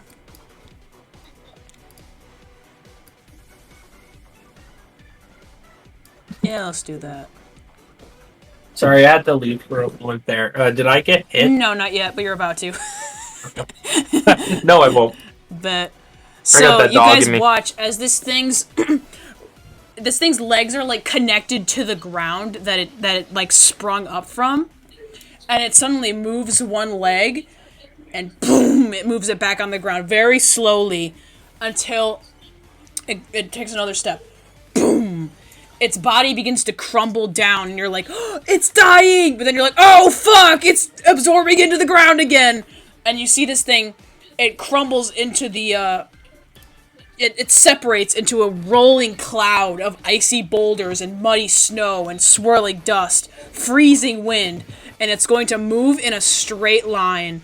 I need...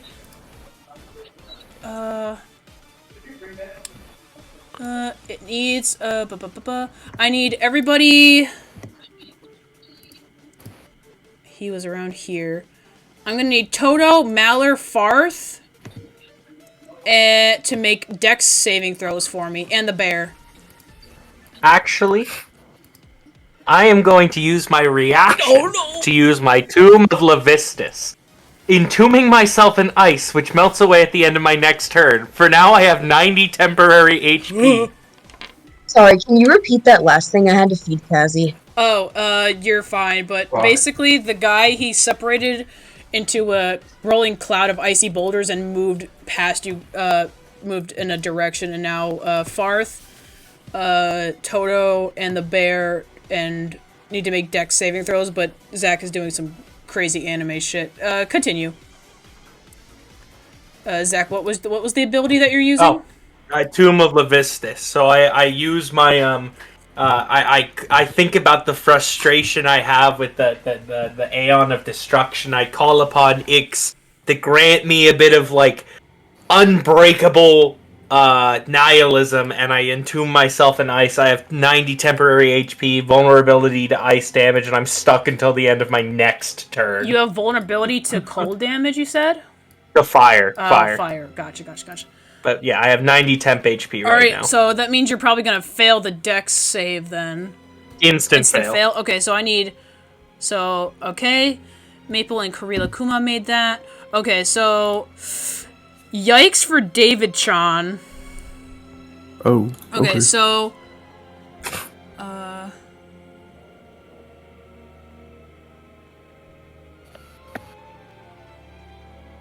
Alright, so anybody who failed... below an 18, whoever rolled below an 18 takes 28 bludgeoning damage. And you think that'll shatter my is not ice prone. wall? Whoever Uh, I believe I'd be immune to the prone then. yeah, I think you're immune to the prone. Yeah. And you guys are also knocked. But I take the Yeah, and you guys are knocked prone. On a. Let me see. Yeah, on a success, you take half. Okay. So 20, 28. 14. You're still knocked prone, but you take half if you succeeded the save. Which I believe is just the Kuma. And he is now basically towering. Oh, I need to have Toto make the save. Hold on. Toto fails! Nah! So I take how much and Kurila Kuma takes how much? Kurila Kuma takes 14, you take 28. And you are both knocked prone. I'll add a little icons for that.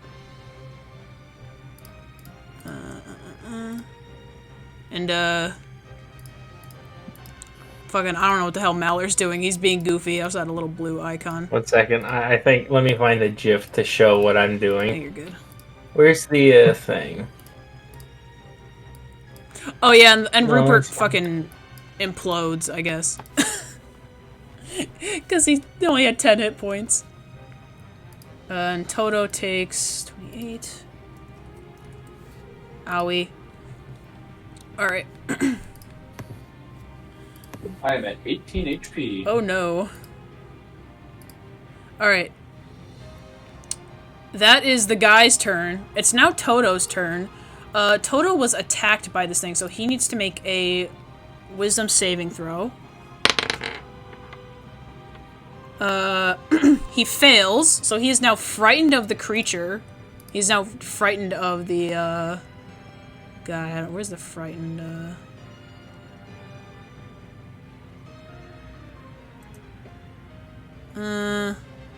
that's a good... Yeah, that's pretty good. He's frightened. So, Toto is fucking scared. He is going to teleport away. Oops, I didn't mean to grab him. I wanted to use the ruler. No, whoops, I don't know why I did that. That's not what I did. So, Me. yeah, Malheur, you watch, I actually don't see anything. I'm entombed That in is ice. true. Oh yeah, the bikes too. The bikes need to take damage. Farthe isn't on a bike. You're not on a bike. The bike took 28. Your bike took 28 damage. Zack. I wasn't on it. It flung out without me. Remember? Oh yeah, you're right. Okay, it's like fucking. It's just like metal parts now. Yeah. Everybody watches as Toto is just like, fuck this shit, and he teleports away, and he pops up over on the other side of the tundra, and he's like freaking out. That is it for the big guy's turn. That is Toto's turn. Alright, Durand, you're back up.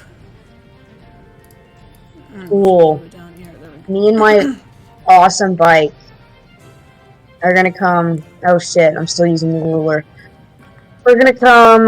The ruler should be accurate now. I changed it up. It does, Yeah, it does 10 for speed. right. I'm trying to figure out the best course of action not to get everyone fucked up if I get close. Okay, we're gonna come right here. Come here, Al. We're gonna do this same drill as last time. First on our strike. Cool. Nice. That hits. 2, then roll for 5 and 6. Nice. He looks bloodied. Then second one. Ooh, that's a Fuck. miss, unfortunately. Okay. Right, we're gonna spend another key point because I got plenty of those now. Let's go. Let's go. Hopefully it gives me good luck again. Third, cool. Okay. 1, 2. Roll 5d6. Then my last one. Ooh, Fuck. Okay. that's well, I good. got He to- looks bloodied. Like, this guy is slowly Cool. crumbling. He's looking pretty hurt. That's gonna be it for me. Sounds good. Zack, you are, How's your Ice Cube cosplay coming along? Well, I'm frozen till the end of my next All turn. right, hope you're having fun there. Emio, it's your turn. Okay, All I'm right. unfrozen and now I'm in danger. Hey Mage, it's your turn. So, Help me! Help! what are the health stats looking like? I'm at 43. I am at full health. Toto is at half. I'm at 18. Yeah. Just remember the So basically, everyone good on health then? Gerbil's hurt. I'm at 18. Farthe is hurt. And gonna fucking die probably. If I get hit again. Alright. Put it like. You So can on his bike,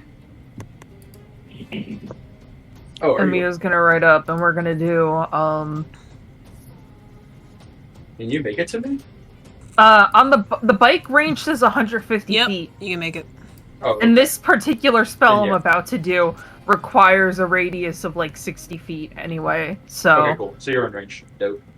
yeah, and we're gonna do the well, okay, wait. So Farthe, how much health does Farthe have?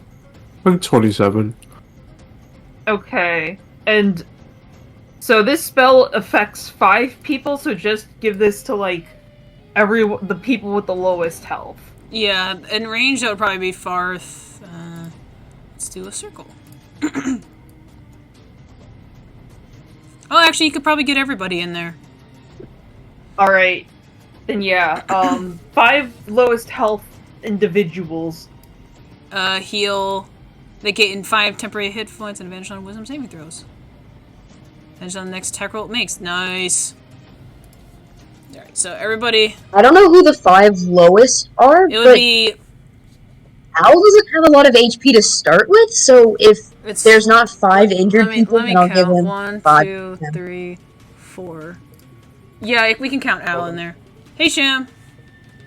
Hey, so what happened? Sorry, I had to do something real quick. Oh, you're good. You got 5 temporary hit points as Emio gave you a little boost. Sham, I can send you the Roll20 if you want to view what the hell's going on. No, ignore me. I Okay. can stream the page. Or Or I'll no, never that would. ignore you. Okay. So Al, Bear, Maple, Farthe, and Toto all gain 5 temporary hit points. Well, they basically heal 5. Yeah, so you could do. Awesome. Oh, you're streaming. Okay, that's fine. Yeah, feel free to watch the stream. Yeah. Okay, and is that it for your turn, Emio? And then because that was he traveled 60 feet, so he's gonna go another 60 over here, Gotcha. and that's the end of this Sounds turn. good. Nibelung, it's your turn. All right. In this case, we're gonna ride on right up next to him, and we're gonna do the standard drive-by attack. Let's do it. That hits. All right. Owie. Slashing. All right. I want to triple check something. Just give me a moment.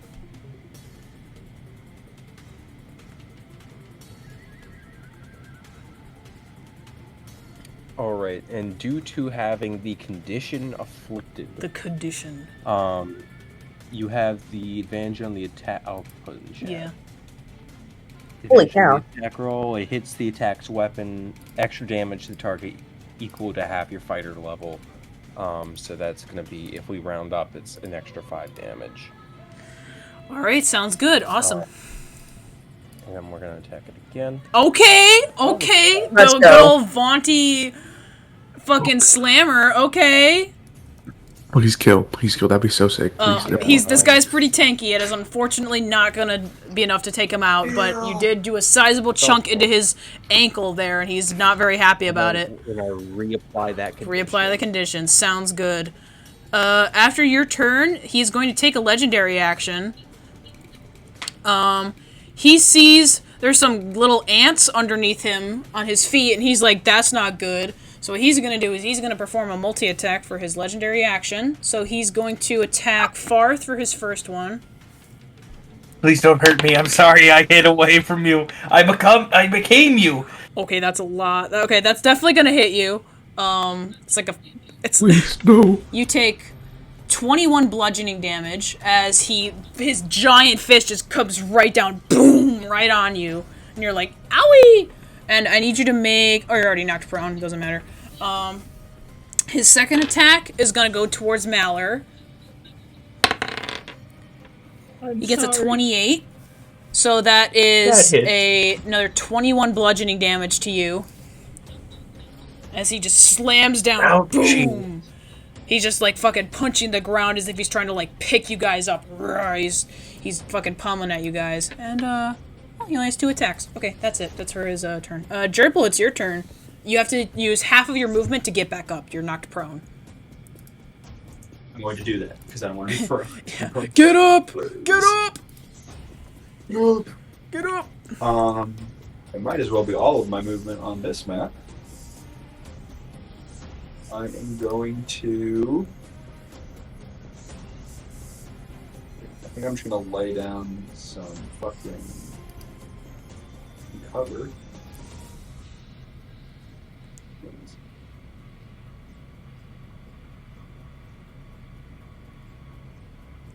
One second. You're good, you're good. This guy's stat block is like super long. I'm going to cast Fairy Fire at it. Fairy Fire? Okay, can you put the description in the the chat? Thank you. 20-foot cube within range. Any creature within the area when the spell is cast also outlined in light if it fails dex saving throw. My range is 60 feet. Cool. So there. That's doubled, so that's 120 feet away. Oh, fuck. No, if the ruler is accurate. Oh, is it yeah, accurate it's now? accurate now. Based. Cool. It's about it. So are you just planning to outline this man in a color to make him beautiful? Sure, I'll do that. We also get advantage against him, Yeah. don't we, if he's outlined? Yeah. Yes, that is the idea. What color do you make him shine? One second. Green. I like purple. He's green No, now. I'm making him green. Yeah, you guys. It's honestly kind of scary. You guys watch as Maple like casts this spell, and suddenly the fucking gargantuan ice monster is now glowing green. It's like blindingly glowing green. It's like what the fuck? Yeah, nice drawing. It's the image, or it's the GIF that Vaunt sent earlier. Hold on, I'll bump it in the chat. This is him. Yeah, but like, He's got legendary Super Saiyan. I don't think he can be stopped. oh fucking god, he's like radioactive now. Jesus Christ. He's fucking. Why did you make him scarier? What the hell's wrong with you? Just kidding. Is that it for your turn? Do you have something else you wanted to do? Kurilakuma is going to heal himself. Actually, Kurilakuma is going to Get up, Kurilakuma! Get up, then Kuma. move this far, because that's as far as he can move. And then... I'm pretty sure, hold on. Let Kuma. me fact check that.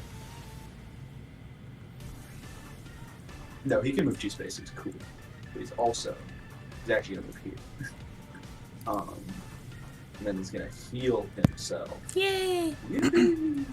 Repair. Oh shit, repair.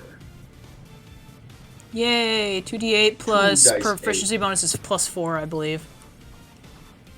Okay. Yeah, I think that's what your PB is. Your peanut butter is at level 9. Nice. It's 9 plus 4 is 13. Yay, Cool. Kurilakuma. This guy, is that it for your turn? Alright, Yes. this guy has, so he ate some fucking chili peppers or something, and he doesn't really like it, so he's gonna do a little bit of a belch on you guys. Ouch. It is a 60-foot cone. Alright, this actually should be centered on him. Bitch, can you fucking shut up? Everybody get in. I think it should be centered on where. I know, but like there's like a pop-up. Yeah, that's like a pop-up that wasn't letting me click there. There we go. It's coming from his titties. Alright, so Malheur, That's cool. Malheur, Farthe, Kuma, Al, and Durand. God. Alright, I'm gonna need that con saving throw for me. I believe I'm going I need a down nat 20, here. bro. I'm literally gonna die if I don't dodge this shit. Yeah, it's fucking. Oh, it's Jover. I'm dead. No! I died. Yes, yeah, I'm dead. Okay, let me... Wait, does this count as an attack? Yes, it does. Okay, because before I thought it didn't because it was a save, but hold on. Wait, it's an I'm not attack. even in range for this. No, I'm not even in range. Fuck, never mind. Can I use my the destruction? Oh, your core counterattack? Yeah, can you put the... Yeah. Creature you can see within 5 feet of you. There's nobody within 5... wait, make sure you can use reaction. Am I not seeing this guy? Oh, yeah, never mind. I read it incorrectly. That's my bad. Yep. Very good. Okay, yeah. Second, I gotta Google you can something. proc that. I'll let you proc it before you go down. I'm not mean like that. Okay. I won't let you, So everybody else is gonna be taking, 36 damage. so yeah, roll your attack, David. What was it? Did- How much am I rolling? 3? Or is it 2? Use your reaction to make an attack roll against the creature, and you can, It's a D6, but the hit dice increases by 1. And I don't know if that's like You're rolling a d20, or, oh wait, hold on, let me, it's an extra d6 slashing damage. 5th, 8th, and, yeah, so it would be 2d6. Or no, 3d6, yeah. Okay. Thank you. Alright, I I just have need a no crit. response. I just need okay, never mind. Well, you need to roll It's cool. your attack first. Oh, gotcha. Yeah. Is it? Am I using my katana? Yes, you so are. I could just use Yeah, that you're one. using your katana. Cool. That hits. So roll your damage with Let's the katana, go. and then I'll add that rest of that other stuff. Uh, What the hell is going on? Oh, I'm like fucking... Give me 1 second, I'm having technical difficulties. okay.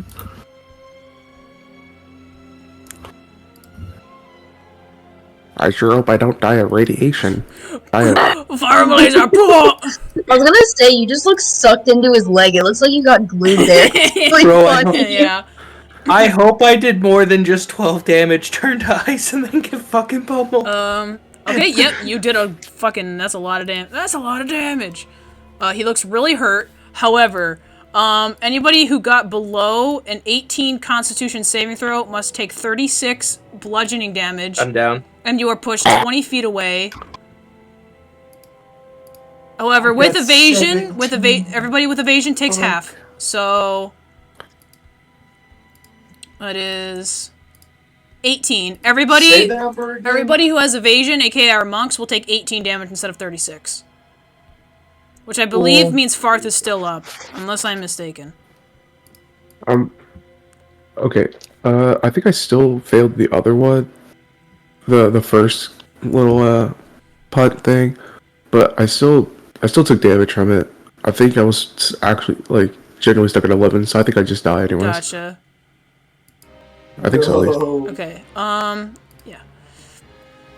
All right. Believe that is correct. Yeah, everybody is pushed 20 feet away. So. Wee. No. Wee. No, why is Malheur now sideways? Bitch, I'm get not up. unconscious. Fucking I'm unconscious. Oh, I didn't realize. I turned Someone into just ice, turned him rolled on out accident. of the ice and went, I avoided, and then he beat the shit out of me. Bro was not happy about me Yeah, he's not dodging. very happy. It is Farthe's turn. I'm gonna need a death save. Roll a d20 for me. Come on. Give me that shit. No. That is one Farthe. fail. Aww. Alright, it's now his turn. Nibelung. Hey, Nibelung. Man. You guy. It's like the unconscious bodies around him. He's just slowly turning towards you. He's gonna make a multi-attack against you. He's gonna try and slam you. Points a finger at you. No. No, not another He slam, gets bro. a 12 to hit. That misses. Second attack comes out. Can I get a healing word? That's gonna hit. Alright, Nibelung take 28 bludgeoning damage as he fucking punches you, and I need you to make a strength saving throw for me. All right. That passes. Alright, you are not prone. You are still on the bike. Alright, that is his turn. It's Toto's turn. Toto is like, what the fuck? But he is frightened of it, so he is not allowed to move close to it, I believe. But he is going to... Please help Farthe. Yeah. I need to see what his movement speed is. Ooh. If Toto can make this, it's gonna be fucking awesome.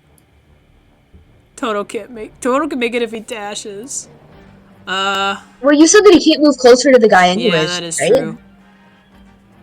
Oh! The Trotter chooses a friendly creature it can see. He doesn't have to move in. Let's go! Toto doesn't have to move to heal. Farthe, you hear, as you're unconscious, you feel your consciousness slipping away. You're like, voices around you are being muffled. The roar of the giant monster, the summit, is muffled, and you're slowly slipping away. But then you hear, within your mind, meep. You roll 17 hit points and you're back up. Let's go. Let's go. Yeah, Toto is frightened for his life as you look back at him. He's prone and he's frightened of this thing, but he will not let you die. And that is that. Jimmy came back to life. Jimmy. All right, this guy looks really hurt. It's Durand's turn. This might be the most important turn of the round. Top of the round again. All right, let's fucking go. We're moving back in. Let's try this again. Let me get back down to my stuff because I don't know why I moved my thing. La la la. I think we're just gonna rinse and repeat the exact same thing I've been doing. Fucking punch his cankles. Exactly. Number 1. That hits. Cool. Oh. 2. Don't forget your beauty robe. 5 and 6. Oh! Number 2. That hits.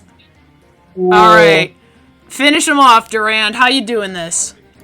Roll 5d6. Durand is fucking sick of this guy. He's been jumping around all over the place. Now he's glowing like the Green Lantern. I don't know what's happening to everybody because half of his friends look like they've gotten smushed in the snow. He doesn't know where they are anymore.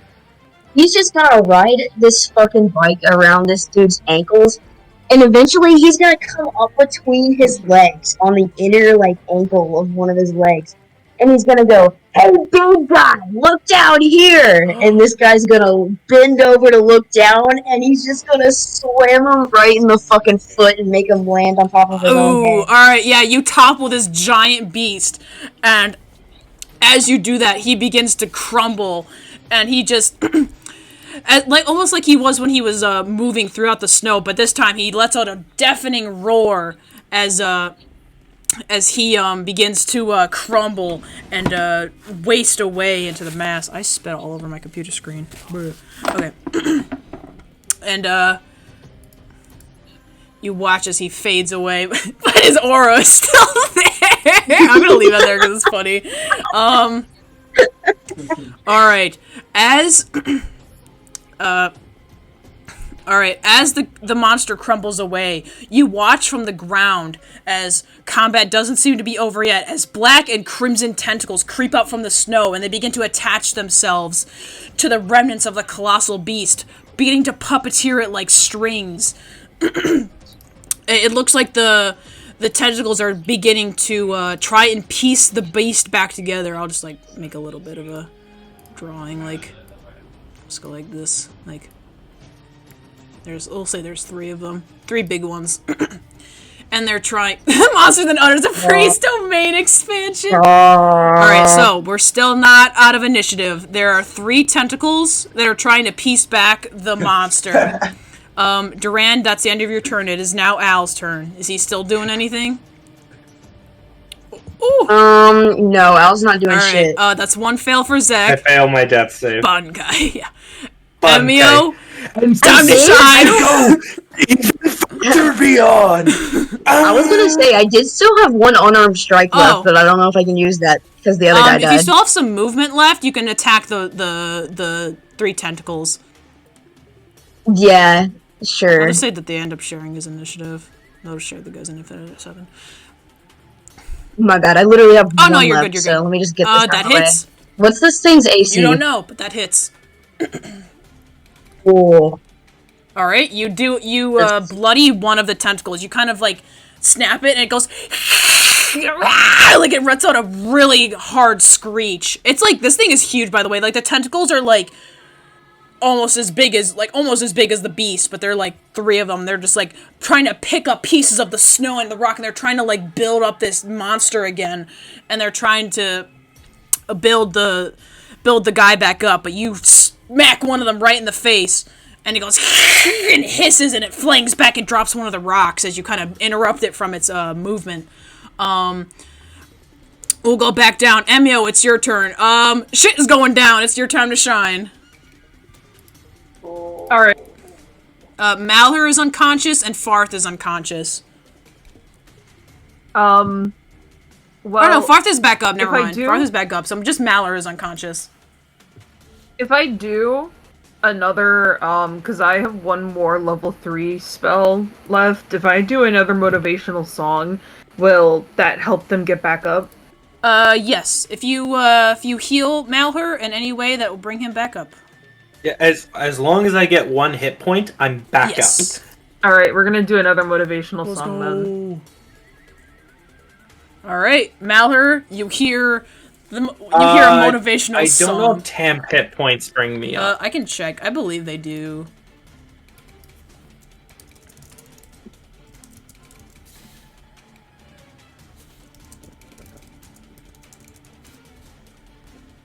One second. No, temporary HP does not count. Yeah, because that's a shield. That's not a heal. Yeah, they cannot be used to awaken a conscious ally. If you have healing word, that's a bonus action though. You could healing word then motivational song. That is true. Yeah.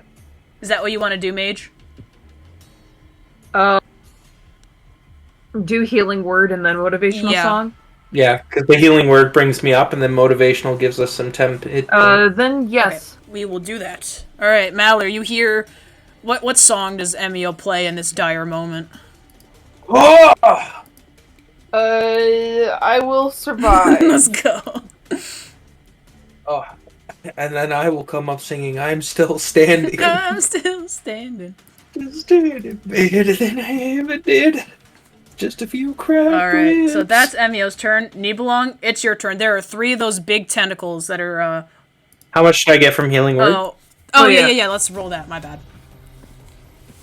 I rolled that Yes. right. I rolled that. Mhm.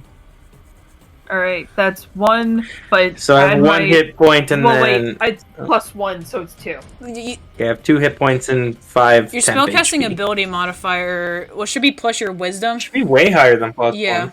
My wisdom is 1. Is it? Wait, aren't you a I bard? think bards cast through charisma. Should be. It's charisma. Oh, well, I did wisdom last time, like you said. Oh. Is it? Well, I think that was because 3. Unless you have a thing that changes it to might wisdom, have- but all bards should And be it's, using uh, charisma. Then it's plus 3, so There 4. we go. That makes sense. There There you we go. go. I'm still dead to 1 hit. To be fair, like 90% of the time it's either wisdom or charisma, so one of us might have just misspoke. There we go. All right, so we're back up. Okay. All right, Nibelung, it's your turn. All right, let's get There's cracking. 3 of those tentacles. Move up right next to one, and you know. You know what we're fucking here to do. Ooh, that's a miss. That's a hit. That's a hit. Yeah. All right. These things are squishy. 11, and we're going to apply the conditions usual. Alright, you probably don't need to apply the condition because it is going to die. However, I need you to make an intelligence saving throw for me. Oh, that's One not of great. the tentacles. Oh. Hey, you know what we're gonna do? We just got it level 9, beginning at 9th level. You can reroll. Let's go. Okay, that was about to be really bad. I was about to have to pull out some notes. All right.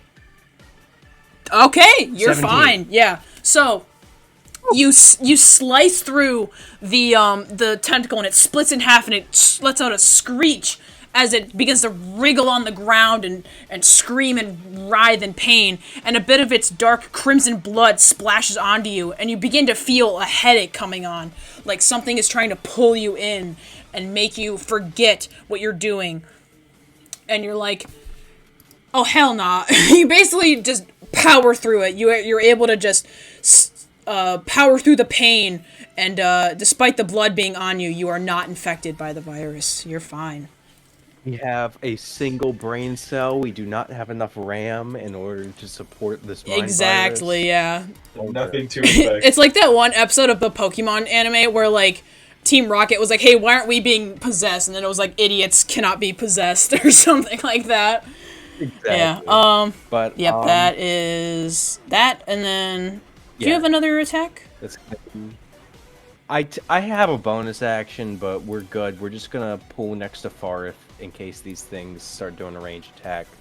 And that's gonna be Alright, sounds good. Gerbil, it's your turn. Here, let me get rid of one of the... Yippee. Okay. One is down. There are 2 left. Trying to keep my fucking distance is the thing. Speaking of, these things still count as fucking, what's the word? Like, they're silhouetted as well, right? Oh, I did not mean to click That's okay. that. What do you mean, like, silhouetted? We still have advantage on them? No. The tentacles would be separate. Yeah, the tentacles are separate creatures. Cool, they're perfectly in range for me to just launch Fairy Fire. You're making the evil tentacles glow. I meant Sacred Flame. I was like, why are you making everything glow? Alright. It's a dex save from the monster, from the tentacle. Which tentacle are you hitting? This first one right here? Yeah, the one closest to me. It's exactly 60 feet. Okay, it gets a 15 on the save, so it fails. Yep, and I do 1d8 of damage, but it's weak to Radiant. So, yippee. I mean, you don't know if the tentacle is weak to Radiant. I'm going to hypothesize that it is. I do 4.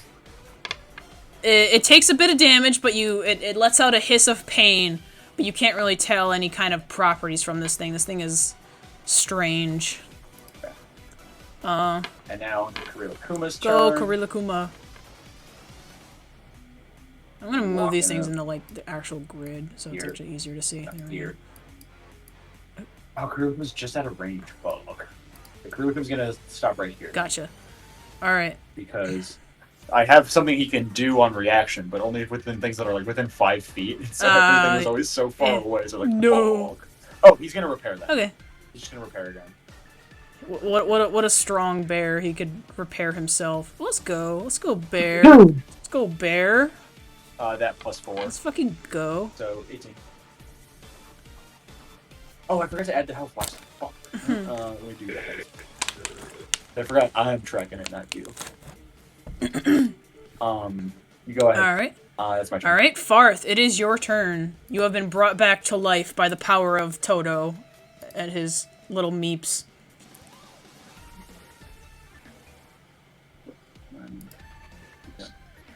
David? Now Sorry, my mic wasn't on. Oh, no, you're good. But my assumption is that if I were to use Thumper, the blood may explode everywhere. So I'm just going to go ahead and risk my katana and getting affected a second time. Awesome. Alright. Yeah, because I don't want everyone else to get exploded with blood. That sounds kind of gross. Yeah, it'd be kind of gross. Ooh, that's gonna miss, unfortunately. Alright. Oh, no. Oh! Oof. Okay, Please key think. point. Fury blows. Okay, based. Oh, no. Oh, no. Okay. Okay. One more. Hear me out. What if I hit though? You do. Come on now. Yes, go. You hit. Yes. Let's Let's go. fucking go. Yep, you do a good amount of damage. This thing looks really hurt. And then I'm gonna use my drunken technique to disengage and then walk back like Awesome. this by 10 feet. That's it. Alright, it is now Toto's turn, and he is no longer frightened of the monsters because they are because he's fucking died. Give me 1 second to look at Toto. What can he do? Alright. Okay, yeah, Toto's gonna run up. Well, actually, yeah, he's gonna do a bit more healing. Toto's gonna run. He is... How much movement does he have?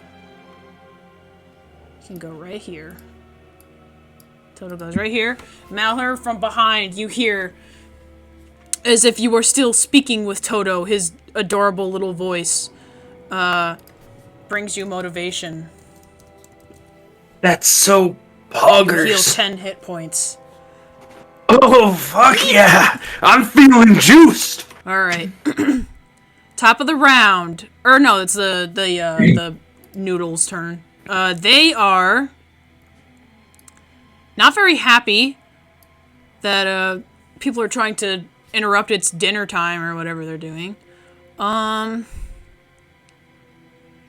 its range. It's gonna go for Durand, because Durand just, like, fucking punched. He's the one that got the kill. So, Durand, they're gonna go for an attack on you. He Yay. fucking misses, second one is gonna move. Go for another attack on Nibel. Also fucking misses. Alright, now we are back at the top of the round. Durand, it is your turn. Cool. I'm probably just gonna do the same shit all over again. I'm just gonna punch it. Let me, get up here. Here, bird. Let's go, bird. I think See, Durand and first Emio punch. are the only people who still have motorcycles. No, I think Nibel still has one. Well, now. Oh, shit. I don't think No, that that hits. unfortunately is going to just miss them. They're slippery. They're sliming around. That'll hit, though. There we go. 2, then... The Robo Beauty makes you like a fucking... Oh my god, makes you a fucking cannon. Alright, yeah, you fucking... I just imagine you just, like, take two sides of the fucking wire, just snap them in half, and it's going... And I need you to make an intelligence saving throw for me as this wire dies, the blood pours on your hands. Ew. Okay, hold on. I'm probably gonna fail this shit. Let me see. Nah, you got it! You got it! Just kidding. Yep, you're fine. The blood does not even phase you. You don't even feel any kind of headache or anything. You're just killed. You don't give a fuck. It's now Al's turn. He must say those wires look like delicious giant centipedes. I do still have my bonus action. You do. I do. So you'll never guess what I'm gonna do. I think you're I'm gonna gonna come over here. I'm gonna fucking punch this thing. Let's fucking go. Yep. Awesome. If you ever roll the fucking Boom. Robo Beauty again, you're gonna... Jesus Christ. I cannot... I love this thing. I don't want to get rid of it. Unfortunately. Okay. Yep, that's gonna hit. This thing looks... Ouch. Cool. Al's finally gonna fucking do Wow. something. Thanks, Wow, Al. Thanks, Al. Let me see. Al, how do you feel about pecking this thing? You don't want to peck it. Okay. Oh, wait, that's damage. Just kidding. So he wants to peck it. It looks very delicious. I'll just take that. I'll take that Cool. 7 piercing. I was gonna say, you might as well just take the 7, Alright, how does Al want to kill the last wire? Al gets the kill without doing anything. Al tries eating it, like, just swallowing it whole, but it's like, because of it's so fucking big, it's like, that just doesn't If work. Al's trying to, like, eat this thing, he's gonna need to make a save. Oh, just kidding, he doesn't do that. What is it? I was about to say. He just pecks it. I don't know how you want me to describe a fucking bird. We'll say the bird, like, pins it down with his one foot and just starts, like, stomping on it with the other, and it just becomes a big red paste. Oh, but he's in the bike. Oh, it Dude, looks he's like he just jumped out of the bike. Checking from his He could, He does a drive. yeah, he does a drive-by kick. Imagining that is really funny. All right. Okay, Cool. so the last wire has been destroyed. Let me change the music here, because I'm gonna put on cool SMT music again because SMT music is really good.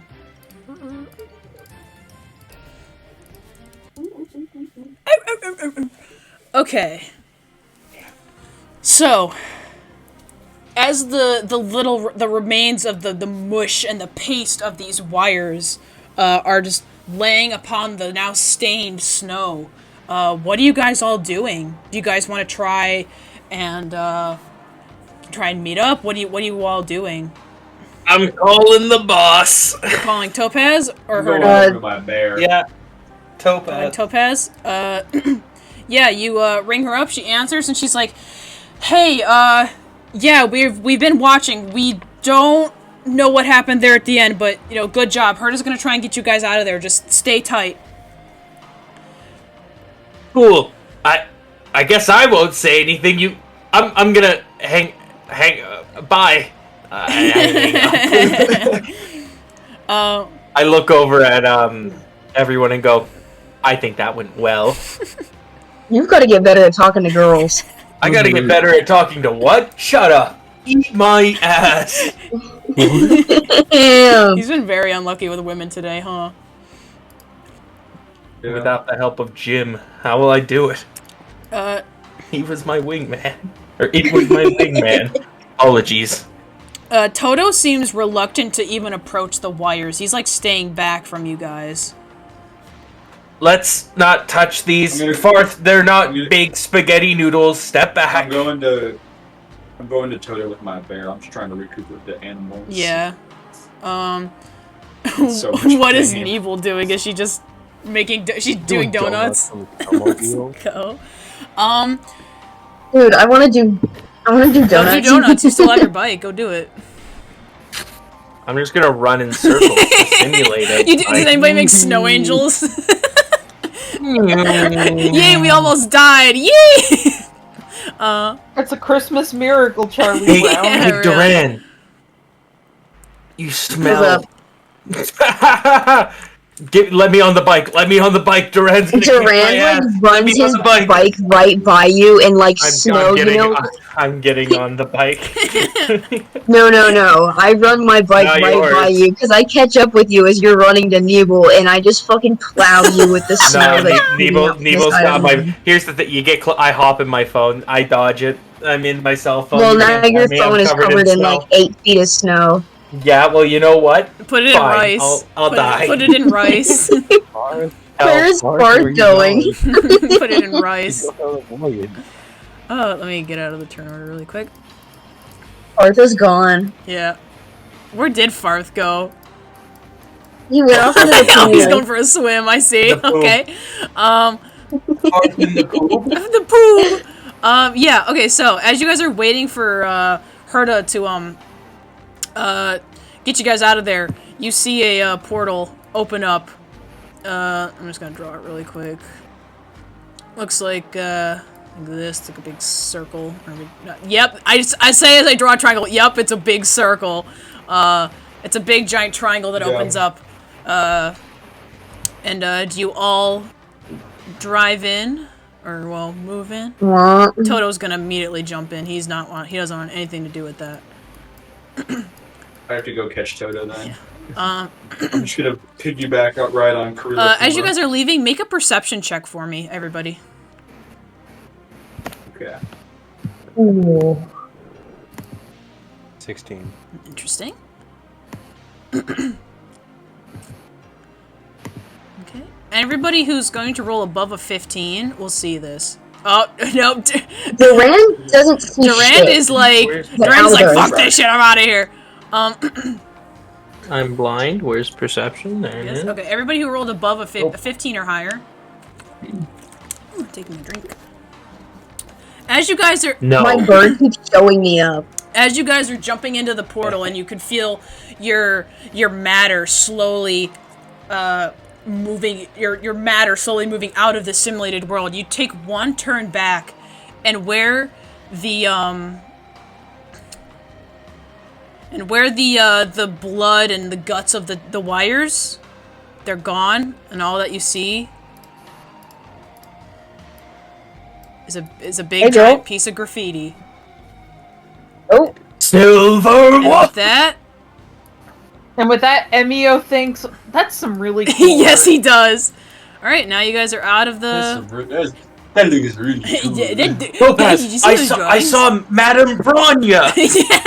I saw Bronya from Yellowbog. And Punk Here, I'll put on that jazzy song again as we end out here. from Honkai Impact 3. Impact 3. How much longer is this gonna go? By the way, my dinner's getting cold. We are pretty much at the I'm end. If we want, we can skip. We'll skip the semantics. And we'll say that you all. I salute Topaz. Oh though. yes, you guys all leave. You guys end back up. You guys are hurt. You guys are exhausted, but otherwise, you guys have all made it out in one piece. I'm honestly not that hurt. I was chilling the whole session. And we'll kind of pan the camera, and we'll do a little outro sequence. If everybody could mute for me really quick. Yeah, this music still fits. Alright, well, no, let's do the cool cutscene music that I always put on. No, I like this song. Okay. Yep, so you all make it back to the space station in one piece. Is real. And we'll save the conversation that happens for next time. Let me move.